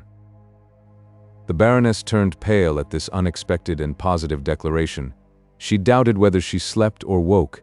At length, recovering from her surprise, consternation gave place to rage, and the blood rushed back into her cheeks with violence. "Villain!" she cried. "Monster of deceit! Thus is the avowal of my love received? Is it thus that? But no, no. It cannot, it shall not be. Alfonso, behold me at your feet. Be witness of my despair. Look with pity on a woman who loves you with sincere affection. She who possesses your heart, how has she merited such a treasure? What sacrifice has she made to you? What raises her above Rodolpha? I endeavored to lift her from her knees. For God's sake, Signora, restrain these transports. They disgrace yourself and me. Your exclamations may be heard, and your secret divulged to your attendants. I see that my presence only irritates you. Permit me to retire." I prepared to quit the apartment. The Baroness caught me suddenly by the arm. "And who is this happy rival?" said she in a menacing tone. "I will know her name, and when I know it, she is someone in my power. You entreated my favor, my protection. Let me but find her. Let me but know who dares to rob me of your heart, and she shall suffer every torment which jealousy and disappointment can inflict. Who is she? Answer me this moment. Hope not to conceal her from my vengeance. Spies shall be set over you. Every step, every look shall be watched. Your eyes will discover my rival. I shall know her, and when she is found, tremble, Alfonso, for her and for yourself." As she uttered these last words, her fury mounted to such a pitch as to stop her powers of respiration. She panted, groaned, and at length fainted away. As she was falling, I caught her in my arms and placed her upon a sofa. Then, hastening to the door, I summoned her women to her assistance. I committed her to their care and seized the opportunity of escaping. Agitated and confused beyond expression, I bent my steps towards the garden. The benignity with which the Baroness had listened to me at first raised my hopes to the highest pitch. I imagined her to have perceived my attachment for her niece and to approve of it. Extreme was my disappointment at understanding the true purport of her discourse. I knew not what course to take. The superstition of the parents of Agnes, aided by her aunt's unfortunate passion, seemed to oppose such obstacles to our union as were almost insurmountable. As I passed by a low parlor, whose windows looked into the garden, through the door which stood half open I observed Agnes seated at a table. She was occupied in drawing, and several unfinished sketches were scattered round her. I entered, still undetermined whether I should acquaint her with the declaration of the Baroness. "Oh, is it only you?" said she, raising her head. "You are no stranger, and I shall continue my occupation without ceremony. Take a chair and seat yourself by me." I obeyed, and placed myself near the table. Unconscious what I was doing, and totally occupied by the scene which had just passed, I took up some of the drawings and cast my eye over them. One of the subjects struck me from its singularity. It represented the great hall of the castle of Lindenberg. A door conducting to a narrow staircase stood half open. In the foreground appeared a group of figures, placed in the most grotesque attitudes. Terror was expressed upon every countenance. Here was one upon his knees with his eyes cast up to heaven, and praying most devoutly. There another was creeping away upon all fours. Some hid their faces in their cloaks or the laps of their companions. Some had concealed themselves beneath a table, on which the remnants of a feast were visible, while others with gaping mouths and eyes wide stretched pointed to a figure supposed to have created this disturbance. It represented a female of more than human stature, clothed in the habit of some religious order. Her face was veiled. On her arm hung a chaplet of beads. Her dress was in several places stained with the blood which trickled from a wound upon her bosom. In one hand she held a lamp, in the other a large knife, and she seemed advancing towards the iron gates of the hall. "What does this mean, Agnes?" said I. "Is this some invention of your own?" She cast her eye upon the drawing. "Oh, no," she replied. "'Tis the invention of much wiser heads than mine. But can you possibly have lived at Lindenberg for 3 whole months without hearing of the bleeding nun? You are the first who ever mentioned the name to me. Pray, who may the lady be?" "That is more than I can pretend to tell you. All my knowledge of her history comes from an old tradition in this family, which has been handed down from father to son, and is firmly credited throughout the Baron's domains. Nay, the Baron believes it himself, and as for my aunt, who has a natural turn for the marvelous, she would sooner doubt the veracity of the Bible than of the bleeding nun. Shall I tell you this history?" I answered that she would oblige me much by relating it. She resumed her drawing, and then proceeded as follows in a tone of burlesque gravity. "It is surprising that in all the chronicles of past times, this remarkable personage is never once mentioned. Fain would I recount to you her life, but unluckily till after her death, she was never known to have existed. Then, first did she think it necessary to make some noise in the world, and with that intention she made bold to seize upon the castle of Lindenberg. Having a good taste, she took up her abode in the best room of the house, and once established there, she began to amuse herself by knocking about the tables and chairs in the middle of the night. Perhaps she was a bad sleeper, but this I have never been able to ascertain. According to the tradition, this entertainment commenced about a century ago. It was accompanied with shrieking, howling, groaning, swearing, and many other agreeable noises of the same kind. But though one particular room was more especially honored with her visits, she did not entirely confine herself to it. She occasionally ventured into the old galleries, paced up and down the spacious halls, or sometimes stopping at the doors of the chambers, she wept and wailed there to the universal terror of the inhabitants. In these nocturnal excursions she was seen by different people, who all describe her appearance as you behold it here, traced by the hand of her unworthy historian. The singularity of this account insensibly engaged my attention. "Did she never speak to those who met her?" said I. "Not she. The specimens, indeed, which she gave nightly of her talents for conversation, were by no means inviting. Sometimes the castle rung with oaths and execrations, a moment after she repeated her paternoster. Now she howled out the most horrible blasphemies, and then chaunted De Profundis, as orderly as if still in the choir. In short, she seemed a mighty capricious being, but whether she prayed or cursed, whether she was impious or devout, she always contrived to terrify her auditors out of their senses. The castle became scarcely habitable, and its lord was so frightened by these midnight revels, that one fine morning he was found dead in his bed. This success seemed to please the nun mightily, for now she made more noise than ever. But the next baron proved too cunning for her. He made his appearance with a celebrated exorciser in his hand, who feared not to shut himself up for a night in the haunted chamber. There it seems that he had an hard battle with the ghost, before she would promise to be quiet. She was obstinate, but he was more so, and at length she consented to let the inhabitants of the castle take a good night's rest. For some time after no news was heard of her, but at the end of 5 years the exorciser died, and then the nun ventured to peep abroad again. However, she was now grown much more tractable and well-behaved. She walked about in silence and never made her appearance above once in 5 years. This custom, if you will believe the Baron, she still continues.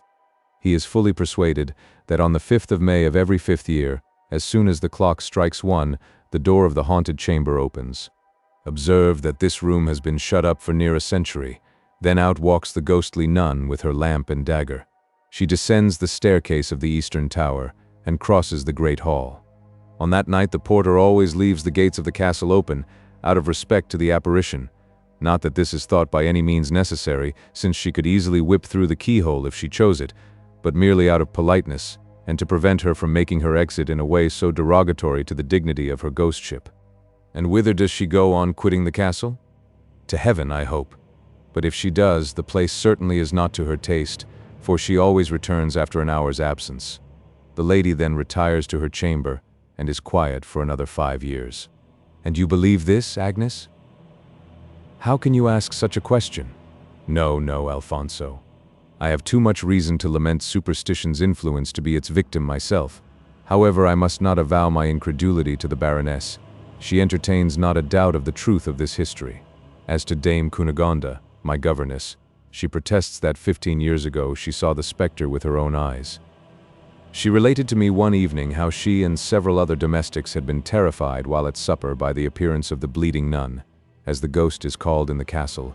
'Tis from her account that I drew this sketch, and you may be certain that Cunegonde was not omitted. There she is. I shall never forget what a passion she was in, and how ugly she looked while she scolded me for having made her picture so like herself. Here she pointed to a burlesque figure of an old woman in an attitude of terror. In spite of the melancholy which oppressed me, I could not help smiling at the playful imagination of Agnes. She had perfectly preserved Dame Cunegonde's resemblance, but had so much exaggerated every fault, and rendered every feature so irresistibly laughable, that I could easily conceive the duenna's anger. The figure is admirable, my dear Agnes. I knew not that you possessed such talents for the ridiculous. Stay a moment, she replied. I will show you a figure still more ridiculous than Dame Cunegonde's. If it pleases you, you may dispose of it as seems best to yourself. She rose and went to a cabinet at some little distance. Unlocking a drawer, she took out a small case which she opened and presented to me. Do you know the resemblance? Said she, smiling. It was her own. Transported at the gift, I pressed the portrait to my lips with passion. I threw myself at her feet and declared my gratitude in the warmest and most affectionate terms.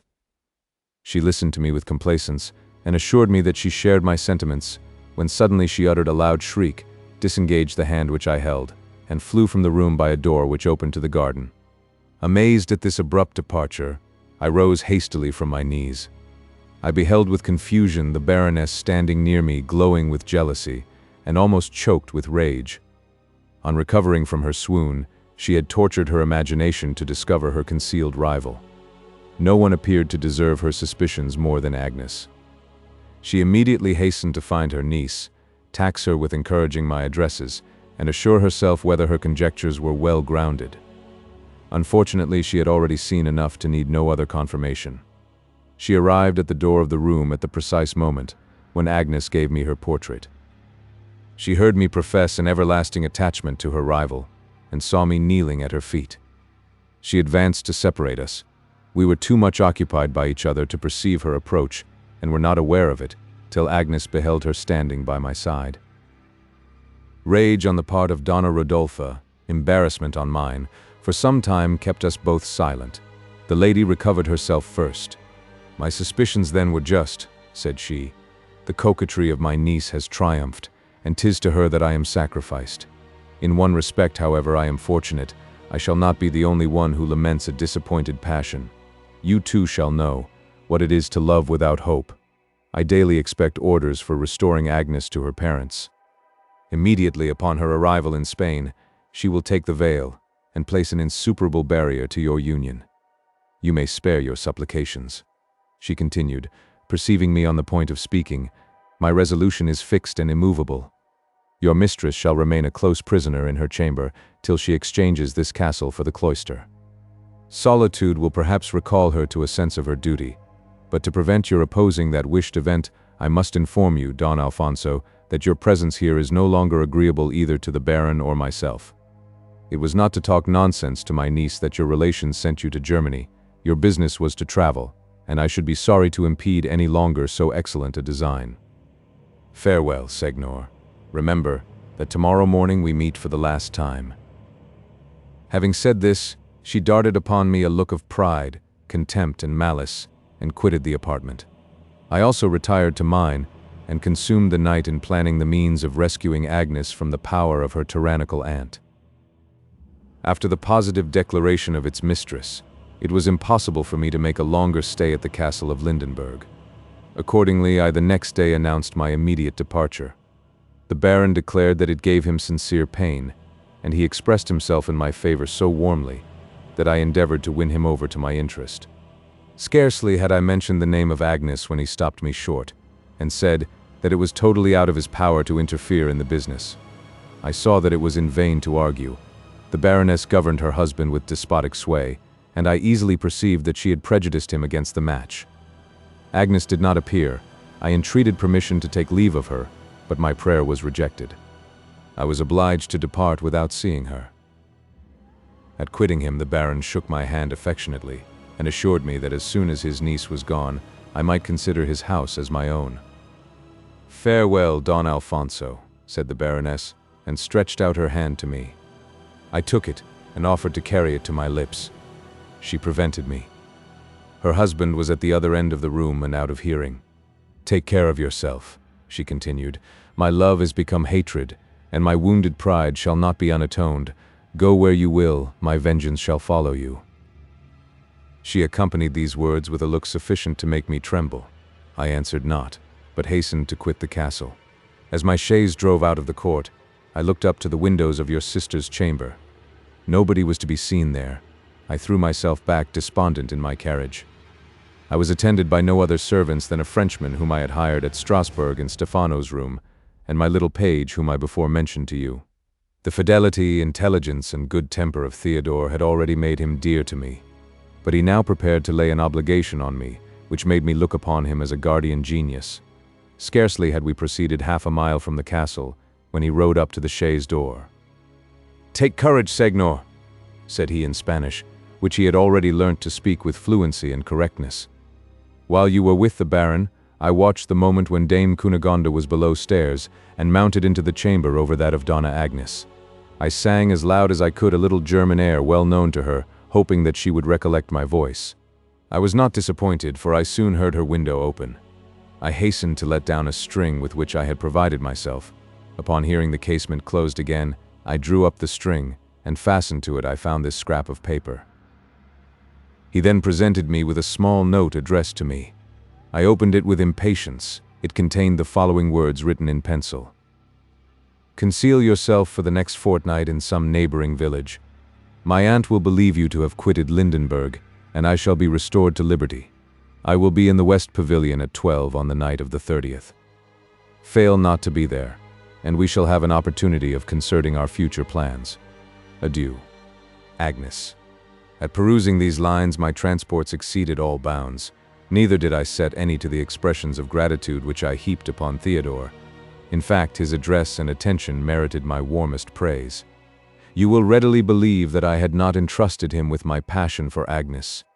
But the arch-youth had too much discernment not to discover my secret, and too much discretion not to conceal his knowledge of it. He observed in silence what was going on, nor strove to make himself an agent in the business till my interests required his interference.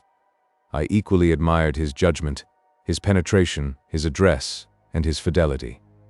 This was not the first occasion in which I had found him of infinite use, and I was every day more convinced of his quickness and capacity.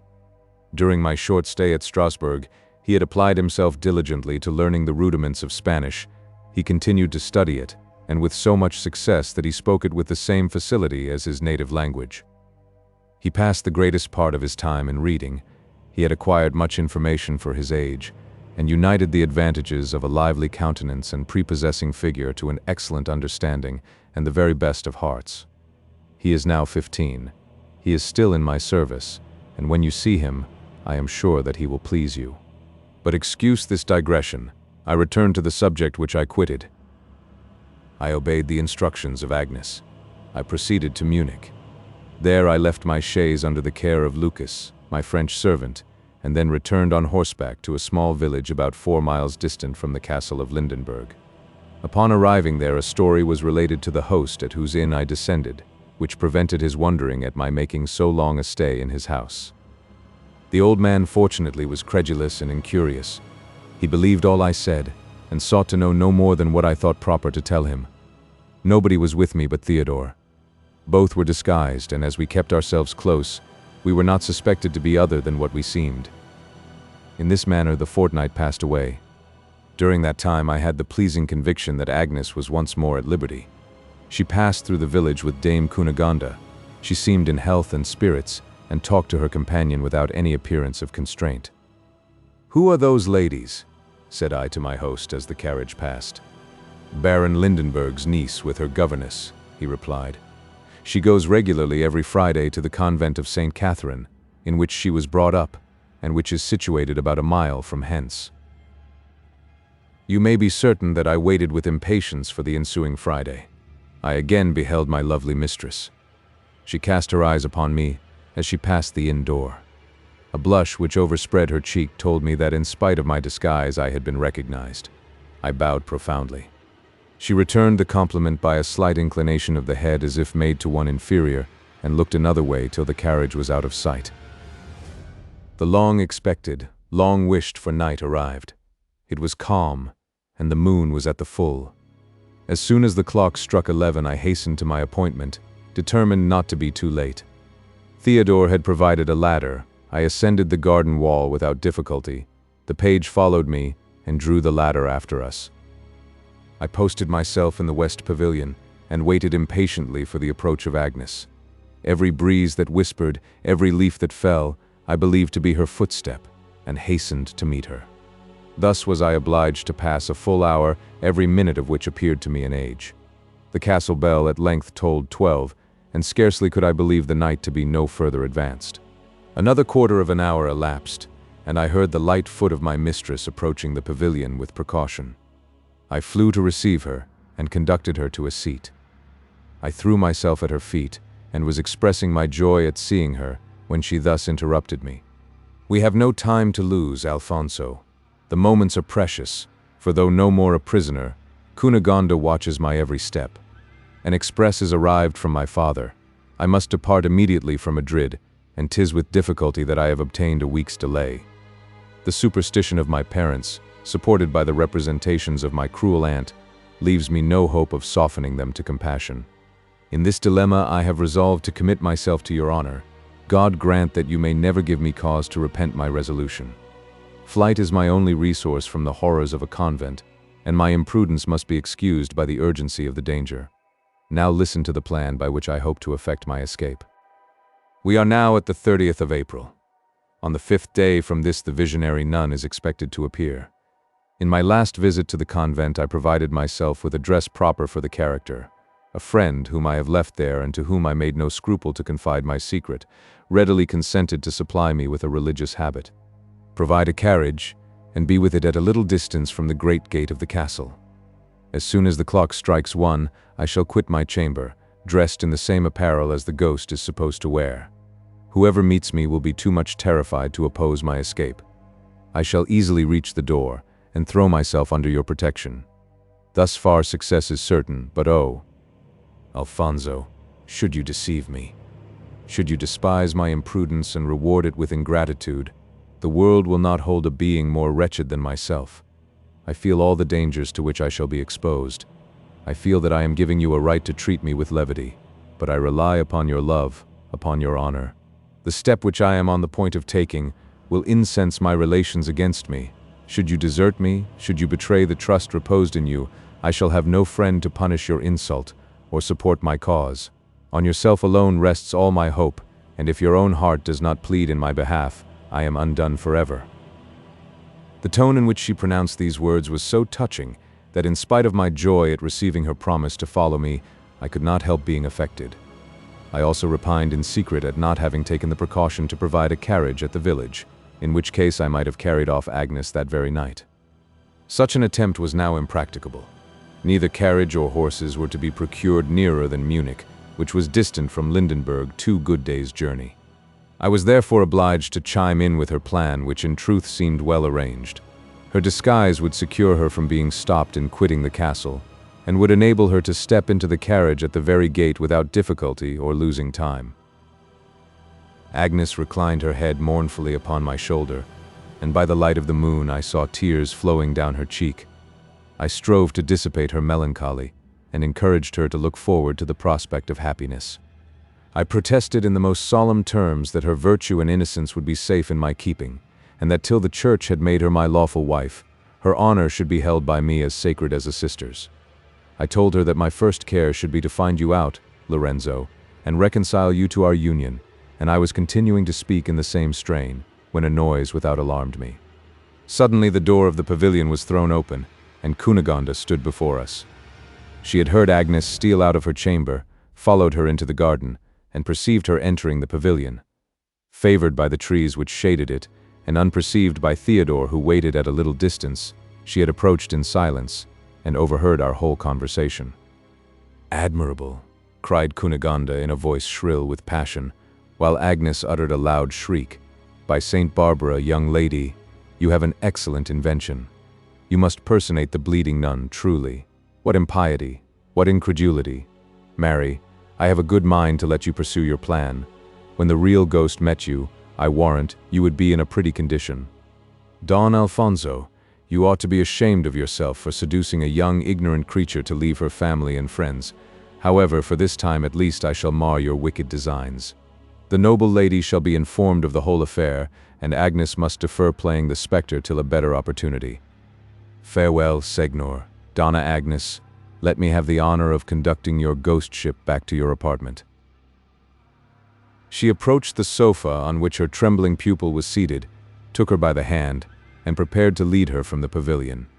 I detained her, and strove by entreaties, soothing, promises, and flattery to win her to my party. But finding all that I could say of no avail, I abandoned the vain attempt. "Your obstinacy must be its own punishment," said I, "but one resource remains to save Agnes and myself, and I shall not hesitate to employ it." Terrified at this menace, she again endeavored to quit the pavilion, but I seized her by the wrist and detained her forcibly. At the same moment Theodore, who had followed her into the room, closed the door and prevented her escape. I took the veil of Agnes. I threw it round the duenna's head, who uttered such piercing shrieks that in spite of our distance from the castle, I dreaded their being heard. At length I succeeded in gagging her so completely that she could not produce a single sound. Theodore and myself with some difficulty next contrived to bind her hands and feet with our handkerchiefs, and I advised Agnes to regain her chamber with all diligence. I promised that no harm should happen to Cunegonde, bade her remember that on the 5th of May I should be in waiting at the great gate of the castle, and took of her an affectionate farewell. Trembling and uneasy, she had scarce power enough to signify her consent to my plans, and fled back to her apartment in disorder and confusion. In the meanwhile, Theodore assisted me in carrying off my antiquated prize. She was hoisted over the wall, placed before me upon my horse like a portmanteau, and I galloped away with her from the castle of Lindenberg. The unlucky duenna never had made a more disagreeable journey in her life. She was jolted and shaken till she was become little more than an animated mummy, not to mention her fright when we waded through a small river through which it was necessary to pass in order to regain the village. Before we reached the inn, I had already determined how to dispose of the troublesome Cunegonde. We entered the street in which the inn stood, and while the page knocked, I waited at a little distance. The landlord opened the door with a lamp in his hand. "Give me the light," said Theodore. "My master is coming." He snatched the lamp hastily, and purposely let it fall upon the ground. The landlord returned to the kitchen to relight the lamp, leaving the door open. I profited by the obscurity, sprang from my horse with Cunegonde in my arms, darted upstairs, reached my chamber unperceived, and unlocking the door of a spacious closet, stowed her within it, and then turned the key. The landlord and Theodore soon after appeared with lights. The former expressed himself a little surprised at my returning so late, but asked no impertinent questions. He soon quitted the room and left me to exult in the success of my undertaking. I immediately paid a visit to my prisoner. I strove to persuade her submitting with patience to her temporary confinement. My attempt was unsuccessful. Unable to speak or move, she expressed her fury by her looks, and except at meals I never dared to unbind her or release her from the gag. At such times I stood over her with a drawn sword and protested that if she uttered a single cry, I would plunge it in her bosom. As soon as she had done eating, the gag was replaced. I was conscious that this proceeding was cruel, and could only be justified by the urgency of circumstances. As to Theodore, he had no scruples upon the subject. Cunegonde's captivity entertained him beyond measure. During his abode in the castle, A continual warfare had been carried on between him and the duenna, and now that he found his enemies so absolutely in his power, he triumphed without mercy. He seemed to think of nothing but how to find out new means of plaguing her. Sometimes he affected to pity her misfortune, then laughed at, abused, and mimicked her. He played her 1,000 tricks, each more provoking than the other, and amused himself by telling her that her elopement must have occasioned much surprise at the barons. This was in fact the case. No one except Agnes could imagine what was become of Dame Cunegonde. Every hole and corner was searched for her. The ponds were dragged, and the woods underwent a thorough examination. Still no Dame Cunegonde made her appearance. Agnes kept the secret, and I kept the duenna. The Baroness, therefore, remained in total ignorance respecting the old woman's fate, but suspected her to have perished by suicide. Thus passed away 5 days, during which I had prepared everything necessary for my enterprise. On quitting Agnes, I had made it my first business to dispatch a peasant with a letter to Lucas at Munich, ordering him to take care that a coach and 4 should arrive about 10 o'clock on the 5th of May at the village of Rosenwald. He obeyed my instructions punctually. The equipage arrived at the time appointed. As the period of her lady's elopement drew nearer, Cunegonde's rage increased. I verily believe that spite and passion would have killed her, had I not luckily discovered her prepossession in favor of cherry brandy. With this favorite liquor she was plentifully supplied, and Theodore always remaining to guard her, the gag was occasionally removed. The liquor seemed to have a wonderful effect in softening the acrimony of her nature, and her confinement not admitting of any other amusement, she got drunk regularly once a day just by way of passing the time. The 5th of May arrived, a period by me never to be forgotten. Before the clock struck 12, I betook myself to the scene of action. Theodore followed me on horseback. I concealed the carriage in a spacious cavern of the hill, on whose brow the castle was situated. This cavern was of considerable depth, and among the peasants was known by the name of Lindenberg Hole. The night was calm and beautiful. The moonbeams fell upon the antient towers of the castle, and shed upon their summits a silver light. All was still around me. Nothing was to be heard except the night breeze sighing among the leaves, the distant barking of village dogs, or the owl who had established herself in a nook of the deserted eastern turret. I heard her melancholy shriek, and looked upwards. She sat upon the ride of a window which I recognized to be that of the haunted room. This brought to my remembrance the story of the bleeding nun, and I sighed while I reflected on the influence of superstition and weakness of human reason. Suddenly I heard a faint chorus steal upon the silence of the night. "What can occasion that noise, Theodore?" "A stranger of distinction," replied he, "passed through the village today in his way to the castle. He is reported to be the father of Donna Agnes. Doubtless, the Baron has given an entertainment to celebrate his arrival." The castle bell announced the hour of midnight. This was the usual signal for the family to retire to bed. Soon after I perceived lights in the castle moving backwards and forwards in different directions. I conjectured the company to be separating. I could hear the heavy doors grate as they opened with difficulty, and as they closed again, the rotten casements rattled in their frames. The chamber of Agnes was on the other side of the castle. I trembled lest she should have failed in obtaining the key of the haunted room. Through this it was necessary for her to pass in order to reach the narrow staircase by which the ghost was supposed to descend into the great hall. Agitated by this apprehension, I kept my eyes constantly fixed upon the window, where I hoped to perceive the friendly glare of a lamp borne by Agnes. I now heard the massy gates unbarred. By the candle in his hand I distinguished old Conrad, the porter. He set the portal doors wide open and retired. The lights in the castle gradually disappeared, and at length the whole building was wrapped in darkness.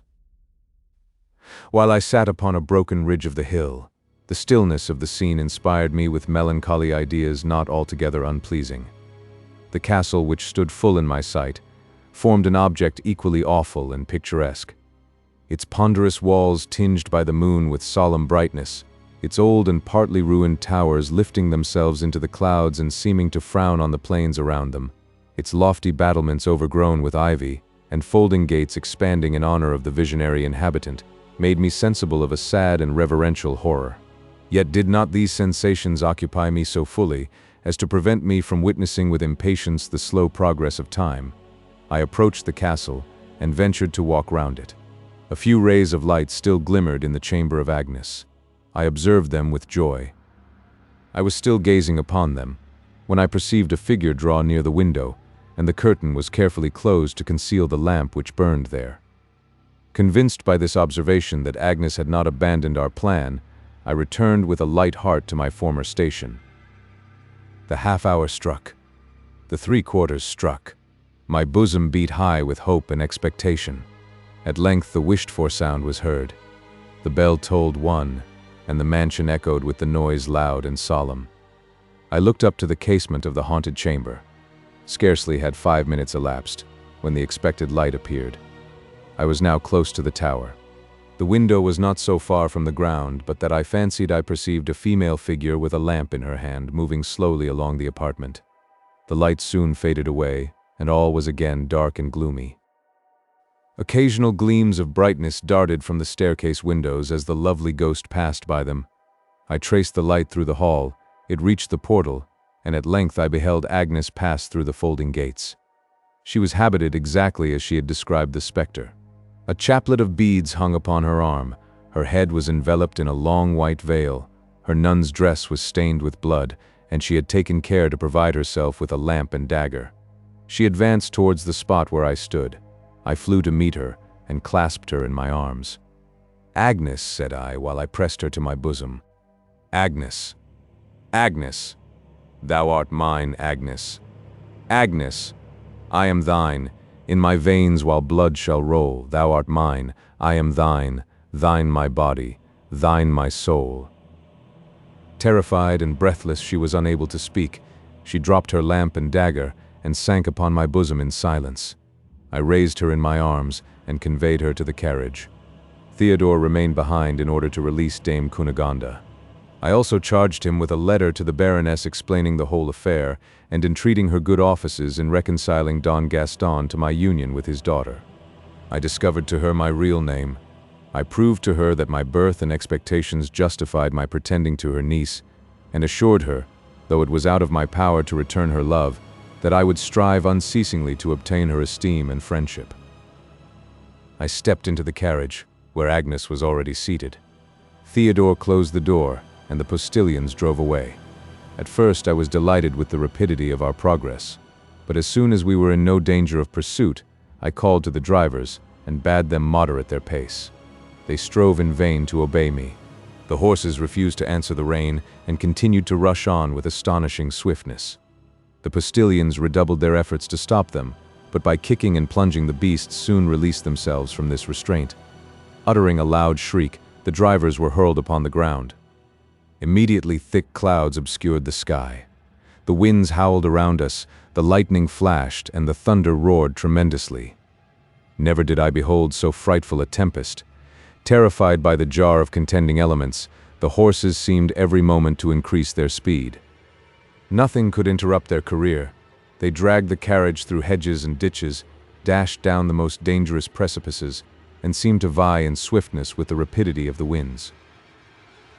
All this while my companion lay motionless in my arms. Truly alarmed by the magnitude of the danger, I was in vain attempting to recall her to her senses, when a loud crash announced that a stop was put to our progress in the most disagreeable manner. The carriage was shattered to pieces. In falling, I struck my temple against a flint. The pain of the wound, the violence of the shock, and apprehension for the safety of Agnes combined to overpower me so completely that my senses forsook me, and I lay without animation on the ground. I probably remained for some time in this situation, since when I opened my eyes, it was broad daylight. Several peasants were standing round me, and seemed disputing whether my recovery was possible. I spoke German tolerably well. As soon as I could utter an articulate sound, I inquired after Agnes. What was my surprise and distress when assured by the peasants that nobody had been seen answering the description which I gave of her. They told me that in going to their daily labor they had been alarmed by observing the fragments of my carriage and by hearing the groans of an horse, the only one of the 4 which remained alive. The other 3 lay dead by my side. Nobody was near me when they came up, and much time had been lost before they succeeded in recovering me. Uneasy beyond expression respecting the fate of my companion, I besought the peasants to disperse themselves in search of her. I described her dress, and promised immense rewards to whoever brought me any intelligence. As for myself, it was impossible for me to join in the pursuit. I had broken 2 of my ribs in the fall. My arm, being dislocated, hung useless by my side, and my left leg was shattered so terribly that I never expected to recover its use. The peasants complied with my request. All left me except 4, who made a litter of boughs and prepared to convey me to the neighboring town. I inquired its name. It proved to be Ratisbon, and I could scarcely persuade myself that I had traveled to such a distance in a single night. I told the countrymen that at 1 o'clock that morning I had passed through the village of Rosenwald. They shook their heads wistfully and made signs to each other that I must certainly be delirious. I was conveyed to a decent inn and immediately put to bed. A physician was sent for, who set my arm with success. He then examined my other hurts and told me that I need be under no apprehension of the consequences of any of them, but ordered me to keep myself quiet and be prepared for a tedious and painful cure. I answered him that if he hoped to keep me quiet, he must first endeavor to procure me some news of a lady who had quitted Rosenwald in my company the night before and had been with me at the moment when the coach broke down. He smiled and only replied by advising me to make myself easy, for that all proper care should be taken of me. As he quitted me, the hostess met him at the door of the room. "The gentleman is not quite in his right senses," I heard him say to her in a low voice. "'Tis the natural consequence of his fall, but that will soon be over." One after another the peasants returned to the inn and informed me that no traces had been discovered of my unfortunate mistress. Uneasiness now became despair. I entreated them to renew their search in the most urgent terms, doubling the promises which I had already made them. My wild and frantic manner confirmed the bystanders in the idea of my being delirious. No signs of the lady having appeared, they believed her to be a creature fabricated by my overheated brain, and paid no attention to my entreaties. However, the hostess assured me that a fresh inquiry should be made, but I found afterwards that her promise was only given to quiet me. No further steps were taken in the business. Though my baggage was left at Munich under the care of my French servant, having prepared myself for a long journey, my purse was amply furnished. Besides, my equipage proved me to be of distinction, and in consequence all possible attention was paid me at the inn. The day passed away. Still no news arrived of Agnes. The anxiety of fear now gave place to despondency. I ceased to rave about her and was plunged in the depth of melancholy reflections. Perceiving me to be silent and tranquil, my attendants believed my delirium to have abated, and that my malady had taken a favorable turn. According to the physician's order, I swallowed a composing medicine, and as soon as the night shut in, my attendants withdrew and left me to repose. That repose I wooed in vain. The agitation of my bosom chased away sleep. Restless in my mind, in spite of the fatigue of my body, I continued to toss about from side to side, till the clock in a neighboring steeple struck 1. As I listened to the mournful hollow sound, and heard it die away in the wind, I felt a sudden chillness spread itself over my body. I shuddered without knowing wherefore. Cold dews poured down my forehead, and my hair stood bristling with alarm. Suddenly I heard slow and heavy steps ascending the staircase. By an involuntary movement I started up in my bed and drew back the curtain. A single rushlight which glimmered upon the hearth shed a faint gleam through the apartment, which was hung with tapestry. The door was thrown open with violence. A figure entered and drew near my bed with solemn measured steps. With trembling apprehension I examined this midnight visitor. God Almighty! It was the bleeding nun. It was my lost companion. Her face was still veiled, but she no longer held her lamp and dagger. She lifted up her veil slowly. What a sight presented itself to my startled eyes! I beheld before me an animated corpse. Her countenance was long and haggard. Her cheeks and lips were bloodless. The paleness of death was spread over her features, and her eyeballs fixed steadfastly upon me were lusterless and hollow. I gazed upon the specter with horror too great to be described. My blood was frozen in my veins. I would have called for aid, but the sound expired ere it could pass my lips. My nerves were bound up in impotence, and I remained in the same attitude, inanimate as a statue. The visionary nun looked upon me for some minutes in silence. There was something petrifying in her regard. At length, in a low, sepulchral voice, she pronounced the following words: "Raymond, Raymond, thou art mine! Raymond, Raymond, I am thine. In thy veins while blood shall roll, I am thine. Thou art mine, mine thy body, mine thy soul. Breathless with fear, I listened while she repeated my own expressions. The apparition seated herself opposite to me at the foot of the bed and was silent. Her eyes were fixed earnestly upon mine. They seemed endowed with the property of the rattlesnakes, for I strove in vain to look off her. My eyes were fascinated, and I had not the power of withdrawing them from the specters. In this attitude she remained for a whole long hour without speaking or moving, nor was I able to do either. At length the clock struck 2. The apparition rose from her seat and approached the side of the bed. She grasped with her icy fingers my hand which hung lifeless upon the coverture, and pressing her cold lips to mine, again repeated, "Raymond, Raymond, thou art mine. Raymond, Raymond, I am thine," etc. She then dropped my hand, quitted the chamber with slow steps, and the door closed after her.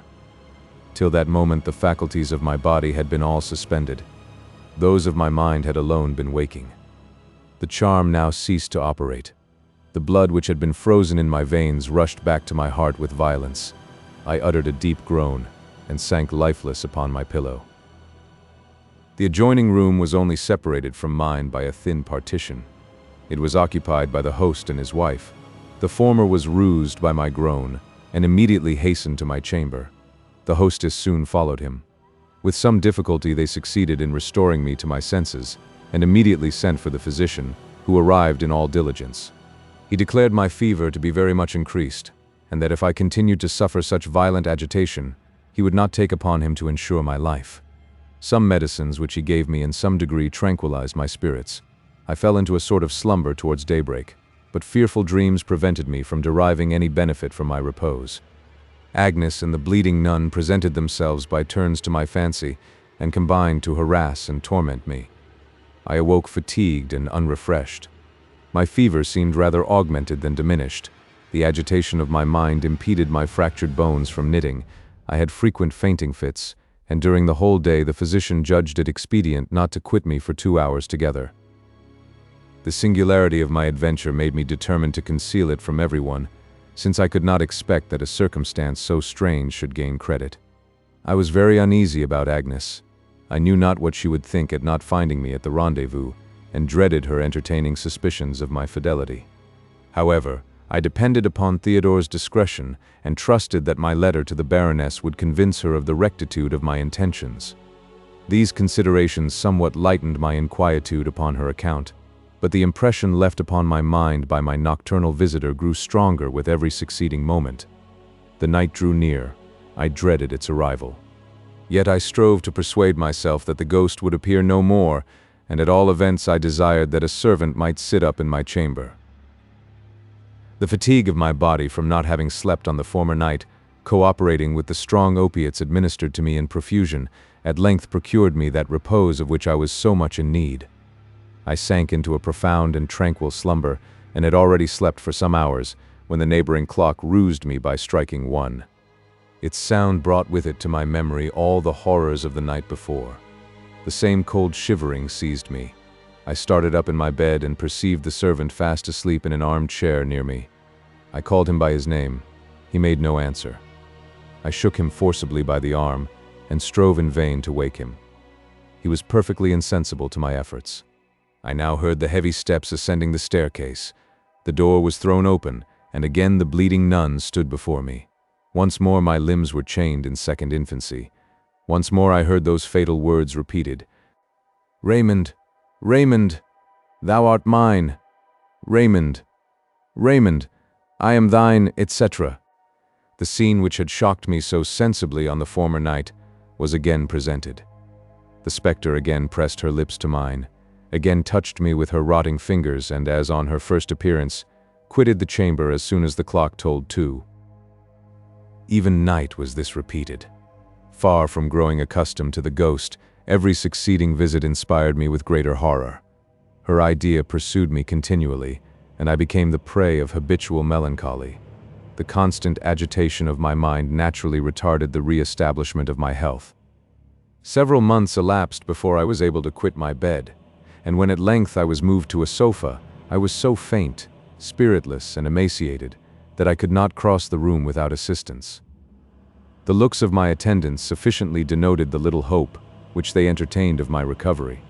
The profound sadness which oppressed me without remission made the physician consider me to be an hypochondriac. The cause of my distress I carefully concealed in my own bosom, for I knew that no one could give me relief. The ghost was not even visible to any eye but mine. I had frequently caused attendants to sit up in my room, but the moment that the clock struck 1, irresistible slumber seized them, nor left them till the departure of the ghost. You may be surprised that during this time I made no inquiries after your sister. Theodore, who with difficulty had discovered my abode, had quieted my apprehensions for her safety. At the same time, he convinced me that all attempts to release her from captivity must be fruitless till I should be in a condition to return to Spain. The particulars of her adventure, which I shall now relate to you, were partly communicated to me by Theodore, and partly by Agnes herself.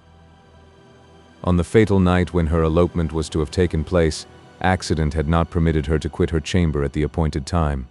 At length she ventured into the haunted room, descended the staircase leading into the hall, found the gates open as she expected, and left the castle unobserved. What was her surprise at not finding me ready to receive her? She examined the cavern, ranged through every alley of the neighboring wood, and passed 2 full hours in this fruitless enquiry. She could discover no traces either of me or of the carriage. Alarmed and disappointed, her only resource was to return to the castle before the Baroness missed her. But here she found herself in a fresh embarrassment. The bell had already tolled 2, the ghostly hour was past, and the careful porter had locked the folding gates. After much irresolution, she ventured to knock softly. Luckily for her, Conrad was still awake. He heard the noise and rose, murmuring at being called up a second time. No sooner had he opened one of the doors and beheld the supposed apparition waiting there for admittance, than he uttered a loud cry and sank upon his knees. Agnes profited by his terror. She glided by him, flew to her own apartment, and having thrown off her spectre's trappings, retired to bed, endeavoring in vain to account for my disappearing. In the meanwhile, Theodore, having seen my carriage drive off with the false Agnes, returned joyfully to the village. The next morning he released Cunegonde from her confinement, and accompanied her to the castle. There he found the Baron, his lady, and Don Gaston, disputing together upon the porter's relation. All of them agreed in believing the existence of specters, but the latter contended that for a ghost to knock for admittance was a proceeding till then unwitnessed, and totally incompatible with the immaterial nature of a spirit. They were still discussing this subject when the page appeared with Cunegonde and cleared up the mystery. On hearing his deposition, it was agreed unanimously that the Agnes whom Theodore had seen step into my carriage must have been the bleeding nun, and that the ghost who had terrified Conrad was no other than Don Gaston's daughter. The first surprise which this discovery occasioned being over, the Baroness resolved to make it of use in persuading her niece to take the veil. Fearing lest so advantageous an establishment for his daughter should induce Don Gaston to renounce his resolution, she suppressed my letter, and continued to represent me as a needy unknown adventurer. A childish vanity had led me to conceal my real name even from my mistress. I wished to be loved for myself, not for being the son and heir of the Marquise de las Cisternas. The consequence was that my rank was known to no one in the castle except the Baroness, and she took good care to confine the knowledge to her own breast. Don Gaston having approved his sister's design, Agnes was summoned to appear before them. She was taxed with having meditated an elopement, obliged to make a full confession, and was amazed at the gentleness with which it was received. But what was her affliction, when informed that the failure of her project must be attributed to me? Cunegonde, tutored by the Baroness, told her that when I released her, I had desired her to inform her lady that our connection was at an end, that the whole affair was occasioned by a false report, and that it by no means suited my circumstances to marry a woman without fortune or expectations. To this account my sudden disappearing gave but too great an air of probability. Theodore, who could have contradicted the story by Donna Rodolpha's order, was kept out of her sight. What proved a still greater confirmation of my being an impostor was the arrival of a letter from yourself declaring that you had no sort of acquaintance with Alfonso d'Alvarado.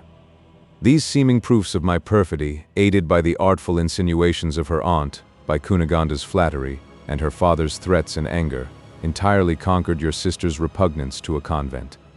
Incensed at my behavior, and disgusted with the world in general, she consented to receive the veil.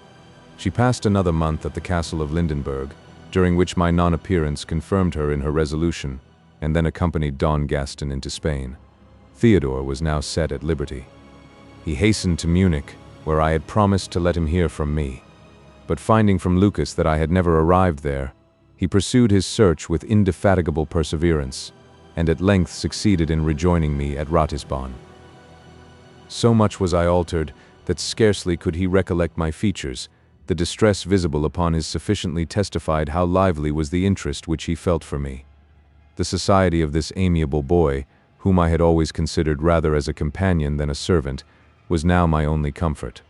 His conversation was gay yet sensible, and his observations shrewd and entertaining. He had picked up much more knowledge than is usual at his age, but what rendered him most agreeable to me was his having a delightful voice and some skill in music. He had also acquired some taste in poetry, and even ventured sometimes to write verses himself. He occasionally composed little ballads in Spanish. His compositions were but indifferent, I must confess. Yet they were pleasing to me from their novelty, and hearing him sing them to his guitar was the only amusement which I was capable of receiving. Theodore perceived well enough that something preyed upon my mind, but as I concealed the cause of my grief even from him, respect would not permit him to pry into my secrets. One evening I was lying upon my sofa, plunged in reflections very far from agreeable. Theodore amused himself by observing from the window a battle between two postilions, who were quarreling in the inn-yard. "Ha! Ha!" cried he suddenly. "Yonder is the great mogul." "Who?" said I. "Only a man who made me a strange speech at Munich." "What was the purport of it?" "Now you put me in mind of it, Segnor. It was a kind of message to you, but truly it was not worth delivering. I believe the fellow to be mad, for my part. When I came to Munich in search of you, I found him living at the King of the Romans, and the host gave me an odd account of him. By his accent he is supposed to be a foreigner, but of what country nobody can tell. He seemed to have no acquaintance in the town, spoke very seldom, and never was seen to smile. He had neither servants or baggage, but his purse seemed well furnished, and he did much good in the town. Some supposed him to be an Arabian astrologer, others to be a traveling mountebank, and many declared that he was Dr. Faustus, whom the devil had sent back to Germany.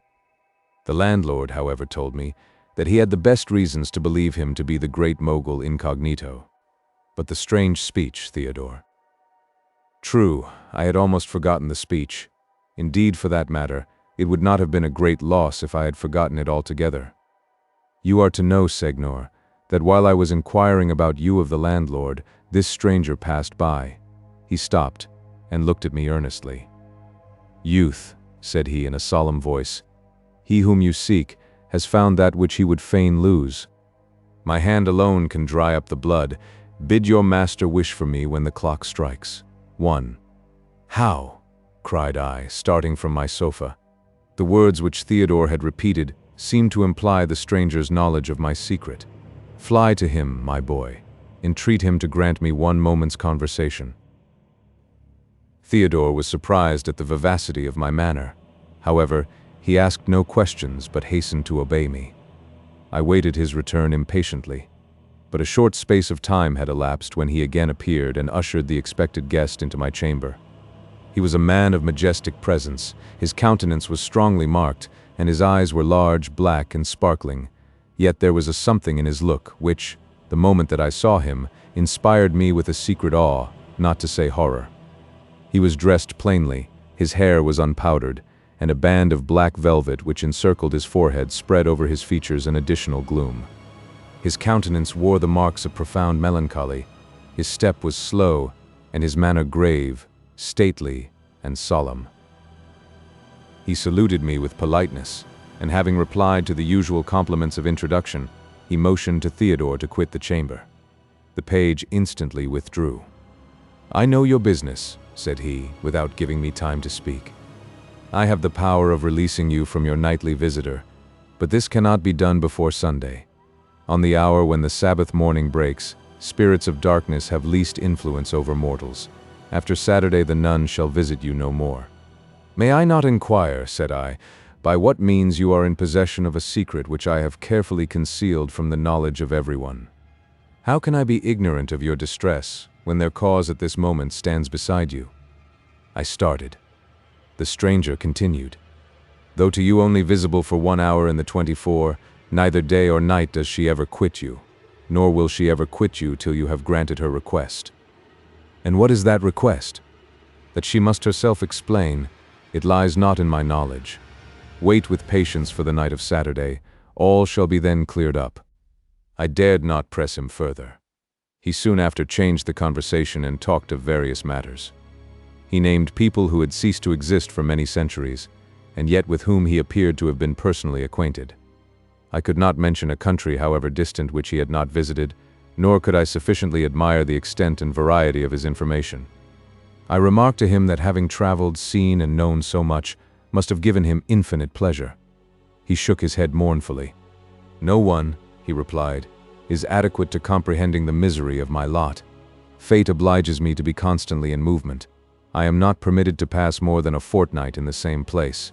I have no friend in the world, and from the restlessness of my destiny I never can acquire one.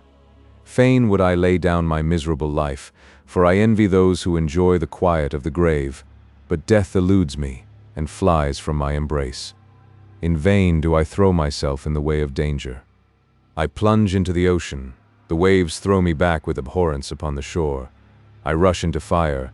The flames recoil at my approach. I oppose myself to the fury of banditti. Their swords become blunted and break against my breast. The hungry tiger shudders at my approach, and the alligator flies from a monster more horrible than itself. God has set his seal upon me, and all his creatures respect this fatal mark." He put his hand to the velvet, which was bound round his forehead. There was in his eyes an expression of fury, despair, and malevolence that struck horror to my very soul. An involuntary convulsion made me shudder. The stranger perceived it. "Such is the curse imposed on me," he continued. "I am doomed to inspire all who look on me with terror and detestation. You already feel the influence of the charm, and with every succeeding moment will feel it more. I will not add to your sufferings by my presence. Farewell till Saturday. As soon as the clock strikes 12, expect me at your chamber door." Having said this, he departed, leaving me in astonishment at the mysterious turn of his manner and conversation. His assurances that I should soon be relieved from the apparition's visits produced a good effect upon my constitution. Theodore, whom I rather treated as an adopted child than a domestic, was surprised at his return to observe the amendment in my looks. He congratulated me on this symptom of returning health, and declared himself delighted at my having received so much benefit from my conference with the great mogul. Upon inquiry, I found that the stranger had already passed 8 days in Ratisbon. According to his own account, therefore, he was only to remain there 6 days longer. Saturday was still at the distance of 3. Oh, with what impatience did I expect its arrival! In the interim, the bleeding nun continued her nocturnal visits, but hoping soon to be released from them altogether, the effects which they produced on me became less violent than before. The wished-for night arrived. To avoid creating suspicion, I retired to bed at my usual hour, but as soon as my attendants had left me, I dressed myself again and prepared for the stranger's reception. He entered my room upon the turn of midnight. A small chest was in his hand, which he placed near the stove. He saluted me without speaking. I returned the compliment, observing an equal silence. He then opened his chest. The first thing which he produced was a small wooden crucifix. He sank upon his knees, gazed upon it mournfully, and cast his eyes towards heaven. He seemed to be praying devoutly. At length he bowed his head respectfully, kissed the crucifix thrice, and quitted his kneeling posture. He next drew from the chest a covered goblet. With the liquor which it contained, and which appeared to be blood, he sprinkled the floor, and then dipping in at one end of the crucifix, he described a circle in the middle of the room. Round about this he placed various relics, skulls, thigh bones, etc. I observed that he disposed them all in the forms of crosses. Lastly, he took out a large Bible and beckoned me to follow him into the circle. I obeyed. "Be cautious not to utter a syllable," whispered the stranger. "Step not out of the circle, and as you love yourself, dare not to look upon my face." Holding the crucifix in one hand, the Bible in the other, he seemed to read with profound attention. The clock struck 1. As usual, I heard the specter's steps upon the staircase, but I was not seized with the accustomed shivering. I waited her approach with confidence. She entered the room, drew near the circle, and stopped. The stranger muttered some words, to me unintelligible. Then, raising his head from the book and extending the crucifix towards the ghost, he pronounced in a voice distinct and solemn, "Beatrice, Beatrice, Beatrice." "What wouldst thou?" replied the apparition in a hollow, faltering tone. "What disturbs thy sleep? Why dost thou afflict and torture this youth? How can rest be restored to thy unquiet spirit?" "I dare not tell. I must not tell. Fain would I repose in my grave, but stern commands force me to prolong my punishment. Knowest thou this blood? Knowest thou in whose veins it flowed? Beatrice! Beatrice! In his name I charge thee to answer me. I dare not disobey my taskers." "Darest thou disobey me?" He spoke in a commanding tone and drew the sable band from his forehead. In spite of his injunctions to the contrary, curiosity would not suffer me to keep my eyes off his face. I raised them and beheld a burning cross impressed upon his brow. For the horror with which this object inspired me I cannot account, but I never felt its equal. My senses left me for some moments. A mysterious dread overcame my courage, and had not the exorciser caught my hand, I should have fallen out of the circle. When I recovered myself, I perceived that the burning cross had produced an effect no less violent upon the spectre. Her countenance expressed reverence and horror, and her visionary limbs were shaken by fear. "Yes," she said at length, "I tremble at that mark. Respect it. I obey you. You know then that my bones lie still unburied. They rot in the obscurity of Lindenberg Hole. None but this youth has the right of consigning them to the grave. His own lips have made over to me his body and his soul. Never will I give back his promise. Never shall he know a night devoid of terror, unless he engages to collect my moldering bones and deposit them in the family vault of his Andalusian castle. Then let 30 masses be said for the repose of my spirit, and I trouble this world no more. Now let me depart. Those flames are scorching." He let the hand drop slowly which held the crucifix, and which till then he had pointed towards her. The apparition bowed her head, and her form melted into air. The exorciser led me out of the circle. He replaced the Bible, etc., in the chest, and then addressed himself to me, who stood near him speechless from astonishment. "Don Raymond, you have heard the conditions on which repose is promised you. Be it your business to fulfill them to the letter. For me nothing more remains than to clear up the darkness still spread over the spectre's history, and inform you that when living, Beatrice bore the name of Las Cisternas. She was the great-aunt of your grandfather. In quality of your relation, her ashes demand respect from you, though the enormity of her crimes must excite your abhorrence. The nature of those crimes no one is more capable of explaining to you than myself. I was personally acquainted with the holy man who prescribed her nocturnal riots in the castle of Lindenberg, and I hold this narrative from his own lips. Beatrice de las Cisternas took the veil at an early age, not by her own choice, but at the express command of her parents.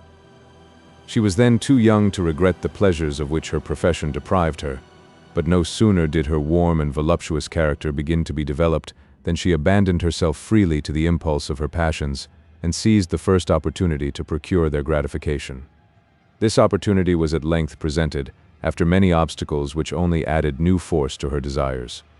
She contrived to elope from the convent, and fled to Germany with the Baron Lindenberg. She lived at his castle several months as his avowed concubine. All Bavaria was scandalized by her impudent and abandoned conduct. Her feasts vied in luxury with Cleopatra's, and Lindenberg became the theater of the most unbridled debauchery. Not satisfied with displaying the incontinence of a prostitute, she professed herself an atheist. She took every opportunity to scoff at her monastic vows, and loaded with ridicule the most sacred ceremonies of religion.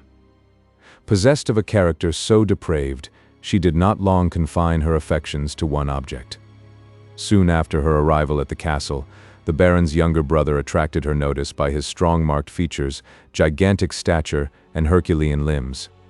She was not of an humor to keep her inclinations long unknown, but she found in Otto von Lindenberg her equal in depravity. He returned her passion just sufficiently to increase it, and when he had worked it up to the desired pitch, he fixed the price of his love at his brother's murder. The wretch consented to this horrible agreement. A night was pitched upon for perpetrating the deed. Otto, who resided on a small estate a few miles distant from the castle, promised that at 1 in the morning he would be waiting for her at Lindenberg Hole, that he would bring with him a party of chosen friends, by whose aid he doubted not being able to make himself master of the castle, and that his next step should be the uniting her hand to his. It was this last promise which overruled every scruple of Beatrice, since in spite of his affection for her, the Baron had declared positively that he never would make her his wife. The fatal night arrived. The Baron slept in the arms of his perfidious mistress. When the castle bell struck 1, immediately Beatrice drew a dagger from underneath the pillow and plunged it in her paramour's heart.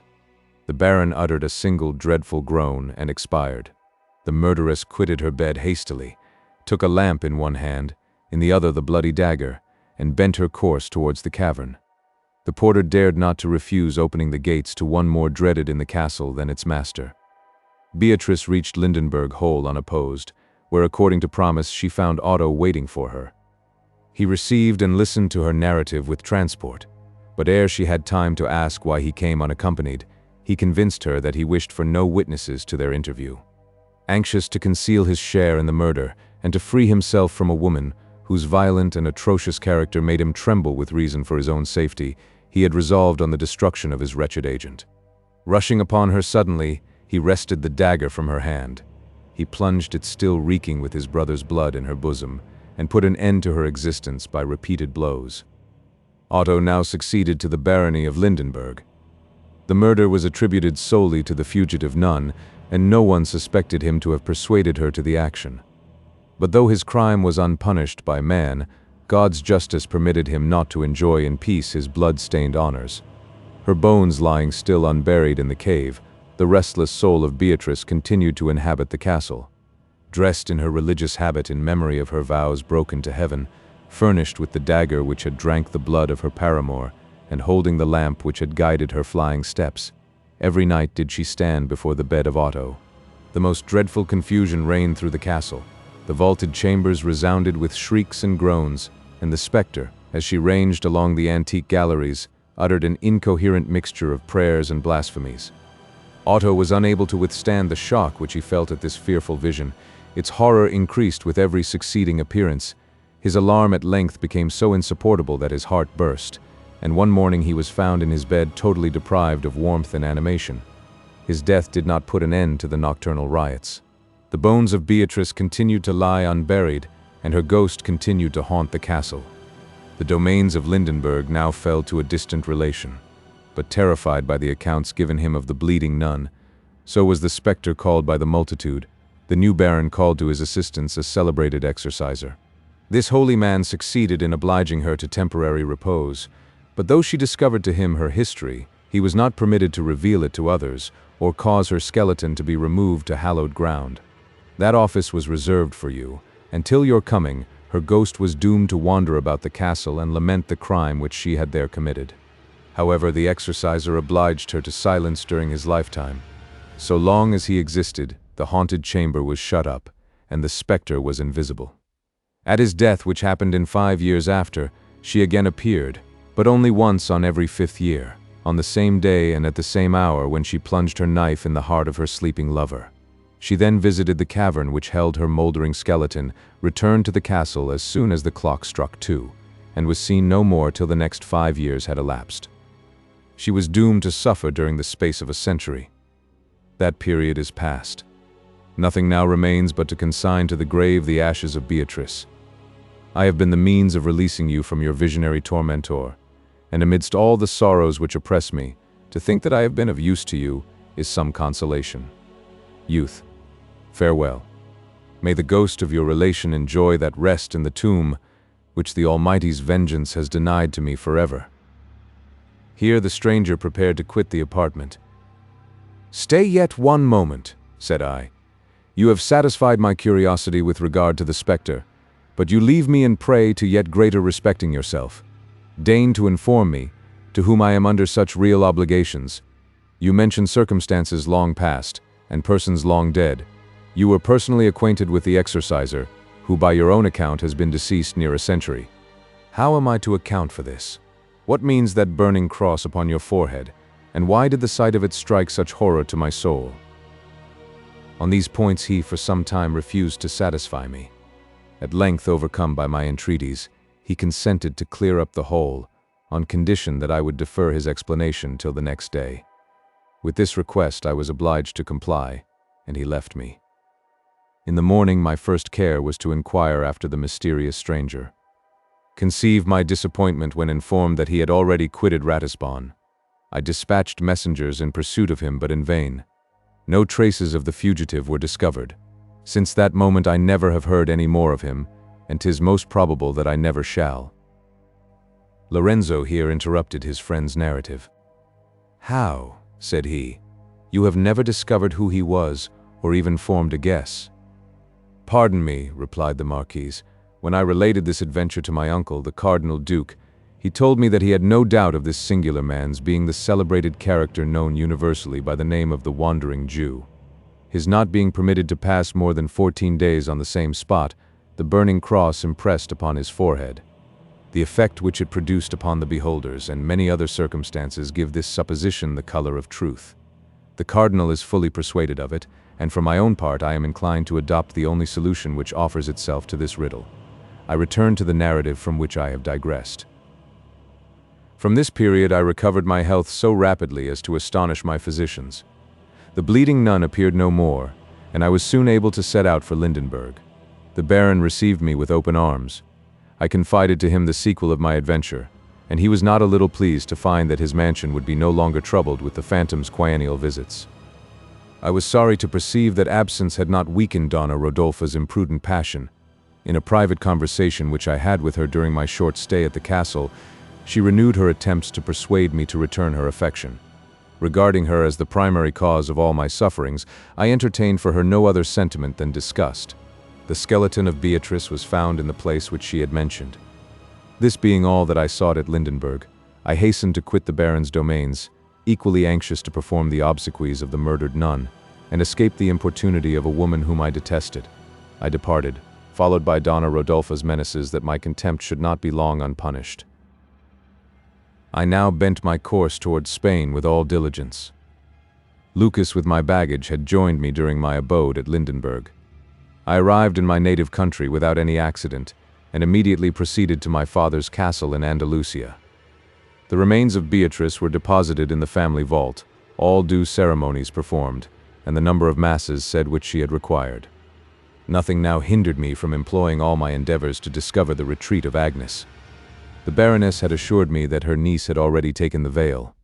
This intelligence I suspected to have been forged by jealousy, and hoped to find my mistress still at liberty to accept my hand. I inquired after her family. I found that before her daughter could reach Madrid, Donna Inesilla was no more. You, my dear Lorenzo, were said to be abroad, but where I could not discover. Your father was in a distant province on a visit to the Duke de Medina, and as to Agnes, no one could or would inform me what was become of her. Theodore, according to promise, had returned to Strasbourg, where he found his grandfather dead, and Marguerite in possession of his fortune. All her persuasions to remain with her were fruitless. He quitted her a second time, and followed me to Madrid. He exerted himself to the utmost in forwarding my search, but our united endeavors were unattended by success. The retreat which concealed Agnes remained an impenetrable mystery, and I began to abandon all hopes of recovering her. About 8 months ago I was returning to my hotel in a melancholy humor, having passed the evening at the playhouse. The night was dark, and I was unaccompanied. Plunged in reflections which were far from being agreeable, I perceived not that 3 men had followed me from the theater, till, on turning into an unfrequented street, they all attacked me at the same time with the utmost fury. I sprang back a few paces, drew my sword, and threw my cloak over my left arm. The obscurity of the night was in my favor. For the most part, the blows of the assassins, being aimed at random, failed to touch me. I at length was fortunate enough to lay one of my adversaries at my feet, but before this I had already received so many wounds, and was so warmly pressed, that my destruction would have been inevitable, had not the clashing of swords called a cavalier to my assistance. He ran towards me with his sword drawn. Several domestics followed him with torches. His arrival made the combat equal, yet would not the bravos abandon their design till the servants were on the point of joining us. They then fled away, and we lost them in the obscurity. The stranger now addressed himself to me with politeness, and inquired whether I was wounded. Faint with the loss of blood, I could scarcely thank him for his seasonable aid, and entreat him to let some of his servants convey me to the Hotel de las Cisternas. I no sooner mentioned the name than he professed himself an acquaintance of my father's, and declared that he would not permit my being transported to such a distance before my wounds had been examined. He added that his house was hard by, and begged me to accompany him thither. His manner was so earnest that I could not reject his offer, and leaning upon his arm, a few minutes brought me to the porch of a magnificent hotel. On entering the house, an old gray-headed domestic came to welcome my conductor. He inquired when the Duke, his master, meant to quit the country, and was answered that he would remain there yet some months. My deliverer then desired the family surgeon to be summoned without delay. His orders were obeyed.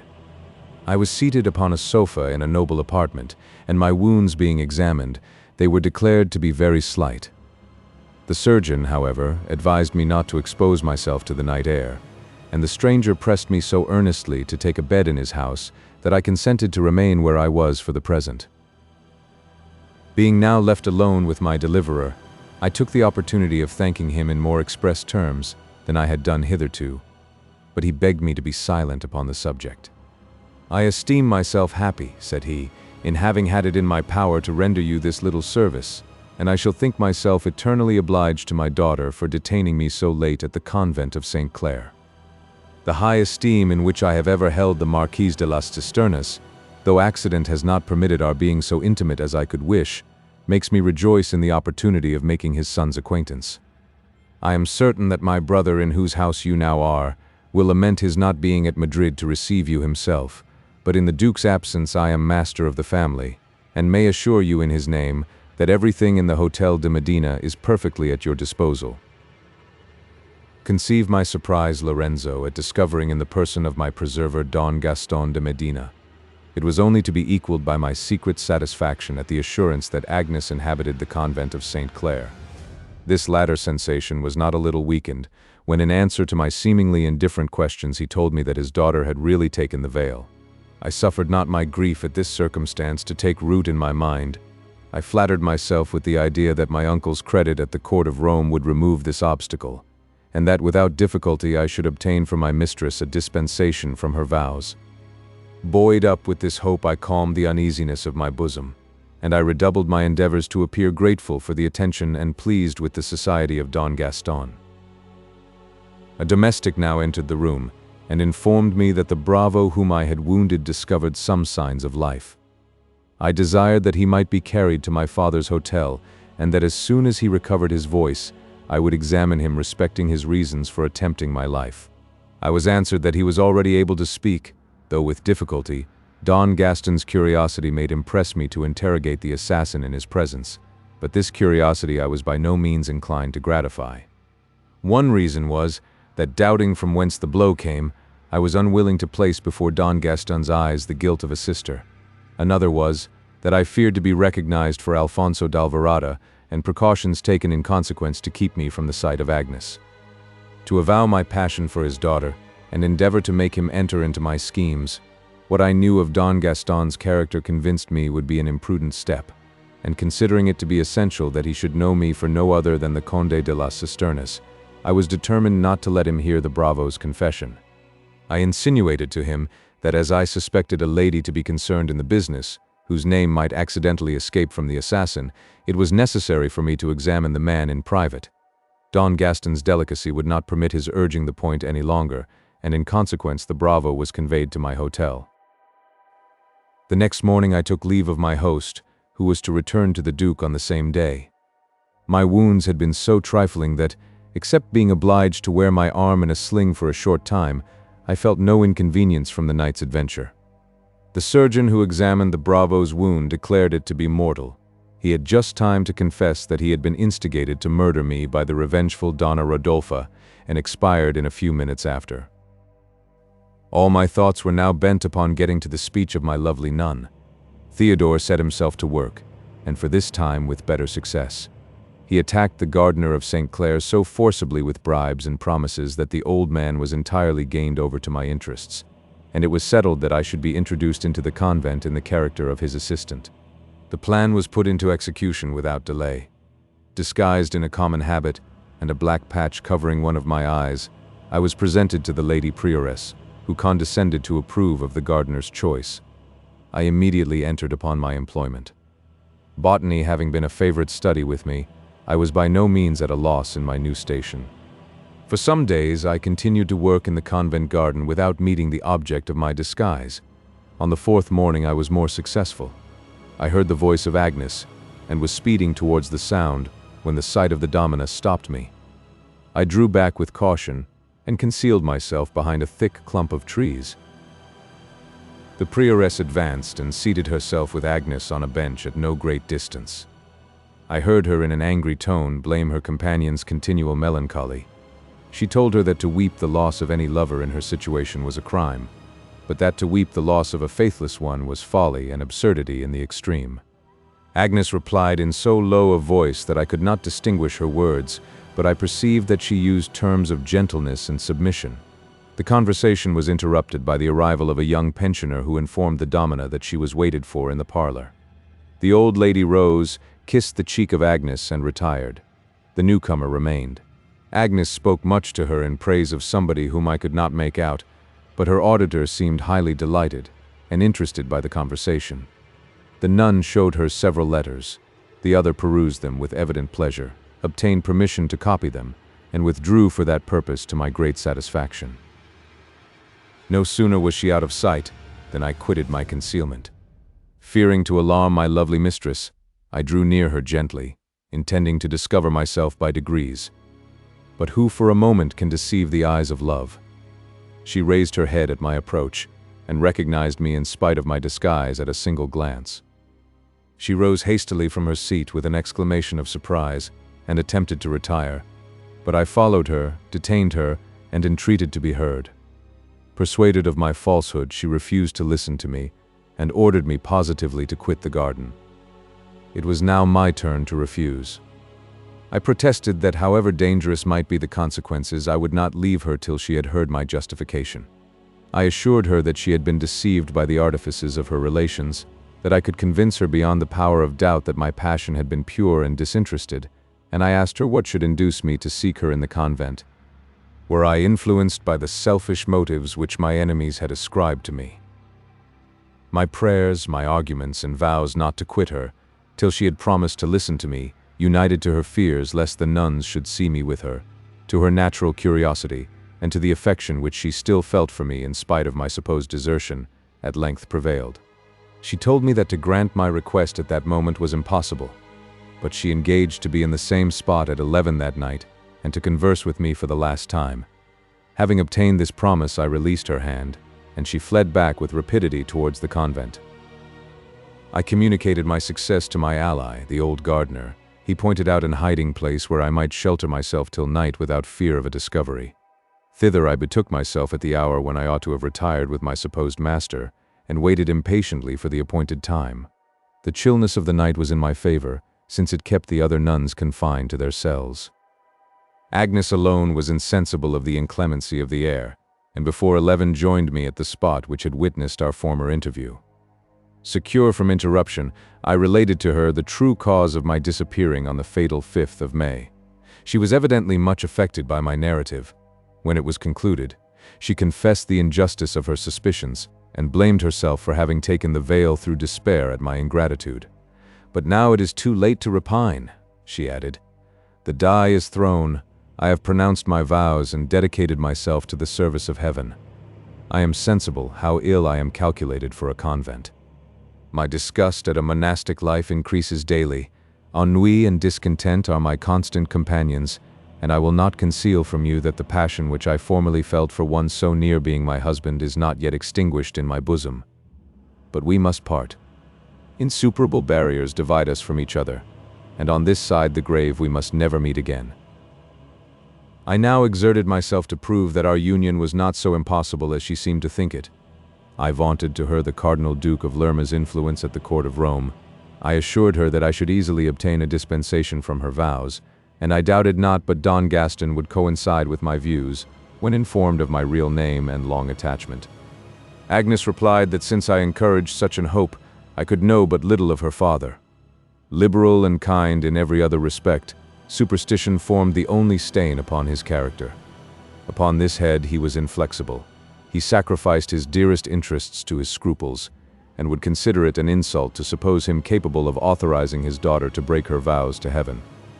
"But suppose," said I, interrupting her, "suppose that he should disapprove of our union, let him remain ignorant of my proceedings till I have rescued you from the prison in which you are now confined. Once my wife, you are free from his authority.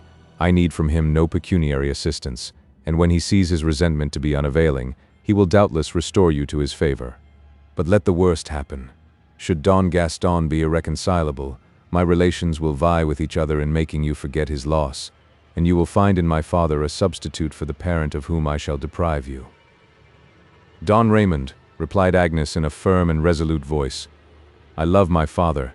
He has treated me harshly in this one instance, but I have received from him in every other so many proofs of love that his affection has become necessary to my existence.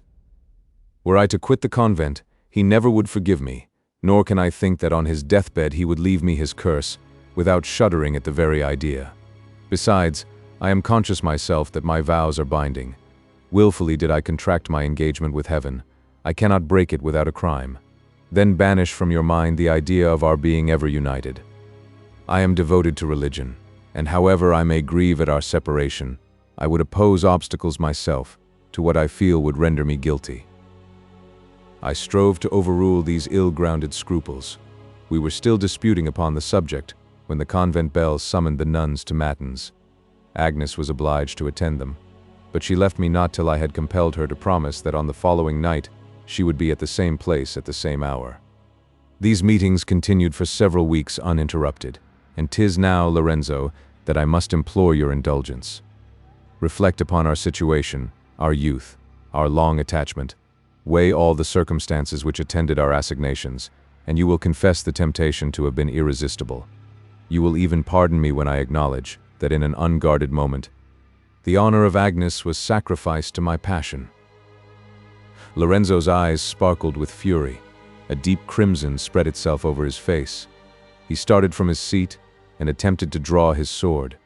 The Marquis was aware of his movement and caught his hand. He pressed it affectionately.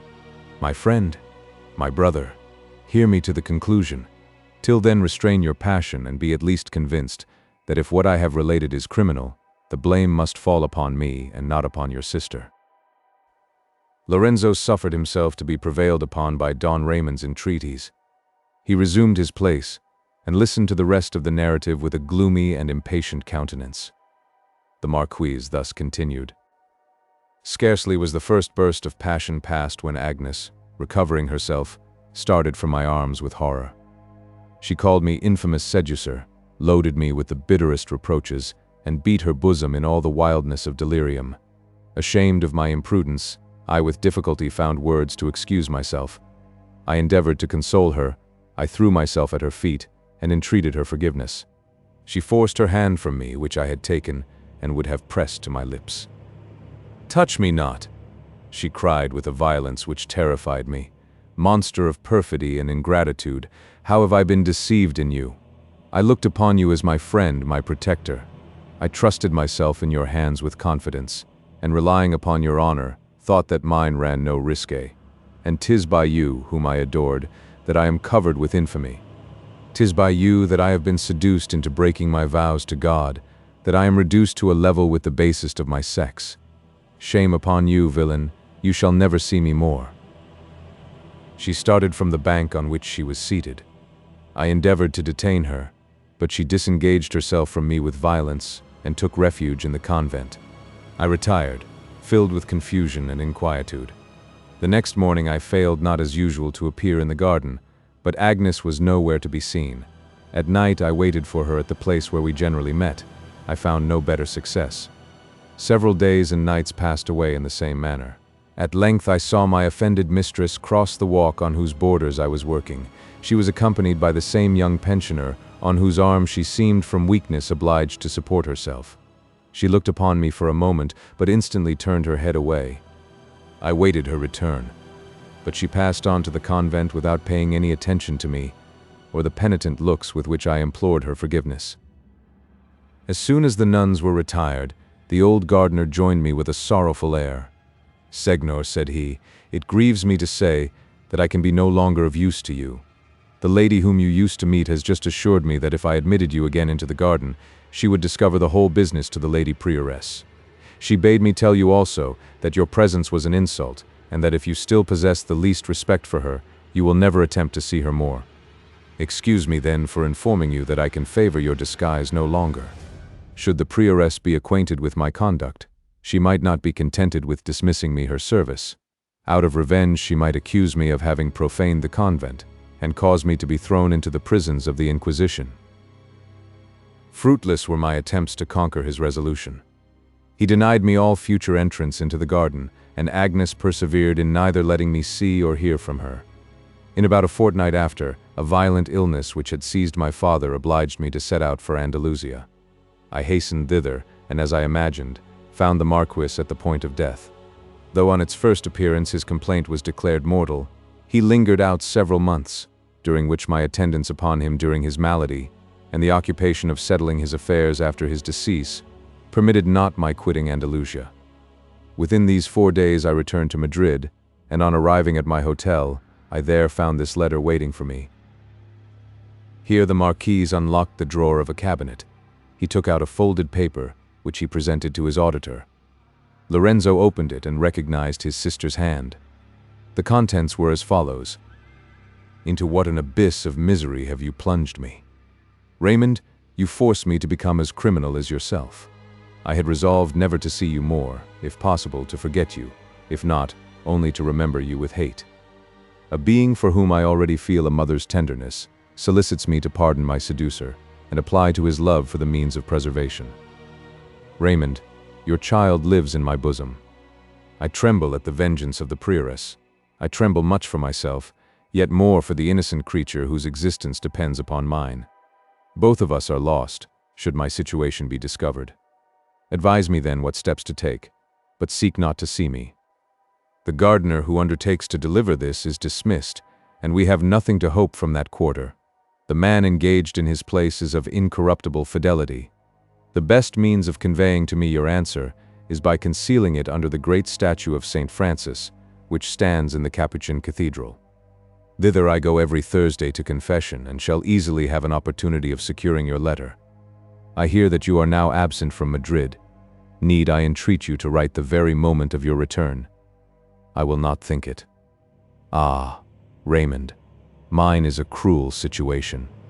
Deceived by my nearest relations, compelled to embrace a profession the duties of which I am ill calculated to perform, conscious of the sanctity of those duties, and seduced into violating them by one whom I least suspected of perfidy, I am now obliged by circumstances to choose between death and perjury.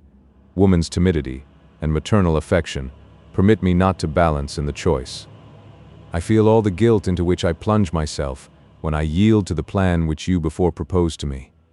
My poor father's death, which has taken place since we met, has removed one obstacle. He sleeps in his grave, and I no longer dread his anger.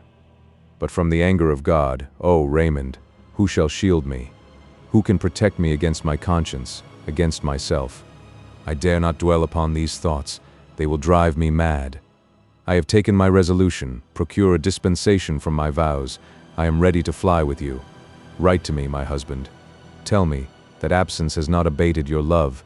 Tell me that you will rescue from death your unborn child and its unhappy mother. I live in all the agonies of terror. Every eye which is fixed upon me seems to read my secret and my shame, and you are the cause of those agonies. Oh, when my heart first loved you, how little did it suspect you of making it feel such pangs. Agnes. Having perused the letter, Lorenzo restored it in silence. The Marquis replaced it in the cabinet, and then proceeded. Excessive was my joy at reading this intelligence so earnestly desired, so little expected. My plan was soon arranged. When Don Gaston discovered to me his daughter's retreat, I entertained no doubt of her readiness to quit the convent. I had, therefore, entrusted the Cardinal Duke of Lerma with the whole affair, who immediately busied himself in obtaining the necessary bull. Fortunately, I had afterwards neglected to stop his proceedings. Not long since I received a letter from him, stating that he expected daily to receive the order from the court of Rome. Upon this I would willingly have relied, but the cardinal wrote me word that I must find some means of conveying Agnes out of the convent, unknown to the prioress. He doubted not but this latter would be much incensed by losing a person of such high rank from her society, and consider the renunciation of Agnes as an insult to her house. He represented her as a woman of a violent and revengeful character, capable of proceeding to the greatest extremities.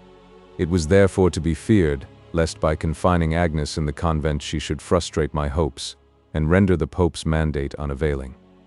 Influenced by this consideration, I resolved to carry off my mistress, and conceal her till the arrival of the expected bull in the Cardinal Duke's estate. He approved of my design, and professed himself ready to give a shelter to the fugitive. I next caused the new gardener of St. Clair to be seized privately and confined in my hotel. By this means I became master of the key to the garden door, and I had now nothing more to do than prepare Agnes for the elopement. This was done by the letter, which you saw me deliver this evening.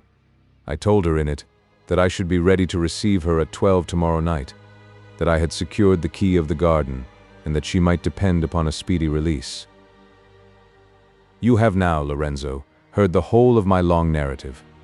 I have nothing to say in my excuse, save that my intentions towards your sister have been ever the most honorable, that it has always been, and still is my design to make her my wife, and that I trust, when you consider these circumstances, our youth and our attachment, you will not only forgive our momentary lapse from virtue, but will aid me in repairing my faults to Agnes and securing a lawful title to her person and her heart. Chapter 5. O you, whom vanity's light bark conveys on fame's mad voyage by the wind of praise, with what a shifting gale your course you ply, forever sunk too low or borne too high. Who pants for glory finds but short repose, a breath revives him, and a breath o'erthrows. Pope. Here the Marquis concluded his adventures. Lorenzo, before he could determine on his reply, passed some moments in reflection. At length he broke silence. Raymond, said he, taking his hand, strict honor would oblige me to wash off in your blood the stain thrown upon my family, but the circumstances of your case forbid me to consider you as an enemy. The temptation was too great to be resisted. 'Tis the superstition of my relations which has occasioned these misfortunes, and they are more the offenders than yourself and Agnes.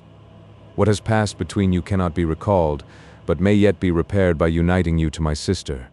You have ever been, you still continue to be, my dearest, and indeed my only friend. I feel for Agnes the truest affection, and there is no one on whom I would bestow her more willingly than on yourself. Pursue then your design. I will accompany you tomorrow night, and conduct her myself to the house of the cardinal.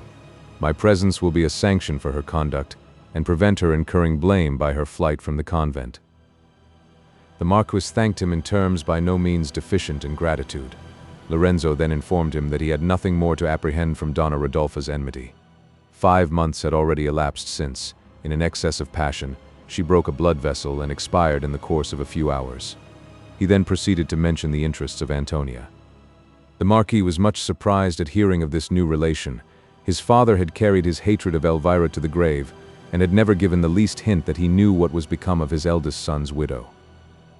Don Raymond assured his friend that he was not mistaken in supposing him ready to acknowledge his sister-in-law and her amiable daughter. The preparations for the elopement would not permit his visiting them the next day, but in the meanwhile he desired Lorenzo to assure them of his friendship, and to supply Elvira upon his account with any sums which she might want.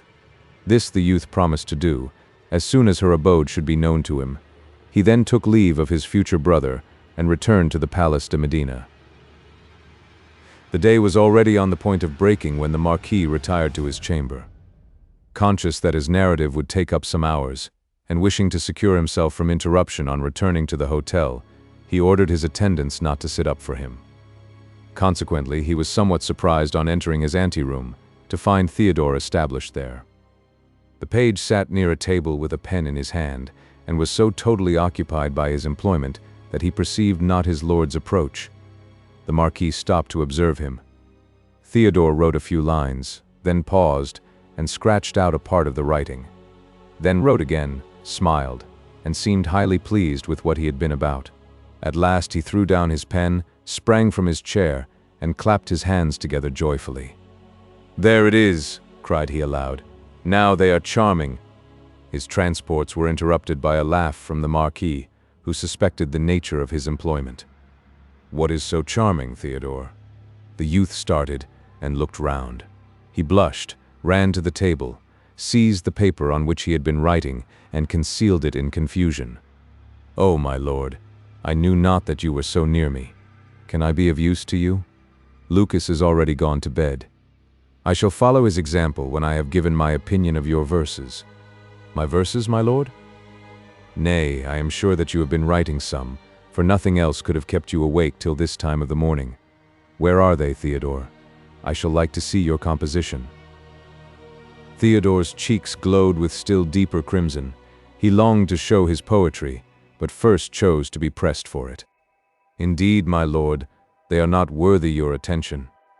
"Not these verses which you just now declared to be so charming?" Come, let me see whether our opinions are the same. I promise that you shall find in me an indulgent critic." The boy produced his paper with seeming reluctance, but the satisfaction which sparkled in his dark, expressive eyes betrayed the vanity of his little bosom. The Marquis smiled while he observed the emotions of an heart as yet but little skilled in veiling its sentiments. He seated himself upon a sofa. Theodore, while hope and fear contended on his anxious countenance, waited with inquietude for his master's decision, while the Marquis read the following lines. "Love and age. The night was dark, the wind blew cold. Anacreon, grown morose and old, sat by his fire, and fed the cheerful flame. Suddenly the cottage door expands, and lo, before him Cupid stands, casts round a friendly glance, and greets him by his name. 'What is it, thou?' The startled sire in sullen tone exclaimed, while ire with crimson flushed his pale and wrinkled cheek. 'Wouldst thou again with amorous rage inflame my bosom? Steeled by age, vain boy, to pierce my breast thine arrows are too weak. What seek you in this desert drear? No smiles or sports inhabit here. Near did these valleys witness dalliance sweet.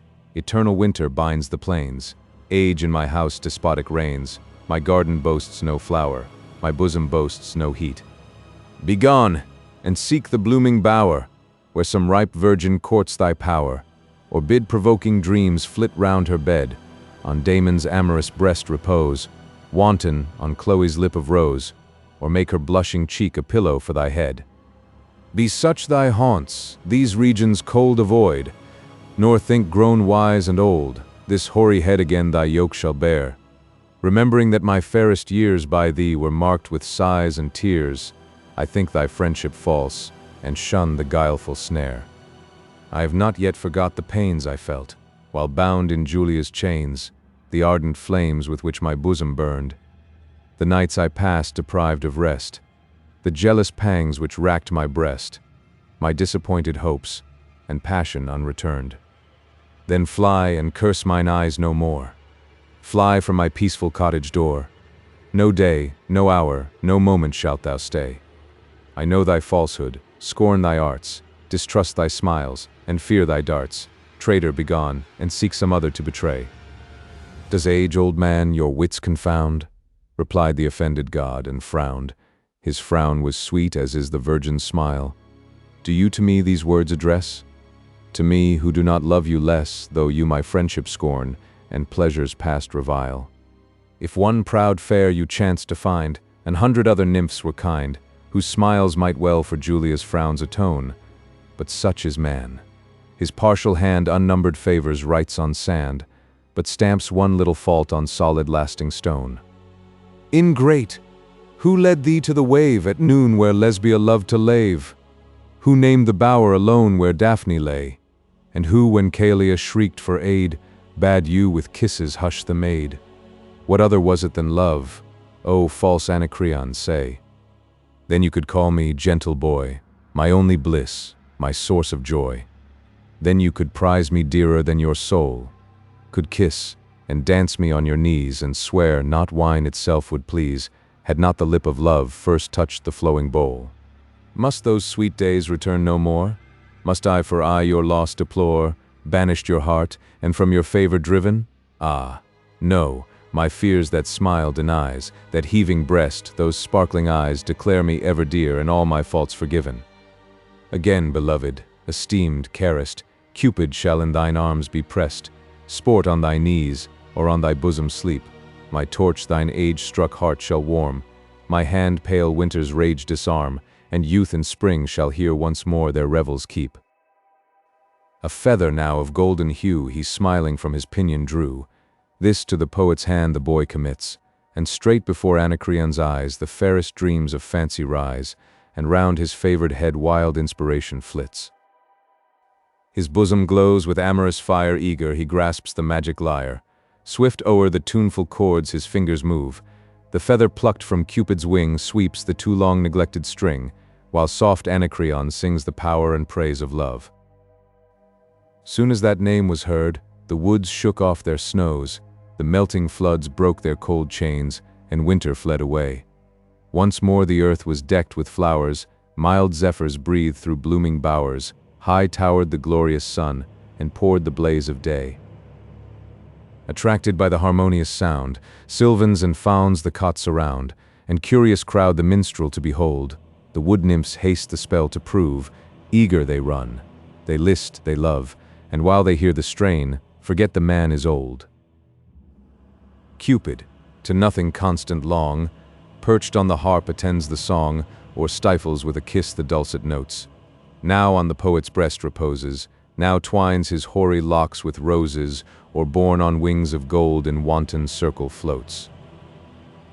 Then thus Anacreon, I no more at other shrine my vows will pour, since Cupid deigns my numbers to inspire. From Phoebus or the blue-eyed maid now shall my verse request no aid, for love alone shall be the patron of my lyre. In lofty strain of earlier days I spread the king's or hero's praise, and struck the martial chords with epic fire. But farewell hero, farewell king, your deeds my lips no more shall sing, for love alone shall be the subject of my lyre. The Marquis returned the paper with a smile of encouragement. Your little poem pleases me much, said he. However, you must not count my opinion for anything. I am no judge of verses, and for my own part, never composed more than 6 lines in my life. Those 6 produced so unlucky an effect that I am fully resolved never to compose another. But I wander from my subject. I was going to say that you cannot employ your time worse than in making verses. An author, whether good or bad, or between both, is an animal whom everybody is privileged to attack. For though all are not able to write books, all conceive themselves able to judge them. A bad composition carries with it its own punishment, contempt and ridicule. A good one excites envy, and entails upon its author 1,000 mortifications. He finds himself assailed by partial and ill-humored criticism. One man finds fault with the plan, another with the style, a third with the precept, which it strives to inculcate, and they who cannot succeed in finding fault with the book employ themselves in stigmatizing its author. They maliciously rake out from obscurity every little circumstance which may throw ridicule upon his private character or conduct, and aim at wounding the man, since they cannot hurt the writer. In short, to enter the lists of literature is willfully to expose yourself to the arrows of neglect, ridicule, envy, and disappointment. Whether you write well or ill, be assured that you will not escape from blame. Indeed, this circumstance contains a young author's chief consolation. He remembers that Lope de Vega and Calderona had unjust and envious critics, and he modestly conceives himself to be exactly in their predicament. But I am conscious that all these sage observations are thrown away upon you. Authorship is a mania to conquer which no reasons are sufficiently strong, and you might as easily persuade me not to love as I persuade you not to write. However, if you cannot help being occasionally seized with a poetical paroxysm, take at least the precaution of communicating your verses to none but those whose partiality for you secures their approbation. Then, my lord, you do not think these lines tolerable? Said Theodore with an humble and dejected air. You mistake my meaning. As I said before, they have pleased me much. But my regard for you makes me partial, and others might judge them less favorably. I must still remark that even my prejudice in your favor does not blind me so much as to prevent my observing several faults. For instance, you make a terrible confusion of metaphors. You are too apt to make the strength of your lines consist more in the words than sense. Some of the verses only seem introduced in order to rhyme with others, and most of the best ideas are borrowed from other poets, though possibly you are unconscious of the theft yourself. These faults may occasionally be excused in a work of length, but a short poem must be correct and perfect. All this is true, Segnor, but you should consider that I only write for pleasure. Your defects are the less excusable.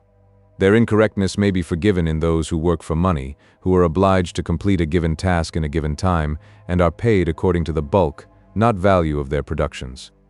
But in those whom no necessity forces to turn author, who merely write for fame, and have full leisure to polish their compositions, faults are unpardonable, and merit the sharpest arrows of criticism. The Marquis rose from the sofa. The page looked discouraged and melancholy, and this did not escape his master's observation. However, added he smiling, I think that these lines do you no discredit. Your versification is tolerably easy, and your ear seems to be just. The perusal of your little poem upon the whole gave me much pleasure, and if it is not asking too great a favor, I shall be highly obliged to you for a copy. The youth's countenance immediately cleared up. He perceived not the smile, half approving, half ironical, which accompanied the request, and he promised the copy with great readiness. The Marquis withdrew to his chamber, much amused by the instantaneous effect produced upon Theodore's vanity by the conclusion of his criticism. He threw himself upon his couch. Sleep soon stole over him, and his dreams presented him with the most flattering pictures of happiness with Agnes. On reaching the Hotel de Medina, Lorenzo's first care was to inquire for letters. He found several waiting for him, but that which he sought was not amongst them. Leonela had found it impossible to write that evening. However, her impatience to secure Don Cristoval's heart, on which she flattered herself with having made no slight impression, permitted her not to pass another day without informing him where she was to be found. On her return from the Capuchin church, she had related to her sister with exultation how attentive and handsome Cavalier had been to her, as also how his companion had undertaken to plead Antonia's cause with the Marquis de las Cisternas. Elvira received this intelligence with sensations very different from those with which it was communicated. She blamed her sister's imprudence in confiding her history to an absolute stranger, and expressed her fears lest this inconsiderate step should prejudice the Marquis against her. The greatest of her apprehensions she concealed in her own breast. She had observed with inquietude that at the mention of Lorenzo, a deep blush spread itself over her daughter's cheek. The timid Antonia dared not to pronounce his name. Without knowing wherefore, she felt embarrassed when he was made the subject of discourse, and endeavored to change the conversation to Ambrosio. Elvira perceived the emotions of this young bosom. In consequence, she insisted upon Leonela's breaking her promise to the Cavaliers. A sigh, which on hearing this order escaped from Antonia, confirmed the wary mother in her resolution.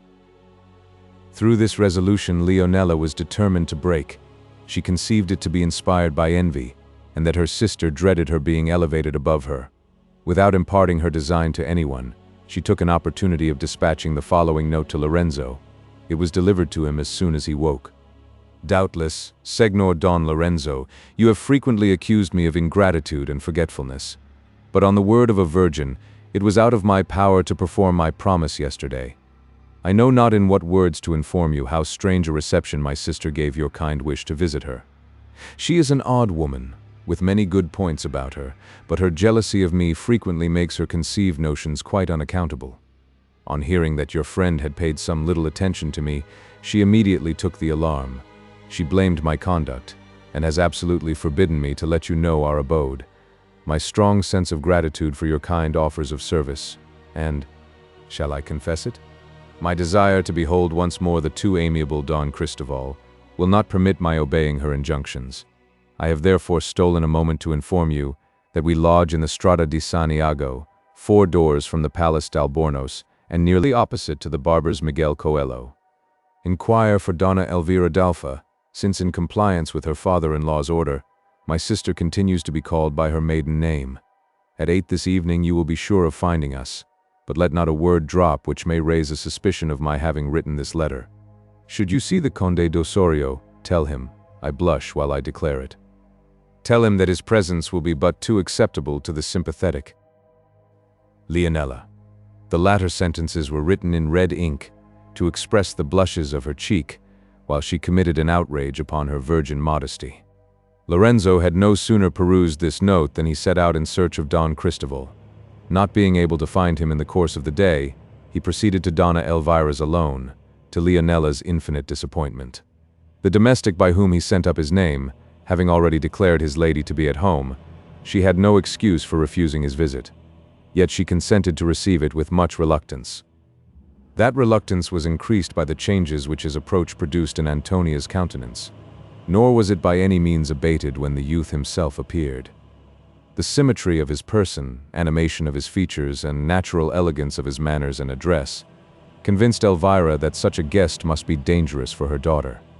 She resolved to treat him with distant politeness, to decline his services with gratitude for the tender of them, and to make him feel, without offense, that his future visits would be far from acceptable. On his entrance, he found Elvira, who was indisposed, reclining upon a sofa. Antonia sat by her embroidery frame, and Leonela, in a pastoral dress, held Montemayor's Diana. In spite of her being the mother of Antonia, Lorenzo could not help expecting to find in Elvira Leonela's true sister, and the daughter of as honest a painstaking shoemaker as any in Cordova.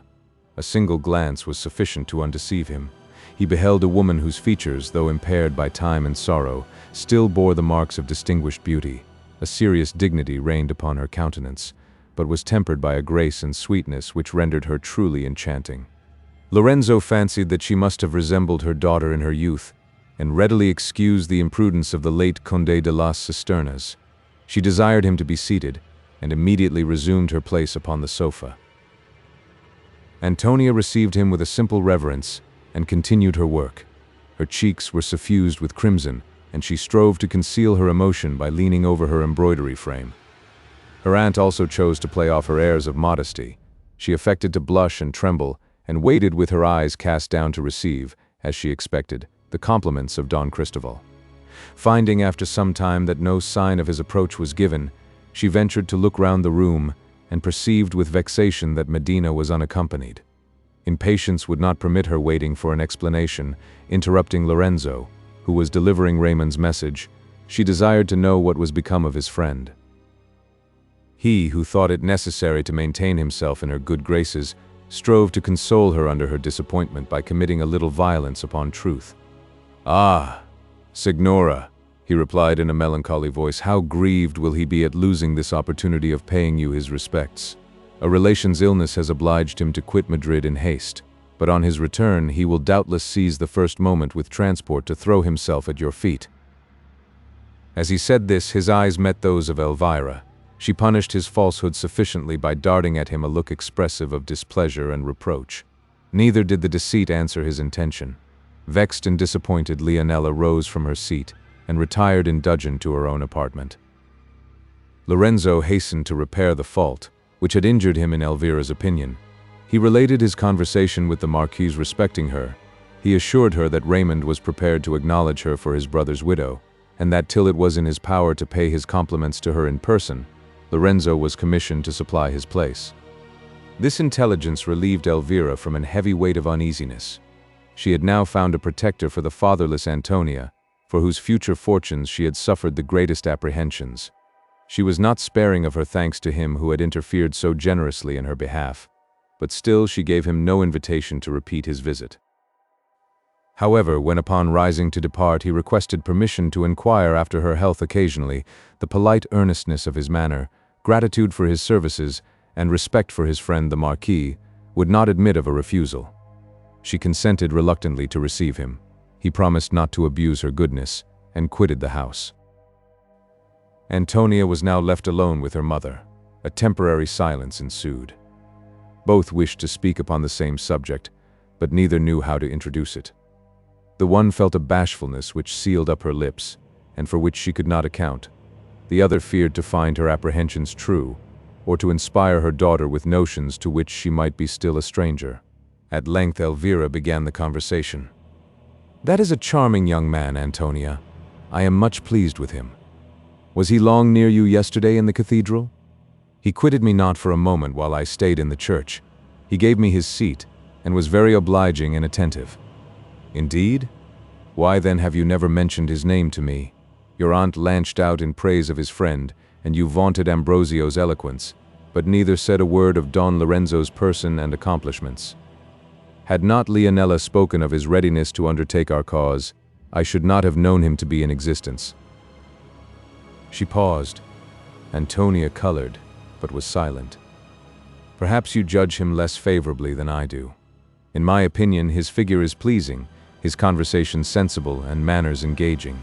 Still, he may have struck you differently. You may think him disagreeable and... Disagreeable? Oh, dear mother, how should I possibly think him so? I should be very ungrateful were I not sensible of his kindness yesterday, and very blind if his merits had escaped me. His figure is so graceful, so noble, his manners so gentle, yet so manly. I never yet saw so many accomplishments united in one person, and I doubt whether Madrid can produce his equal. Why then were you so silent in praise of this Phoenix of Madrid? Why was it concealed from me that his society had afforded you pleasure? In truth, I know not.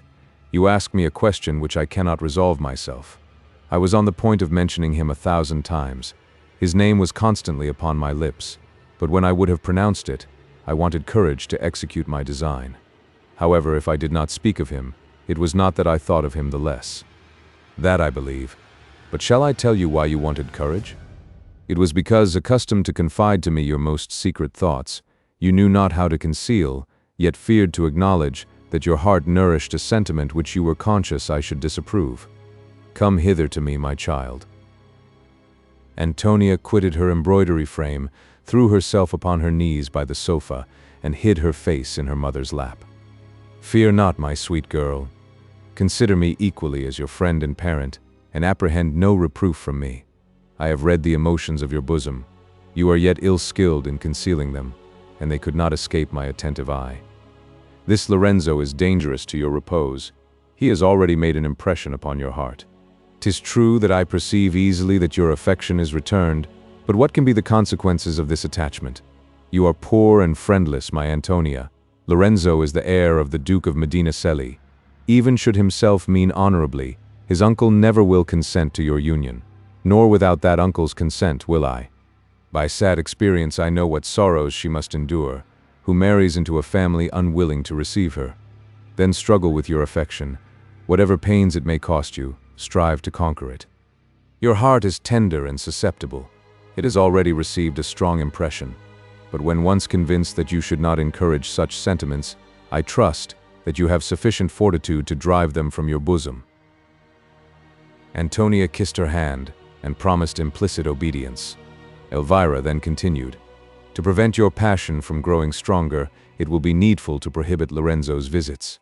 The service which he has rendered me permits not my forbidding them positively, but unless I judge too favorably of his character, he will discontinue them without taking offense, if I confess to him my reasons and throw myself entirely on his generosity.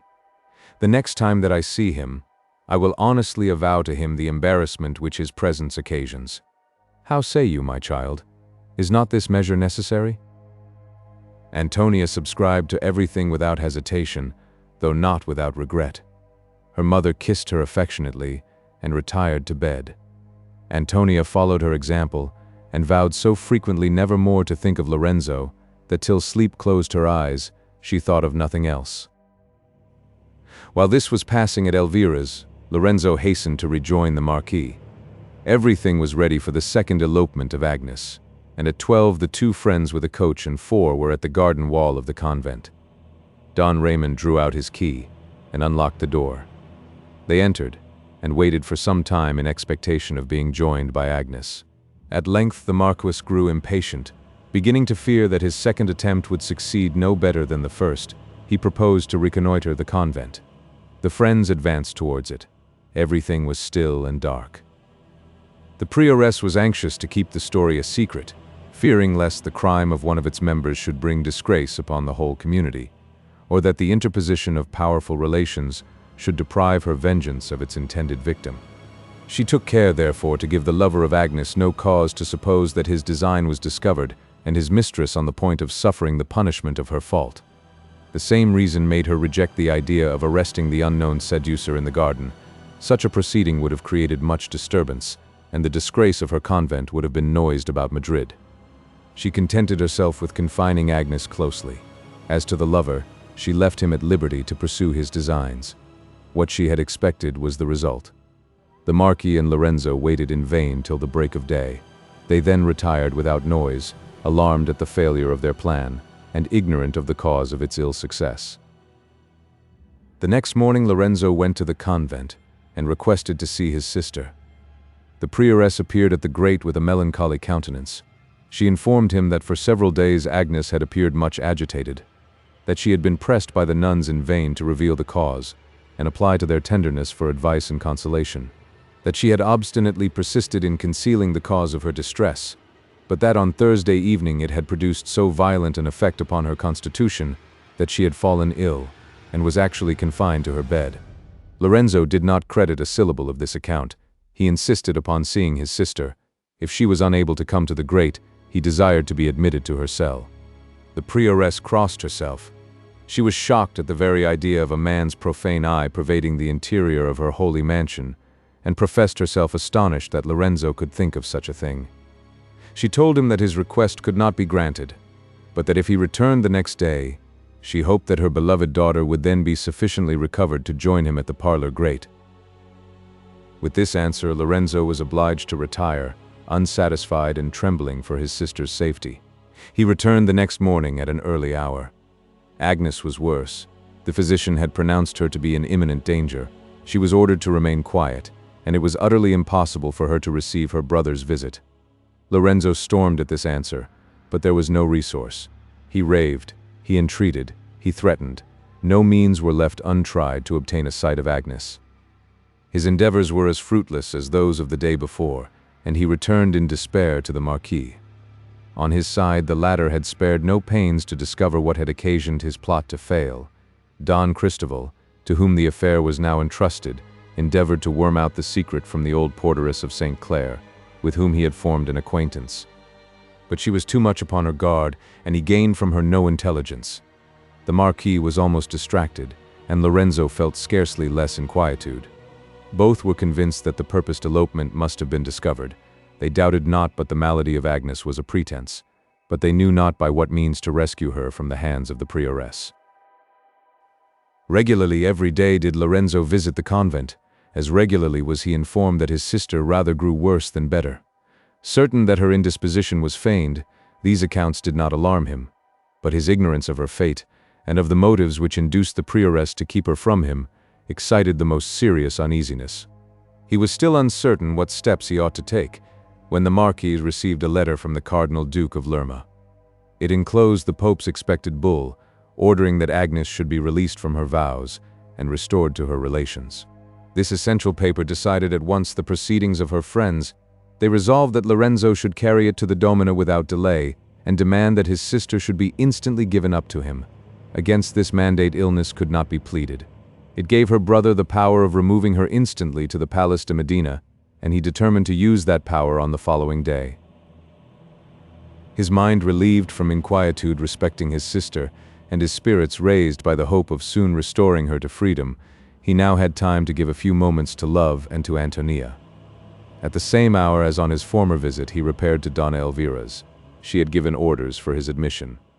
As soon as he was announced, her daughter retired with Leonela, and when he entered the chamber, he found the lady of the house alone. She received him with less distance than before, and desired him to place himself near her upon the sofa. She then, without losing time, opened her business, as had been agreed between herself and Antonia. "You must not think me ungrateful, Don Lorenzo, or forgetful how essential are the services which you have rendered me with the Marquis. I feel the weight of my obligations. Nothing under the sun should induce my taking the step to which I am now compelled but the interest of my child, of my beloved Antonia. My health is declining.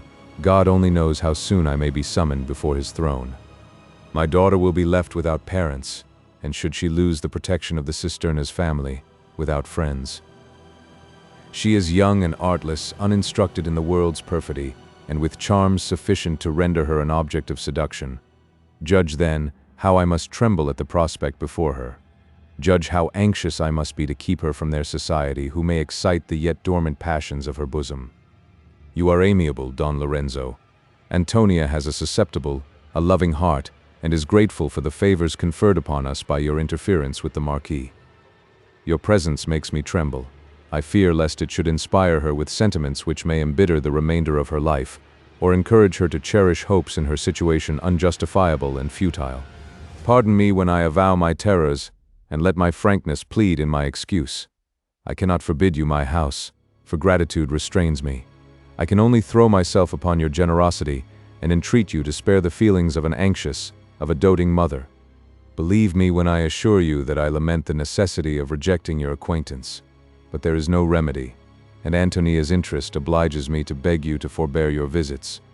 By complying with my request, you will increase the esteem which I already feel for you, and of which everything convinces me that you are truly deserving. Your frankness charms me, replied Lorenzo. You shall find that in your favorable opinion of me you were not deceived. Yet I hope that the reasons now in my power to allege will persuade you to withdraw a request which I cannot obey without infinite reluctance. I love your daughter, love her most sincerely. I wish for no greater happiness than to inspire her with the same sentiments, and receive her hand at the altar as her husband. 'Tis true, I am not rich myself. My father's death has left me but little in my own possession, but my expectations justify my pretending to the Conde de la Cisterna's daughter. He was proceeding, but Elvira interrupted him. Ah, Don Lorenzo, you forget in that pompous title the meanness of my origin. You forget that I have now passed 14 years in Spain, disavowed by my husband's family, and existing upon a stipend barely sufficient for the support and education of my daughter. Nay, I have even been neglected by most of my own relations, who out of envy affect to doubt the reality of my marriage. My allowance being discontinued at my father-in-law's death, I was reduced to the very brink of want. In this situation I was found by my sister, who amongst all her foibles possesses a warm, generous, and affectionate heart. She aided me with the little fortune which my father left her, persuaded me to visit Madrid, and has supported my child and myself since our quitting Murcia. Then consider not Antonia as descended from the Conde de las Cisternas. Consider her as a poor and unprotected orphan, as the grandchild of the tradesman Toribio d'Alfa, as the needy pensioner of that tradesman's daughter. Reflect upon the difference between such a situation and that of the nephew and heir of the potent Duke of Medina. I believe your intentions to be honorable, but as there are no hopes that your uncle will approve of the union, I foresee that the consequences of your attachment must be fatal to my child's repose. Pardon me, Signora. You are misinformed if you suppose the Duke of Medina to resemble the generality of men. His sentiments are liberal and disinterested. He loves me well, and I have no reason to dread his forbidding the marriage when he perceives that my happiness depends upon Antonia. But supposing him to refuse his sanction, what have I still to fear? My parents are no more, my little fortune is in my own possession. It will be sufficient to support Antonia, and I shall exchange for her hand Medina's dukedom without one sigh of regret. You are young and eager. It is natural for you to entertain such ideas. But experience has taught me to my cost that curses accompany an unequal alliance. I married the Conde de las Cisternas in opposition to the will of his relations. Many an heart pang has punished me for the imprudent step. Wherever we bent our course, a father's execration pursued Gonzalvo. Poverty overtook us, and no friend was near to relieve our wants. Still our mutual affection existed, but alas, not without interruption. Accustomed to wealth and ease, ill could my husband support the transition to distress and indigence.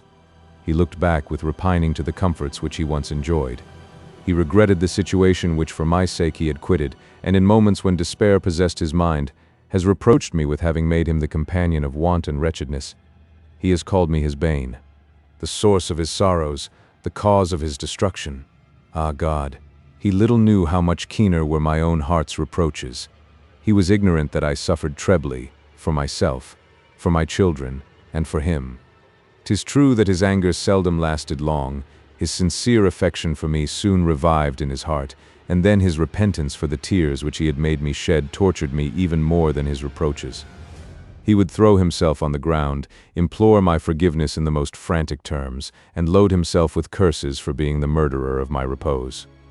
taught by experience that an union contracted against the inclinations of families on either side must be unfortunate, I will save my daughter from those miseries which I have suffered. Without your uncle's consent, while I live, she never shall be yours. Undoubtedly he will disapprove of the union. His power is immense, and Antonia shall not be exposed to his anger and persecution. His persecution? How easily may that be avoided? Let the worst happen. It is but quitting Spain. My wealth may easily be realized. The Indian islands will offer us a secure retreat. I have an estate, though not of value, in Hispaniola. Thither will we fly, and I shall consider it to be my native country, if it gives me Antonia's undisturbed possession. Ah, youth! This is a fond romantic vision. Gonzalvo thought the same. He fancied that he could leave Spain without regret, but the moment of parting undeceived him. You know not yet what it is to quit your native land, to quit it, never to behold it more. You know not what it is to exchange the scenes where you have passed your infancy, for unknown realms and barbarous climates, to be forgotten, utterly, eternally forgotten, by the companions of your youth, to see your dearest friends, the fondest objects of your affection, perishing with diseases incidental to Indian atmospheres, and find yourself unable to procure for them necessary assistance. I have felt all this. My husband and 2 sweet babes found their graves in Cuba. Nothing would have saved my young Antonia but my sudden return to Spain. Ah, Don Lorenzo, could you conceive what I suffered during my absence? Could you know how sorely I regretted all that I left behind, and how dear to me was the very name of Spain? I envied the winds which blew towards it, and when the Spanish sailor chaunted some well-known air as he passed my window, tears filled my eyes while I thought upon my native land. Gonzalvo, too, my husband. Elvira paused. Her voice faltered, and she concealed her face with her handkerchief. After a short silence, she rose from the sofa and proceeded. Excuse my quitting you for a few moments. The remembrance of what I have suffered has much agitated me, and I need to be alone, till I return peruse these lines. After my husband's death I found them among his papers. Had I known sooner that he entertained such sentiments, grief would have killed me. He wrote these verses on his voyage to Cuba, when his mind was clouded by sorrow, and he forgot that he had a wife and children. What we are losing ever seems to us the most precious. Gonzalvo was quitting Spain forever, and therefore was Spain dearer to his eyes than all else which the world contained. Read them, Don Lorenzo. They will give you some idea of the feelings of a banished man. Elvira put a paper into Lorenzo's hand and retired from the chamber. The youth examined the contents and found them to be as follows. The exile. Farewell, O native Spain, farewell forever. These banished eyes shall view thy coasts no more. A mournful presage tells my heart that never Gonzalvo's steps again shall press thy shore. Hushed are the winds, while soft the vessel sailing with gentle motion plows the unruffled main. I feel my bosom's boasted courage failing, and curse the waves which bear me far from Spain. I see it yet. Beneath yon blue clear heaven still do the spires, so well beloved, appear. From yonder craggy point the gale of even still wafts my native accents to mine ear. Propped on some moss-crowned rock, and gaily singing, there in the sun his nets the fisher dries. Oft have I heard the plaintive ballad, bringing scenes of past joys before my sorrowing eyes. Ah, happy swain! He waits the accustomed hour, when twilight gloom obscures the closing sky, then gladly seeks his loved paternal bower, and shares the feast his native fields supply. Friendship and love, his cottage guests, receive him with honest welcome and with smiles sincere. No threatening woes of present joys bereave him, no sigh his bosom owns, his cheek no tear. Ah, happy swain! Such bliss to me denying, fortune thy lot with envy bids me view. Me, who from home and Spain in exile flying, bid all I value, all I love, adieu. No more mine ear shall list the well-known ditty sung by some mountain girl, who tends her goats, some village swain imploring amorous pity, or shepherd chaunting wild his rustic notes. No more my arms a parent's fond embraces, no more my heart domestic calm must know. Far from these joys with sighs which memory traces, to sultry skies and distant climes I go. Where Indian suns engender new diseases, where snakes and tigers breed, I bend my way to brave the feverish thirst no art appeases, the yellow plague and madding blaze of day. But not to feel slow pangs consume my liver, to die by piecemeal in the bloom of age, my boiling blood drank by insatiate fever, and brain delirious with the day star's rage. Can make me know such grief as thus to sever with many a bitter sigh, dear land, from thee, to feel this heart must dote on thee forever, and feel that all thy joys are torn from me. Ah me! How oft will fancy's spells in slumber recall my native country to my mind? How oft regret will bid me sadly number each lost delight and dear friend left behind? Wild Mercia's vales and loved romantic bowers, the river on whose banks a child I played, my castle's antient halls, its frowning towers, each much regretted wood and well-known glade. Dreams of the land where all my wishes center, thy scenes which I am doomed no more to know, full oft shall memory trace, my soul's tormentor, and turn each pleasure past to present woe. But lo! The sun beneath the waves retires, night speeds apace her empire to restore. Clouds from my sight obscure the village spires, now seen but faintly, and now seen no more. Oh, breathe not, winds, still be the water's motion. Sleep, sleep, my bark, in silence on the main. So when tomorrow's light shall gild the ocean, once more mine eyes shall see the coast of Spain. Vain is the wish, my last petition scorning, fresh blows the gale, and high the billows swell, far shall we be before the break of morning. Oh, then forever, native Spain, farewell. Lorenzo had scarcely time to read these lines, when Elvira returned to him. The giving a free course to her tears had relieved her, and her spirits had regained their usual composure. "I have nothing more to say, my lord," said she. "You have heard my apprehensions and my reasons for begging you not to repeat your visits. I have thrown myself in full confidence upon your honor. I am certain that you will not prove my opinion of you to have been too favorable. But one question more, Signora, and I leave you. Should the Duke of Medina approve my love, would my addresses be unacceptable to yourself and the fair Antonia? I will be open with you, Don Lorenzo. There being little probability of such an union taking place, I fear that it is desired but too ardently by my daughter. You have made an impression upon her young heart, which gives me the most serious alarm. To prevent that impression from growing stronger, I am obliged to decline your acquaintance. For me, you may be sure that I should rejoice at establishing my child so advantageously. Conscious that my constitution, impaired by grief and illness, forbids me to expect a long continuance in this world, I tremble at the thought of leaving her under the protection of a perfect stranger. The Marquis de las Cisternas is totally unknown to me. He will marry. His lady may look upon Antonia with an eye of displeasure, and deprive her of her only friend. Should the Duke, your uncle, give his consent, you need not doubt obtaining mine and my daughter's, but without his, hope not for ours. At all events, whatever steps you may take, whatever may be the Duke's decision, till you know it, let me beg your forbearing to strengthen by your presence Antonia's prepossession. If the sanction of your relations authorizes your addressing her as your wife, my doors fly open to you. If that sanction is refused, be satisfied to possess my esteem and gratitude, but remember that we must meet no more." Lorenzo promised reluctantly to conform to this decree, but he added that he hoped soon to obtain that consent which would give him a claim to the renewal of their acquaintance. He then explained to her why the Marquis had not called in person, and made no scruple of confiding to her his sister's history. He concluded by saying that he hoped to set Agnes at liberty the next day, and that as soon as Don Raymond's fears were quieted upon this subject, he would lose no time in assuring Donna Elvira of his friendship and protection. The lady shook her head. "I tremble for your sister," said she. "I have heard many traits of the Domina of St. Clair's character from a friend who was educated in the same convent with her. She reported her to be haughty, inflexible, superstitious, and revengeful. I have since heard that she is infatuated with the idea of rendering her convent the most regular in Madrid, and never forgave those whose imprudence threw upon it the slightest stain.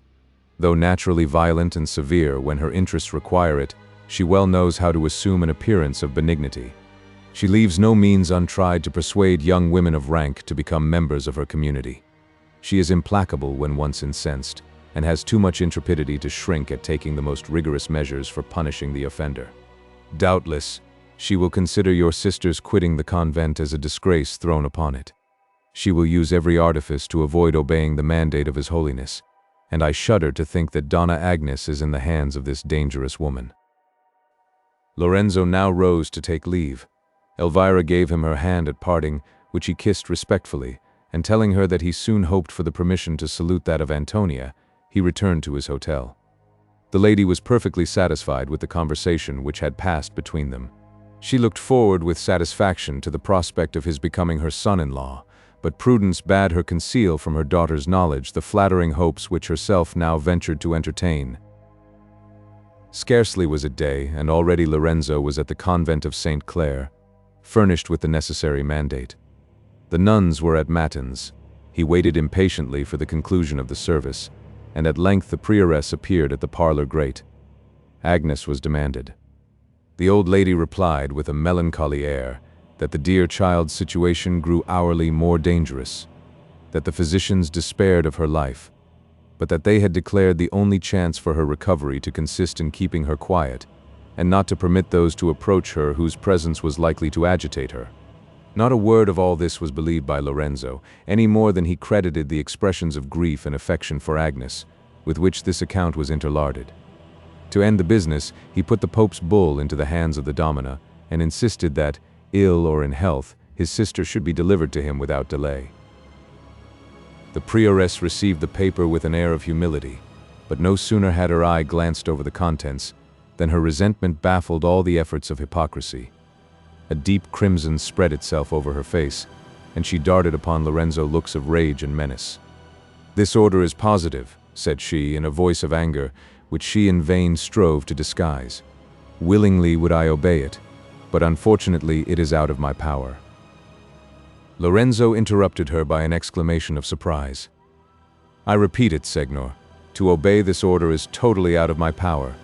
From tenderness to a brother's feelings, I would have communicated the sad event to you by degrees, and have prepared you to hear it with fortitude. My measures are broken through. This order commands me to deliver up to you the Sister Agnes without delay. I am therefore obliged to inform you without circumlocution that on Friday last she expired." Lorenzo started back with horror and turned pale. A moment's recollection convinced him that this assertion must be false, and it restored him to himself. "You deceive me," said he passionately, "but 5 minutes passed since you assured me that though ill she was still alive. Produce her this instant. See her I must and will, and every attempt to keep her from me will be unavailing." "You forget yourself, Señor. You owe respect to my age as well as my profession. Your sister is no more. If I had first concealed her death, it was from dreading lest an event so unexpected should produce on you too violent an effect. In truth, I am but ill repaid for my attention. And what interest, I pray you, should I have in detaining her? To know her wish of quitting our society is a sufficient reason for me to wish her absence, and think her a disgrace to the sisterhood of St. Clare. But she has forfeited my affection in a manner yet more culpable. Her crimes were great, and when you know the cause of her death, you will doubtless rejoice, Don Lorenzo, that such a wretch is no longer in existence. She was taken ill on Thursday last on returning from confession in the Capuchin chapel. Her malady seemed attended with strange circumstances, but she persisted in concealing its cause. Thanks to the Virgin, we were too ignorant to suspect it. Judge then what must have been our consternation, our horror, when she was delivered the next day of a stillborn child whom she immediately followed to the grave. How, Señor? Is it possible that your countenance expresses no surprise, no indignation? Is it possible that your sister's infamy was known to you, and that still she possessed your affection? In that case, you have no need of my compassion. I can say nothing more, except repeat my inability of obeying the orders of His Holiness. Agnes is no more, and to convince you that what I say is true, I swear by our blessed Savior that 3 days have passed since she was buried." Here she kissed a small crucifix which hung at her girdle. She then rose from her chair and quitted the parlor. As she withdrew, she cast upon Lorenzo a scornful smile. "Farewell, Señor," said she. "I know no remedy for this accident, I fear that even a second bull from the Pope will not procure your sister's resurrection." Lorenzo also retired, penetrated with affliction, but Don Raymond's at the news of this event amounted to madness. He would not be convinced that Agnes was really dead, and continued to insist that the walls of St. Clair still confined her. No arguments could make him abandon his hopes of regaining her. Every day some fresh scheme was invented for procuring intelligence of her, and all of them were attended with the same success. On his part, Medina gave up the idea of ever seeing his sister more, yet he believed that she had been taken off by unfair means. Under this persuasion, he encouraged Don Raymond's researches, determined, should he discover the least warrant for his suspicions, to take a severe vengeance upon the unfeeling prioress. The loss of his sister affected him sincerely, nor was it the least cause of his distress that propriety obliged him for some time to defer mentioning Antonia to the Duke. In the meanwhile, his emissaries constantly surrounded Elvira's door. He had intelligence of all the movements of his mistress, as she never failed every Thursday to attend the sermon in the Capuchin Cathedral. He was secure of seeing her once a week, though in compliance with his promise, he carefully shunned her observation. Thus 2 long months passed away. Still no information was procured of Agnes. All but the Marquise credited her death, and now Lorenzo determined to disclose his sentiments to his uncle. He had already dropped some hints of his intention to marry. They had been as favorably received as he could expect, and he harbored no doubt of the success of his application. Chapter 6. While in each other's arms entranced they lay, they blessed the night and cursed the coming day. Lee. The burst of transport was past. Ambrosio's lust was satisfied, pleasure fled, and shame usurped her seat in his bosom. Confused and terrified at his weakness, he drew himself from Matilda's arms. His perjury presented itself before him. He reflected on the scene which had just been acted and trembled at the consequences of a discovery. He looked forward with horror. His heart was despondent and became the abode of satiety and disgust. He avoided the eyes of his partner in frailty. A melancholy silence prevailed, during which both seemed busied with disagreeable reflections. Matilda was the first to break it. She took his hand gently and pressed it to her burning lips. "Ambrosio," she murmured in a soft and trembling voice. The abbot started at the sound. He turned his eyes upon Matilda's.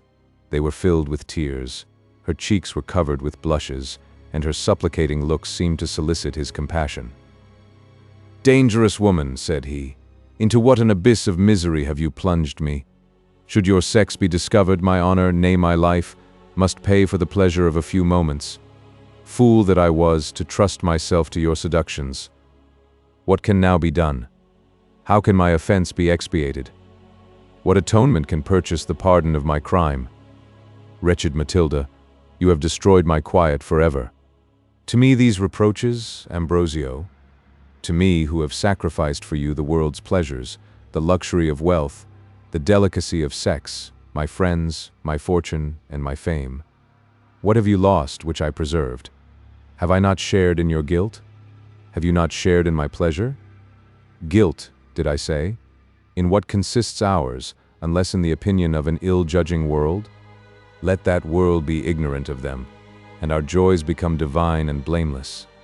Unnatural were your vows of celibacy. Man was not created for such a state, and were love a crime, God never would have made it so sweet, so irresistible. Then banish those clouds from your brow, my Ambrosio. Indulge in those pleasures freely, without which life is a worthless gift. Cease to reproach me with having taught you what is bliss, and feel equal transports with the woman who adores you." As she spoke, her eyes were filled with a delicious languor. Her bosom panted. She twined her arms voluptuously round him, drew him towards her, and glued her lips to his. Ambrosio again raged with desire. The die was thrown. His vows were already broken. He had already committed the crime, and why should he refrain from enjoying its reward? He clasped her to his breast with redoubled ardor. No longer repressed by the sense of shame, he gave a loose to his intemperate appetites. While the fair wanton put every invention of lust in practice, every refinement in the art of pleasure which might heighten the bliss of her possession, and render her lover's transports still more exquisite, Ambrosio rioted in delights till then unknown to him. Swift fled the night. and the morning blushed to behold him still clasped in the embraces of Matilda. Intoxicated with pleasure, the monk rose from the siren's luxurious couch. He no longer reflected with shame upon his incontinence, or dreaded the vengeance of offended heaven. His only fear was lest death should rob him of enjoyments, for which his long fast had only given a keener edge to his appetite. Matilda was still under the influence of poison, and the voluptuous monk trembled less for his preserver's life than his concubines. Deprived of her, he would not easily find another mistress with whom he could indulge his passions so fully and so safely. He therefore pressed her with earnestness to use the means of preservation which she had declared to be in her possession. "Yes," replied Matilda, "since you have made me feel that life is valuable, I will rescue mine at any rate. No dangers shall appall me. I will look upon the consequences of my action boldly, nor shudder at the horrors which they present. I will think my sacrifice scarcely worthy to purchase your possession, and remember that a moment passed in your arms in this world overpays an age of punishment in the next. But before I take this step, Ambrosio, give me your solemn oath never to inquire by what means I shall preserve myself." He did so in a manner the most binding. "I thank you, my beloved. This precaution is necessary, for though you know it not, you are under the command of vulgar prejudices. The business on which I must be employed this night might startle you from its singularity, and lower me in your opinion. Tell me, are you possessed of the key of the low door on the western side of the garden? The door which opens into the burying ground common to us and the sisterhood of St. Clair? I have not the key, but can easily procure it. You have only this to do. Admit me into the burying ground at midnight, watch while I descend into the vaults of St. Clair, lest some prying eye should observe my actions. Leave me there alone for an hour, and that life is safe which I dedicate to your pleasures. To prevent creating suspicion, do not visit me during the day. Remember the key, and that I expect you before 12. Hark, I hear steps approaching. Leave me, I will pretend to sleep." The friar obeyed and left the cell.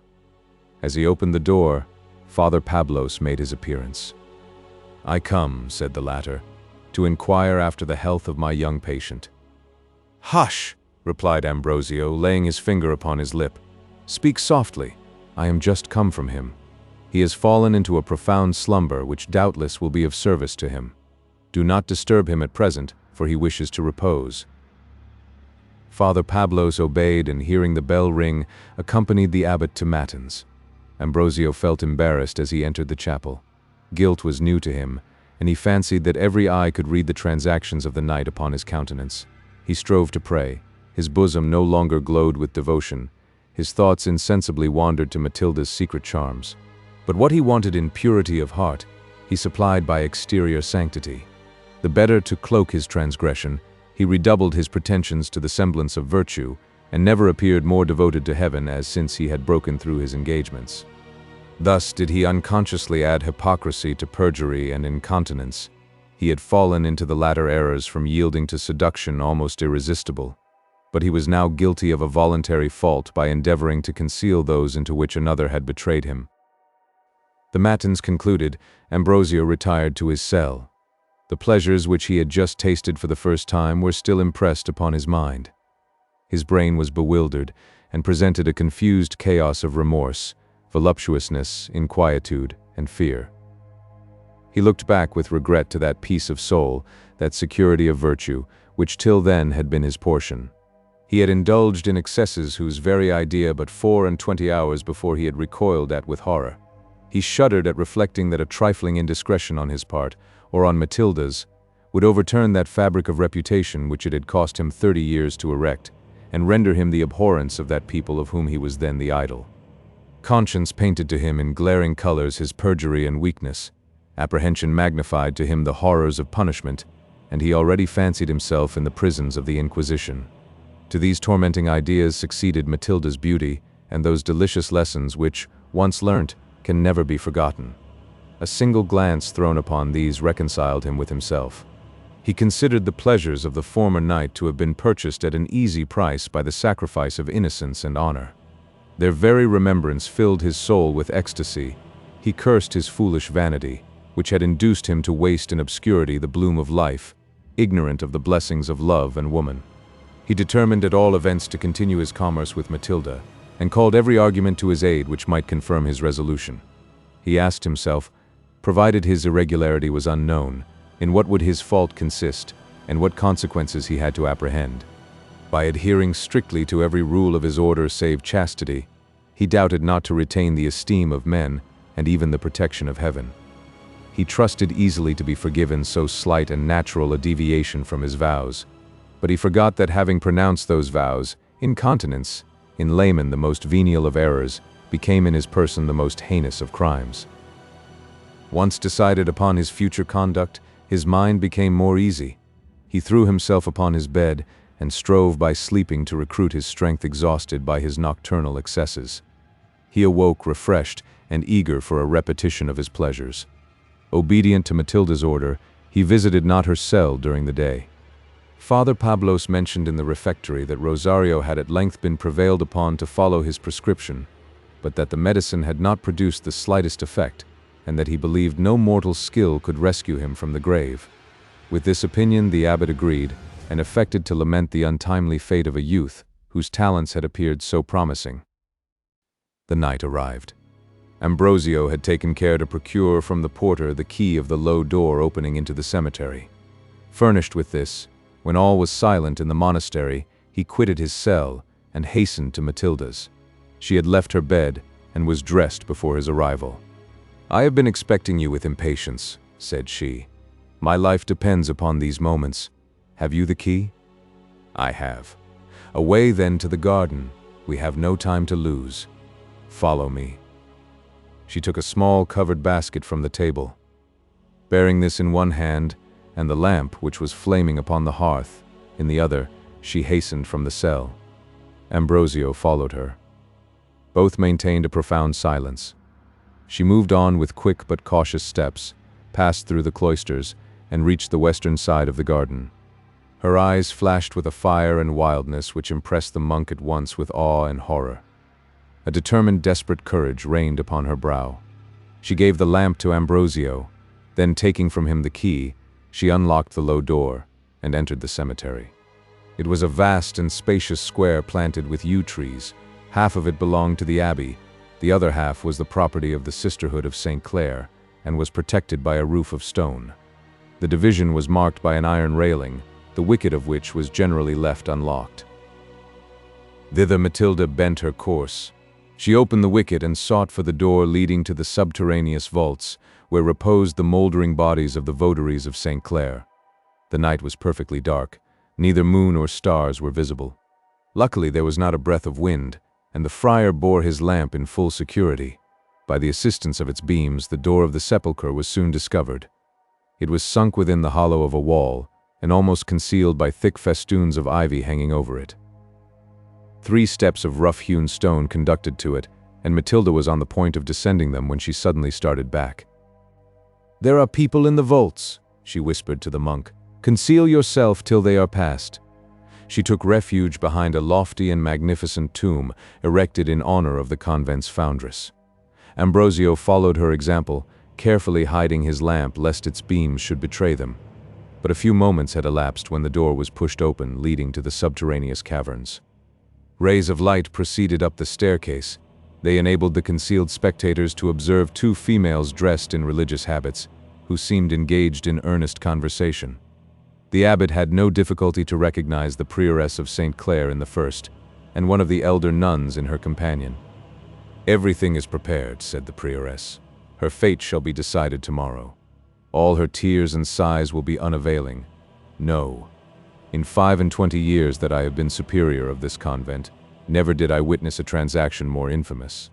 "You must expect much opposition to your will," the other replied in a milder voice. "Agnes has many friends in the convent, and in particular the Mother Saint Ursula will espouse her cause most warmly. In truth, she merits to have friends, and I wish I could prevail upon you to consider her youth and her peculiar situation. She seems sensible of her fault. The excess of her grief proves her penitence, and I am convinced that her tears flow more from contrition than fear of punishment. Reverend Mother, would you be persuaded to mitigate the severity of your sentence? Would you but deign to overlook this first transgression, I offer myself as the pledge of her future conduct." Overlook it, say you? Mother Camilla, you amaze me. What? After disgracing me in the presence of Madrid's idol, of the very man on whom I most wished to impress an idea of the strictness of my discipline, how despicable must I have appeared to the reverend abbot? No, mother, no. I never can forgive the insult.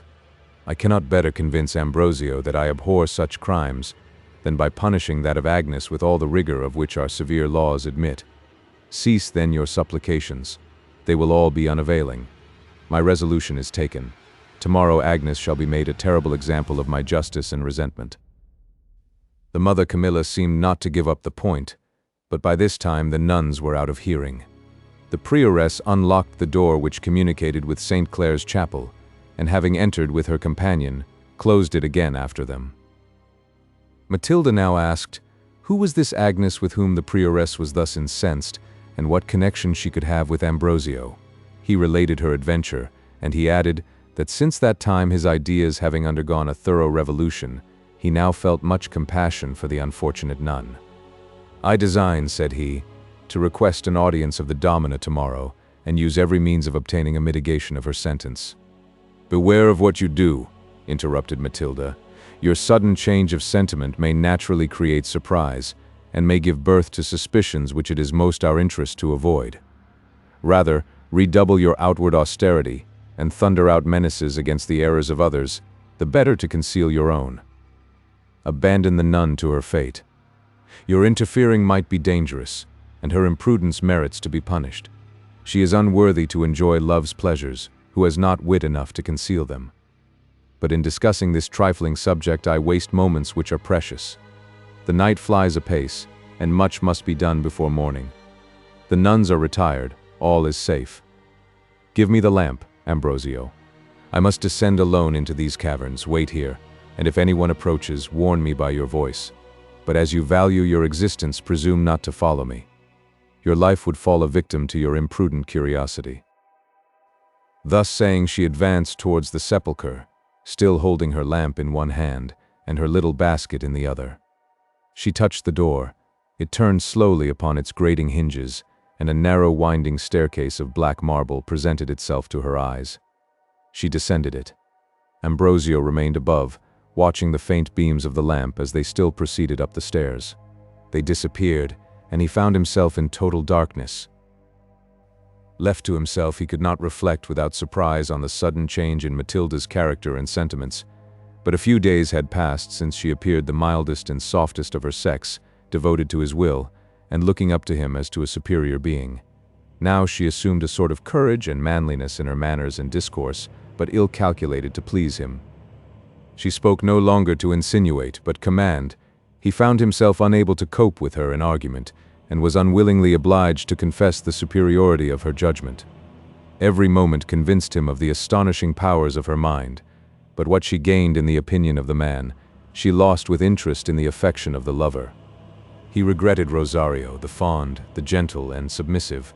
He grieved that Matilda preferred the virtues of his sex to those of her own, and when he thought of her expressions respecting the devoted nun, he could not help blaming them as cruel and unfeminine.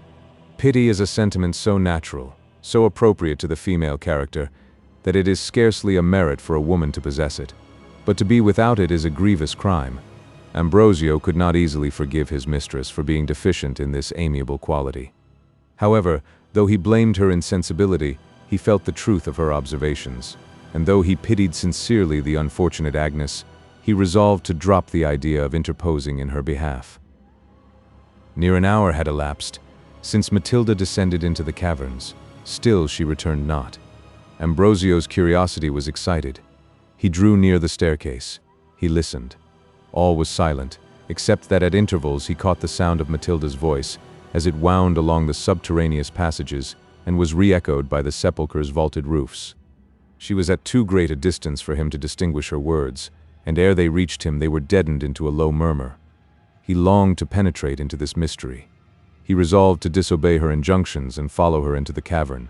He advanced to the staircase. He had already descended some steps when his courage failed him. He remembered Matilda's menaces if he infringed her orders, and his bosom was filled with a secret, unaccountable awe. He returned up the stairs, resumed his former station, and waited impatiently for the conclusion of this adventure. Suddenly he was sensible of a violent shock. An earthquake rocked the ground. The columns which supported the roof under which he stood were so strongly shaken that every moment menaced him with its fall, and at the same moment he heard a loud and tremendous burst of thunder. It ceased, and his eyes being fixed upon the staircase, he saw a bright column of light flash along the caverns beneath. It was seen but for an instant. No sooner did it disappear than all was once more quiet and obscure. Profound darkness again surrounded him, and the silence of night was only broken by the whirring bat as she flitted slowly by him. With every instant Ambrosio's amazement increased. Another hour elapsed, after which the same light again appeared and was lost again as suddenly. It was accompanied by a strain of sweet but solemn music, which as it stole through the vaults below, inspired the monk with mingled delight and terror. It had not long been hushed when he heard Matilda's steps upon the staircase. She ascended from the cavern. The most lively joy animated her beautiful features. "Did you see anything?" she asked. "Twice I saw a column of light flash up the staircase." "Nothing else?" "Nothing. The morning is on the point of breaking. Let us retire to the abbey, lest daylight should betray us." With a light step she hastened from the burying ground. She regained her cell, and the curious abbot still accompanied her. She closed the door and disembarrassed herself of her lamp and basket. "I have succeeded," she cried, throwing herself upon his bosom. "Succeeded beyond my fondest hopes. I shall live, Ambrosio, shall live for you. The step which I shuddered at taking proves to me a source of joys inexpressible. Oh, that I dared communicate those joys to you. Oh, that I were permitted to share with you my power, and raise you as high above the level of your sex as one bold deed has exalted me above mine." "And what prevents you, Matilda?" interrupted the friar. "Why is your business in the cavern made a secret? Do you think me undeserving of your confidence? Matilda, I must doubt the truth of your affection, while you have joys in which I am forbidden to share. You reproach me with injustice. I grieve sincerely that I am obliged to conceal from you my happiness, but I am not to blame. The fault lies not in me, but in yourself, my Ambrosio. You are still too much the monk. Your mind is enslaved by the prejudices of education, and superstition might make you shudder at the idea of that which experience has taught me to prize and value. At present you are unfit to be trusted with a secret of such importance, but the strength of your judgment, and the curiosity which I rejoice to see sparkling in your eyes, makes me hope that you will one day deserve my confidence. Till that period arrives, restrain your impatience. Remember that you have given me your solemn oath never to inquire into this night's adventures. I insist upon your keeping this oath, for though," she added smiling, while she sealed his lips with a wanton kiss, "though I forgive your breaking your vows to heaven, I expect you to keep your vows to me." The friar returned the embrace which had set his blood on fire. The luxurious and unbounded excesses of the former night were renewed, and they separated not till the bell rang for matins. The same pleasures were frequently repeated. The monks rejoiced in the feigned Rosario's unexpected recovery, and none of them suspected his real sex. The abbot possessed his mistress in tranquility, and perceiving his frailty unsuspected, abandoned himself to his passions in full security. Shame and remorse no longer tormented him. Frequent repetitions made him familiar with sin, and his bosom became proof against the stings of conscience. In these sentiments he was encouraged by Matilda, but she soon was aware that she had satiated her lover by the unbounded freedom of her caresses. Her charms becoming accustomed to him, they ceased to excite the same desires which at first they had inspired. The delirium of passion being past, he had leisure to observe every trifling defect. Where none were to be found, satiety made him fancy them. The monk was glutted with the fullness of pleasure. A week had scarcely elapsed before he was wearied of his paramour. His warm constitution still made him seek in her arms the gratification of his lust. But when the moment of passion was over, he quitted her with disgust, and his humor, naturally inconstant, made him sigh impatiently for variety. Possession, which cloys man, only increases the affection of woman. Matilda, with every succeeding day, grew more attached to the friar. Since he had obtained her favors, he was become dearer to her than ever. and she felt grateful to him for the pleasures in which they had equally been sharers. Unfortunately, as her passion grew ardent, Ambrosio's grew cold. The very marks of her fondness excited his disgust, and its excess served to extinguish the flame which already burned but feebly in his bosom. Matilda could not but remark that her society seemed to him daily less agreeable. He was inattentive while she spoke. Her musical talents, which she possessed in perfection, had lost the power of amusing him, or if he deigned to praise them, his compliments were evidently forced and cold. He no longer gazed upon her with affection, or applauded her sentiments with a lover's partiality. This Matilda well perceived, and redoubled her efforts to revive those sentiments which he once had felt. She could not but fail, since he considered as importunities the pains which she took to please him, and was disgusted by the very means which she used to recall the wanderer. Still, however, their illicit commerce continued, but it was clear that he was led to her arms, not by love, but the cravings of brutal appetite. His constitution made a woman necessary to him, and Matilda was the only one with whom he could indulge his passions safely. In spite of her beauty, he gazed upon every other female with more desire, but fearing that his hypocrisy should be made public, he confined his inclinations to his own breast. It was by no means his nature to be timid, but his education had impressed his mind with fear so strongly that apprehension was now become part of his character. Had his youth been passed in the world, he would have shown himself possessed of many brilliant and manly qualities. He was naturally enterprising, firm and fearless. He had a warrior's heart, and he might have shone with splendor at the head of an army. There was no want of generosity in his nature. The wretched never failed to find in him a compassionate auditor. His abilities were quick and shining, and his judgment vast, solid, and decisive. With such qualifications, he would have been an ornament to his country. That he possessed them, he had given proofs in his earliest infancy, and his parents had beheld his dawning virtues with the fondest delight and admiration. Unfortunately, while yet a child, he was deprived of those parents. He fell into the power of a relation whose only wish about him was never to hear of him more. For that purpose he gave him in charge to his friend, the former superior of the Capuchins. The abbot, a very monk, used all his endeavors to persuade the boy that happiness existed not without the walls of a convent. He succeeded fully. To deserve admittance into the order of St. Francis was Ambrosio's highest ambition. His instructors carefully repressed those virtues whose grandeur and disinterestedness were ill-suited to the cloister. Instead of universal benevolence, he adopted a selfish partiality for his own particular establishment. He was taught to consider compassion for the errors of others as a crime of the blackest dye. The noble frankness of his temper was exchanged for servile humility, and in order to break his natural spirit, the monks terrified his young mind by placing before him all the horrors with which superstition could furnish them. They painted to him the torments of the damned in colors the most dark, terrible, and fantastic, and threatened him at the slightest fault with eternal perdition. No wonder that his imagination, constantly dwelling upon these fearful objects, should have rendered his character timid and apprehensive. Add to this that his long absence from the great world, and total unacquaintance with the common dangers of life, made him form of them an idea far more dismal than the reality. While the monks were busied in rooting out his virtues and narrowing his sentiments, they allowed every vice which had fallen to his share to arrive at full perfection. He was suffered to be proud, vain, ambitious, and disdainful. He was jealous of his equals, and despised all merit but his own. He was implacable when offended, and cruel in his revenge. Still, in spite of the pains taken to pervert them, his natural good qualities would occasionally break through the gloom cast over them so carefully. At such times, the contest for superiority between his real and acquired character was striking and unaccountable to those unacquainted with his original disposition. He pronounced the most severe sentences upon offenders, which, the moment after, compassion induced him to mitigate.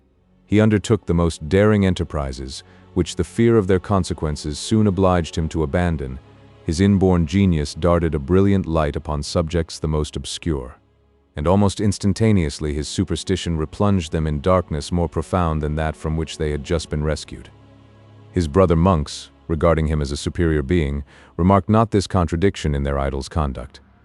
They were persuaded that what he did must be right, and supposed him to have good reasons for changing his resolutions. The fact was that the different sentiments with which education and nature had inspired him were combating in his bosom. It remained for his passions, which as yet no opportunity had called into play, to decide the victory. Unfortunately, his passions were the very worst judges to whom he could possibly have applied. His monastic seclusion had till now been in his favor, since it gave him no room for discovering his bad qualities. The superiority of his talents raised him too far above his companions to permit his being jealous of them. His exemplary piety, persuasive eloquence, and pleasing manners had secured him universal esteem, and consequently he had no injuries to revenge. His ambition was justified by his acknowledged merit, and his pride considered as no more than proper confidence. He never saw, much less conversed with, the other sex. He was ignorant of the pleasures in woman's power to bestow, and if he read in the course of his studies that men were fond, he smiled and wondered how. For a time, spare diet, frequent watching, and severe penance cooled and repressed the natural warmth of his constitution. But no sooner did opportunity present itself, no sooner did he catch a glimpse of joys to which he was still a stranger, than religion's barriers were too feeble to resist the overwhelming torrent of his desires. All impediments yielded before the force of his temperament, warm, sanguine, and voluptuous in the excess. As yet his other passions lay dormant, but they only needed to be once awakened to display themselves with violence as great and irresistible. He continued to be the admiration of Madrid. The enthusiasm created by his eloquence seemed rather to increase than diminish. Every Thursday, which was the only day when he appeared in public, the Capuchin cathedral was crowded with auditors, and his discourse was always received with the same approbation. He was named confessor to all the chief families in Madrid, and no one was counted fashionable who was enjoined penance by any other than Ambrosio. In his resolution of never stirring out of his convent, he still persisted. This circumstance created a still greater opinion of his sanctity and self-denial. Above all, the women sang forth his praises loudly, less influenced by devotion than by his noble countenance, majestic air, and well-turned, graceful figure. The abbey door was thronged with carriages from morning to night, and the noblest and fairest dames of Madrid confessed to the abbot their secret peccadilloes. The eyes of the luxurious friar devoured their charms.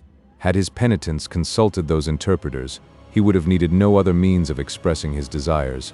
For his misfortune, they were so strongly persuaded of his continence that the possibility of his harboring indecent thoughts never once entered their imaginations. The climate's heat, 'tis well known, operates with no small influence upon the constitutions of the Spanish ladies. But the most abandoned would have thought it an easier task to inspire with passion the marble statue of St. Francis than the cold and rigid heart of the immaculate Ambrosio. On his part, the friar was little acquainted with the depravity of the world. He suspected not that, but few of his penitents would have rejected his addresses. Yet, had he been better instructed on this head, the danger attending such an attempt would have sealed up his lips in silence. He knew that it would be difficult for a woman to keep a secret so strange and so important as his frailty, and he even trembled lest Matilda should betray him. Anxious to preserve a reputation which was infinitely dear to him, he saw all the risque of committing it to the power of some vain, giddy female, and as the beauties of Madrid affected only his senses without touching his heart, he forgot them as soon as they were out of his sight.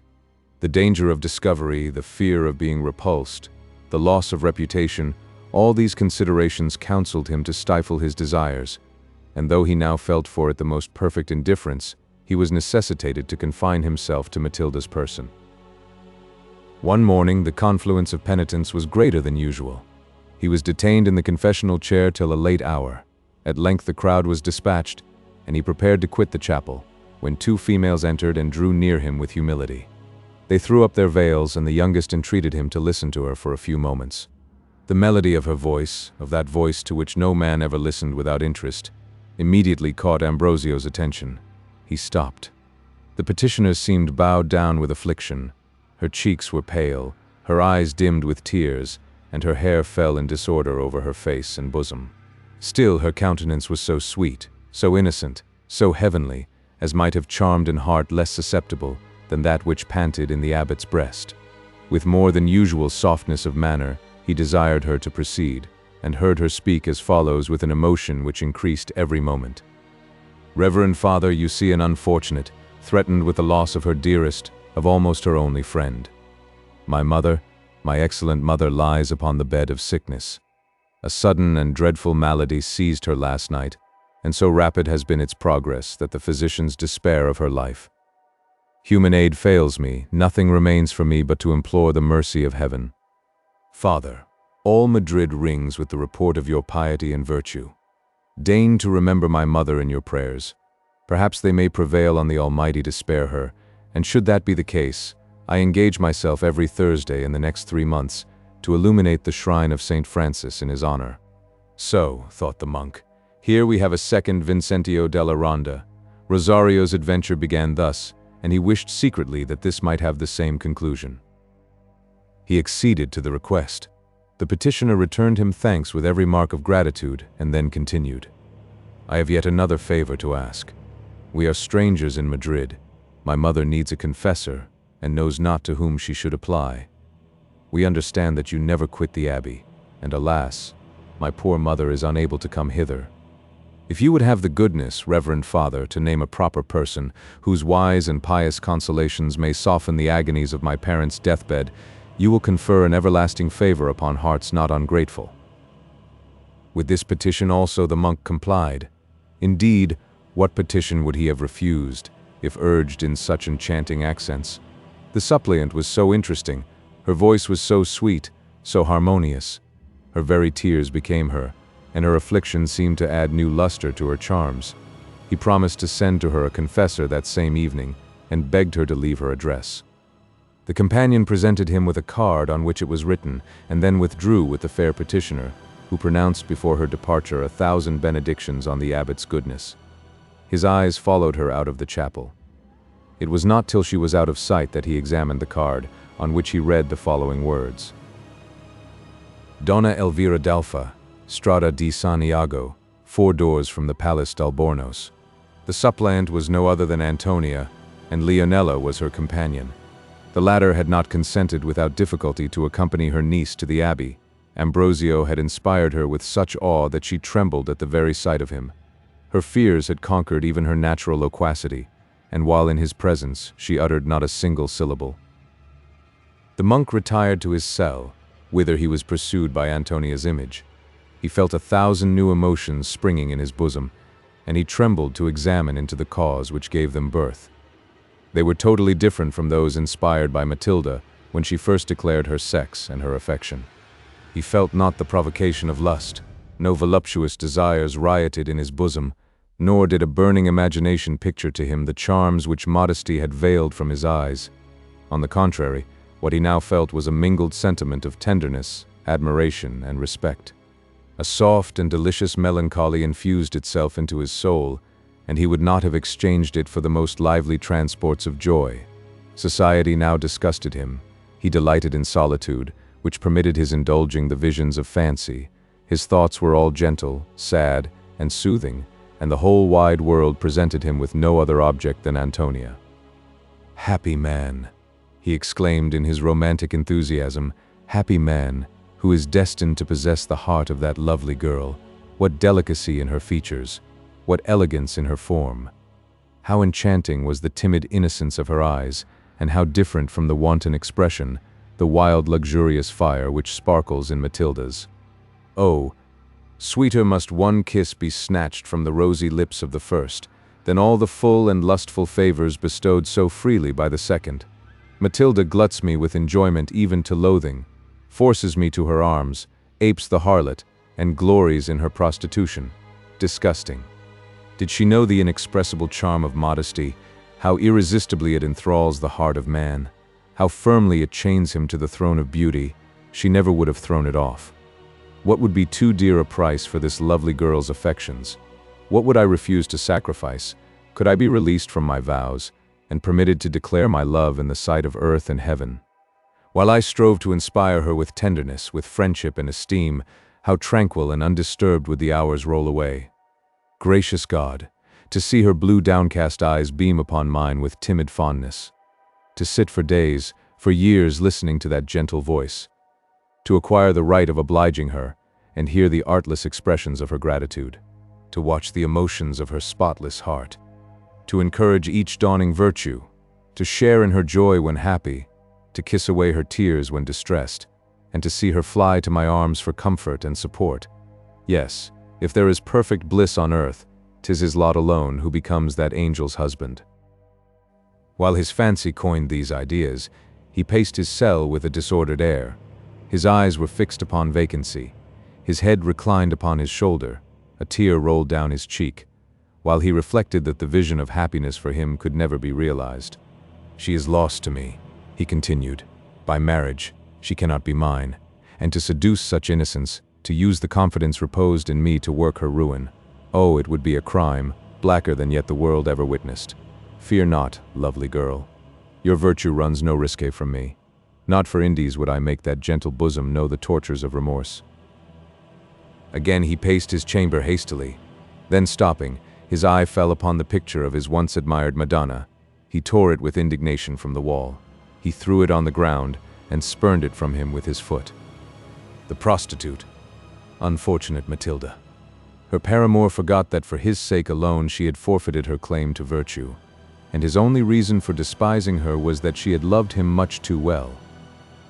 He threw himself into a chair which stood near the table. He saw the card with Elvira's address. He took it up, and it brought to his recollection his promise respecting a confessor. He passed a few minutes in doubt, but Antonia's empire over him was already too much decided to permit his making a long resistance to the idea which struck him. He resolved to be the confessor himself. He could leave the abbey unobserved without difficulty. By wrapping up his head in his cowl, he hoped to pass through the streets without being recognized. By taking these precautions, and by recommending secrecy to Elvira's family, he doubted not to keep Madrid in ignorance that he had broken his vow never to see the outside of the abbey walls. Matilda was the only person whose vigilance he dreaded, but by informing her at the refectory that during the whole of that day business would confine him to his cell, he thought himself secure from her wakeful jealousy. Accordingly, at the hours when the Spaniards are generally taking their siesta, he ventured to quit the abbey by a private door, the key of which was in his possession. The cowl of his habit was thrown over his face. From the heat of the weather, the streets were almost totally deserted. The monk met with few people, found the Strada di San Iago, and arrived without accident at Donna Elvira's door. He rang, was admitted, and immediately ushered into an upper apartment. It was here that he ran the greatest risque of a discovery. Had Leonela been at home, she would have recognized him directly. Her communicative disposition would never have permitted her to rest till all Madrid was informed that Ambrosio had ventured out of the abbey and visited her sister. Fortune here stood the monk's friend. On Leonela's return home, she found a letter instructing her that a cousin was just dead, who had left what little he possessed between herself and Elvira. To secure this bequest, she was obliged to set out for Cordova without losing a moment. Amidst all her foibles, her heart was truly warm and affectionate, and she was unwilling to quit her sister in so dangerous a state. But Elvira insisted upon her taking the journey, conscious that in her daughter's forlorn situation no increase of fortune, however trifling, ought to be neglected. Accordingly, Leonela left Madrid, sincerely grieved at her sister's illness, and giving some few sighs to the memory of the amiable but inconstant Don Cristoval.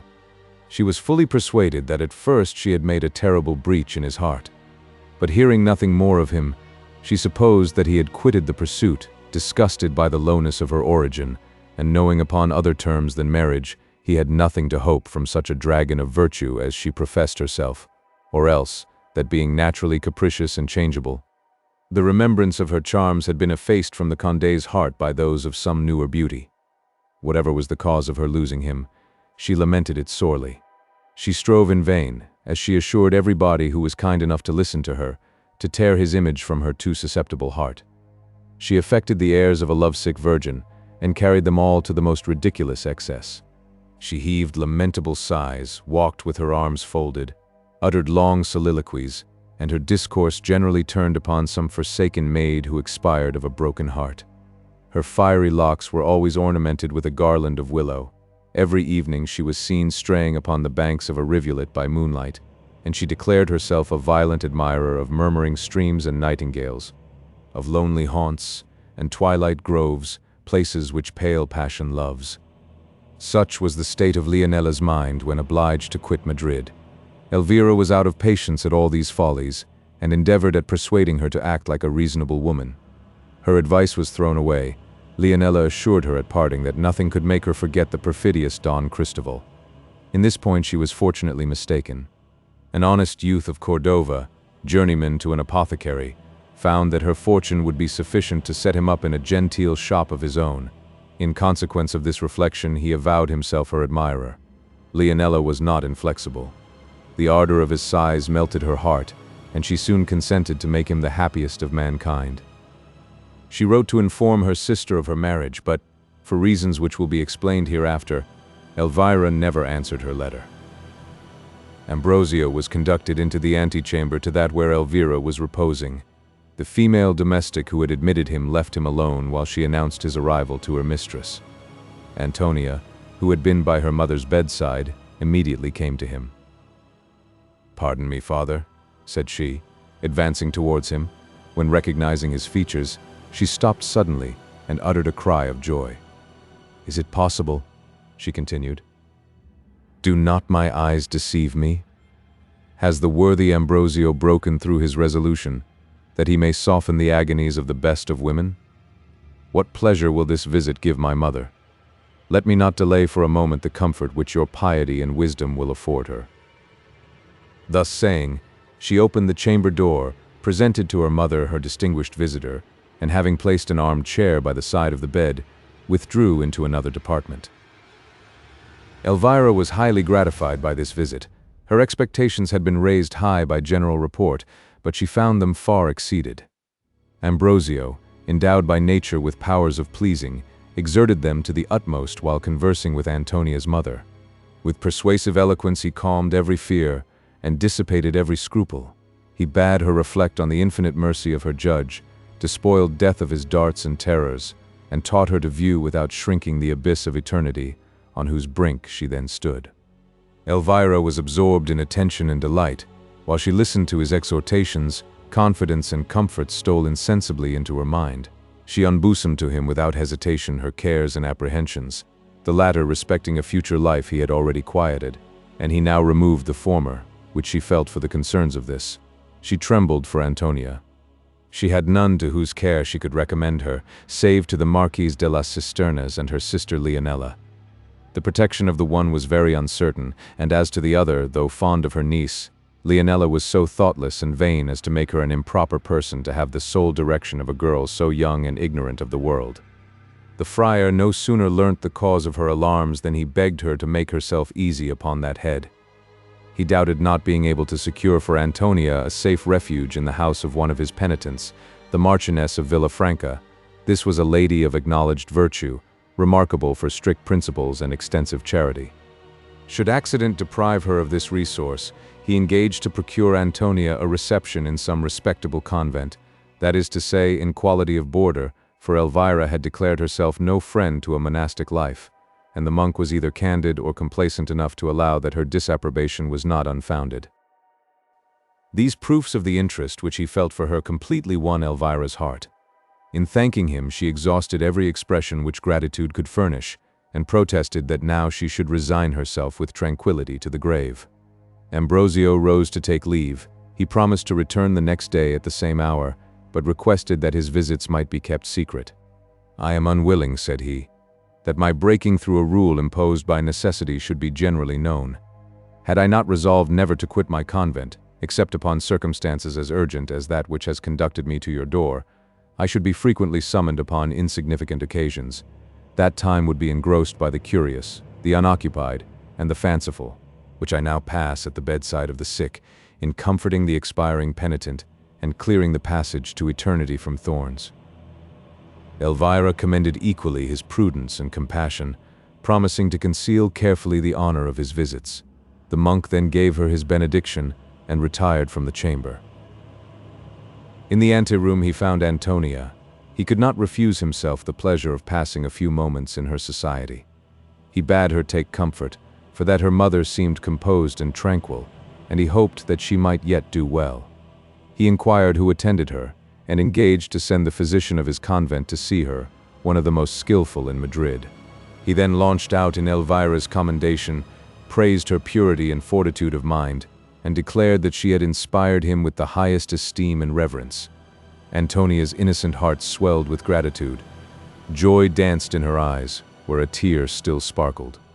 The hopes which he gave her of her mother's recovery, the lively interest which he seemed to feel for her, and the flattering way in which she was mentioned by him, added to the report of his judgment and virtue, and to the impression made upon her by his eloquence, confirmed the favorable opinion with which his first appearance had inspired Antonia.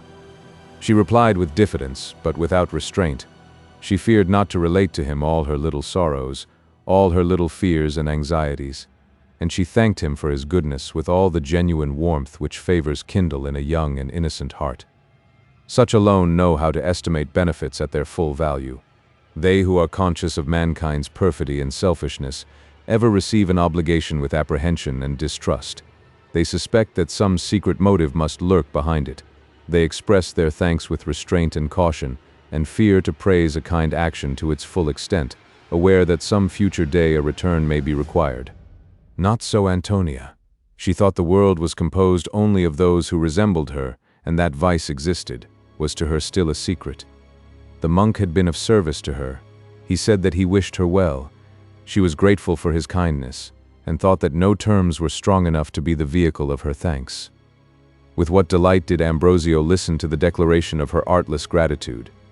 The natural grace of her manners, the unequaled sweetness of her voice, her modest vivacity, her unstudied elegance, her expressive countenance, and intelligent eyes united to inspire him with pleasure and admiration, while the solidity and correctness of her remarks received additional beauty from the unaffected simplicity of the language in which they were conveyed. Ambrosio was at length obliged to tear himself from this conversation which possessed for him but too many charms.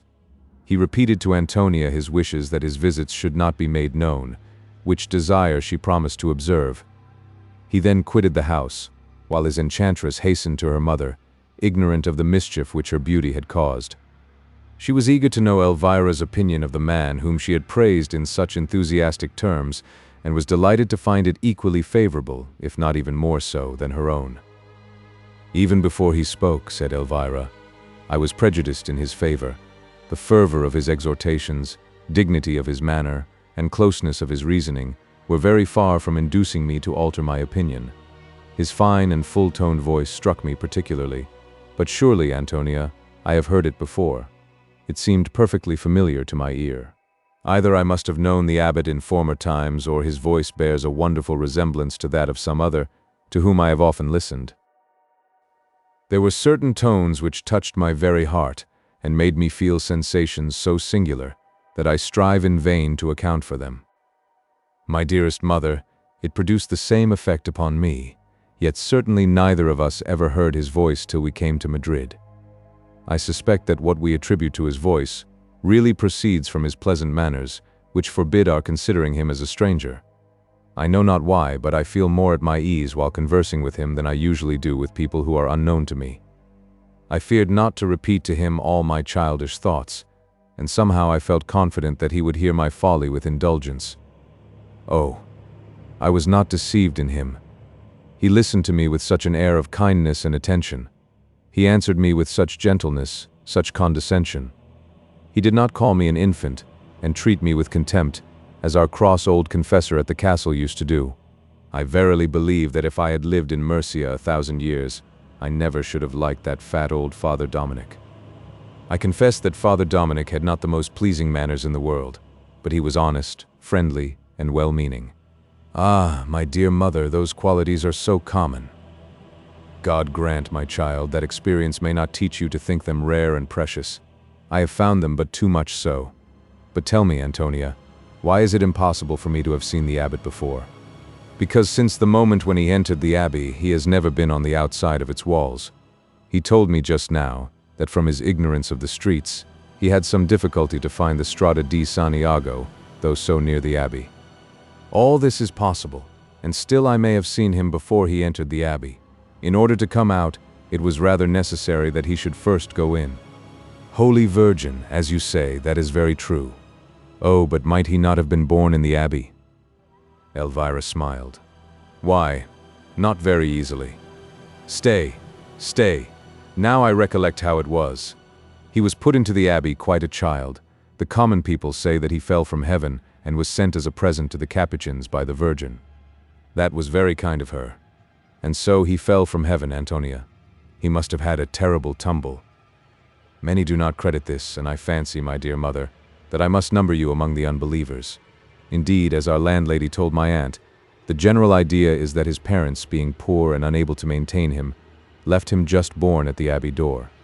The late superior from pure charity had him educated in the convent, and he proved to be a model of virtue and piety and learning, and I know not what else besides. In consequence, he was first received as a brother of the order, and not long ago was chosen abbot. However, whether this account or the other is the true one, at least all agree that when the monks took him under their care, he could not speak. Therefore, you could not have heard his voice before he entered the monastery, because at that time he had no voice at all. Upon my word, Antonia, you argue very closely. Your conclusions are infallible. I did not suspect you of being so able a logician. Ah, you are mocking me, but so much the better. It delights me to see you in spirits. Besides, you seem tranquil and easy, and I hope that you will have no more convulsions. Oh, I was sure the abbot's visit would do you good. It has indeed done me good, my child. He has quieted my mind upon some points which agitated me, and I already feel the effects of his attention. My eyes grow heavy, and I think I can sleep a little. Draw the curtains, my Antonia, but if I should not wake before midnight, do not sit up with me, I charge you. Antonia promised to obey her, and having received her blessing, drew the curtains of the bed.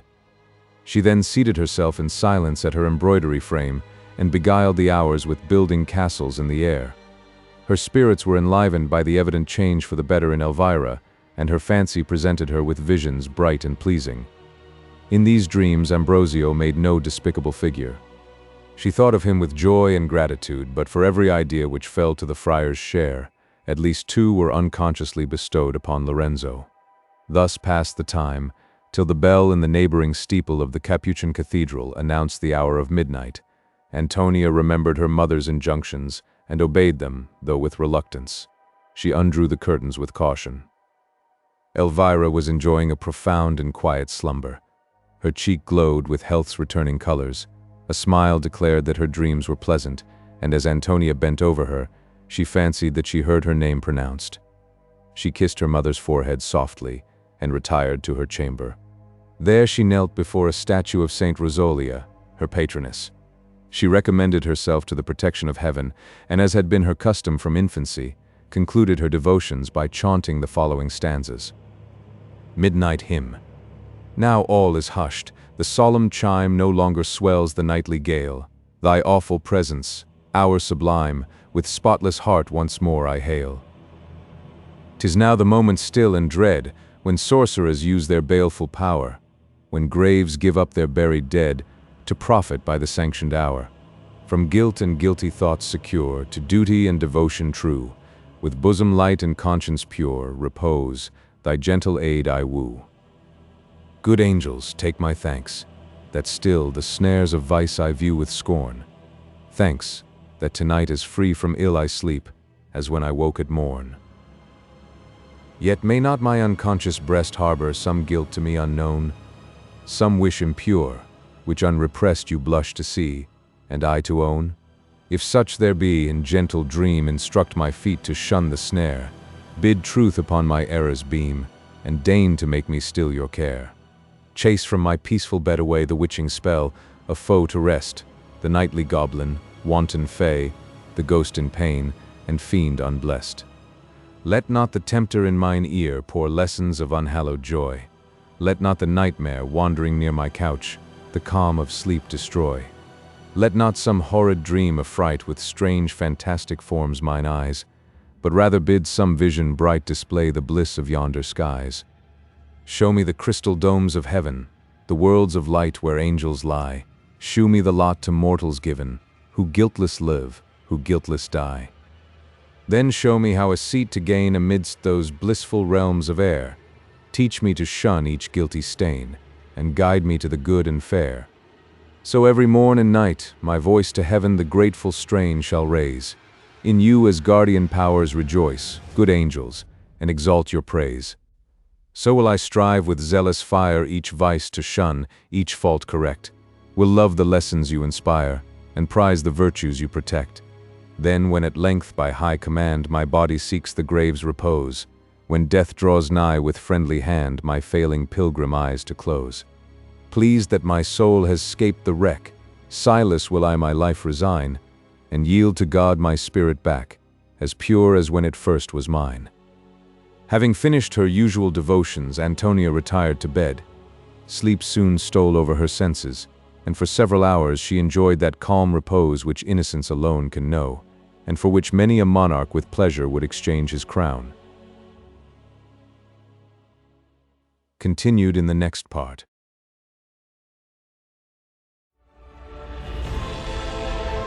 A whole galaxy to go.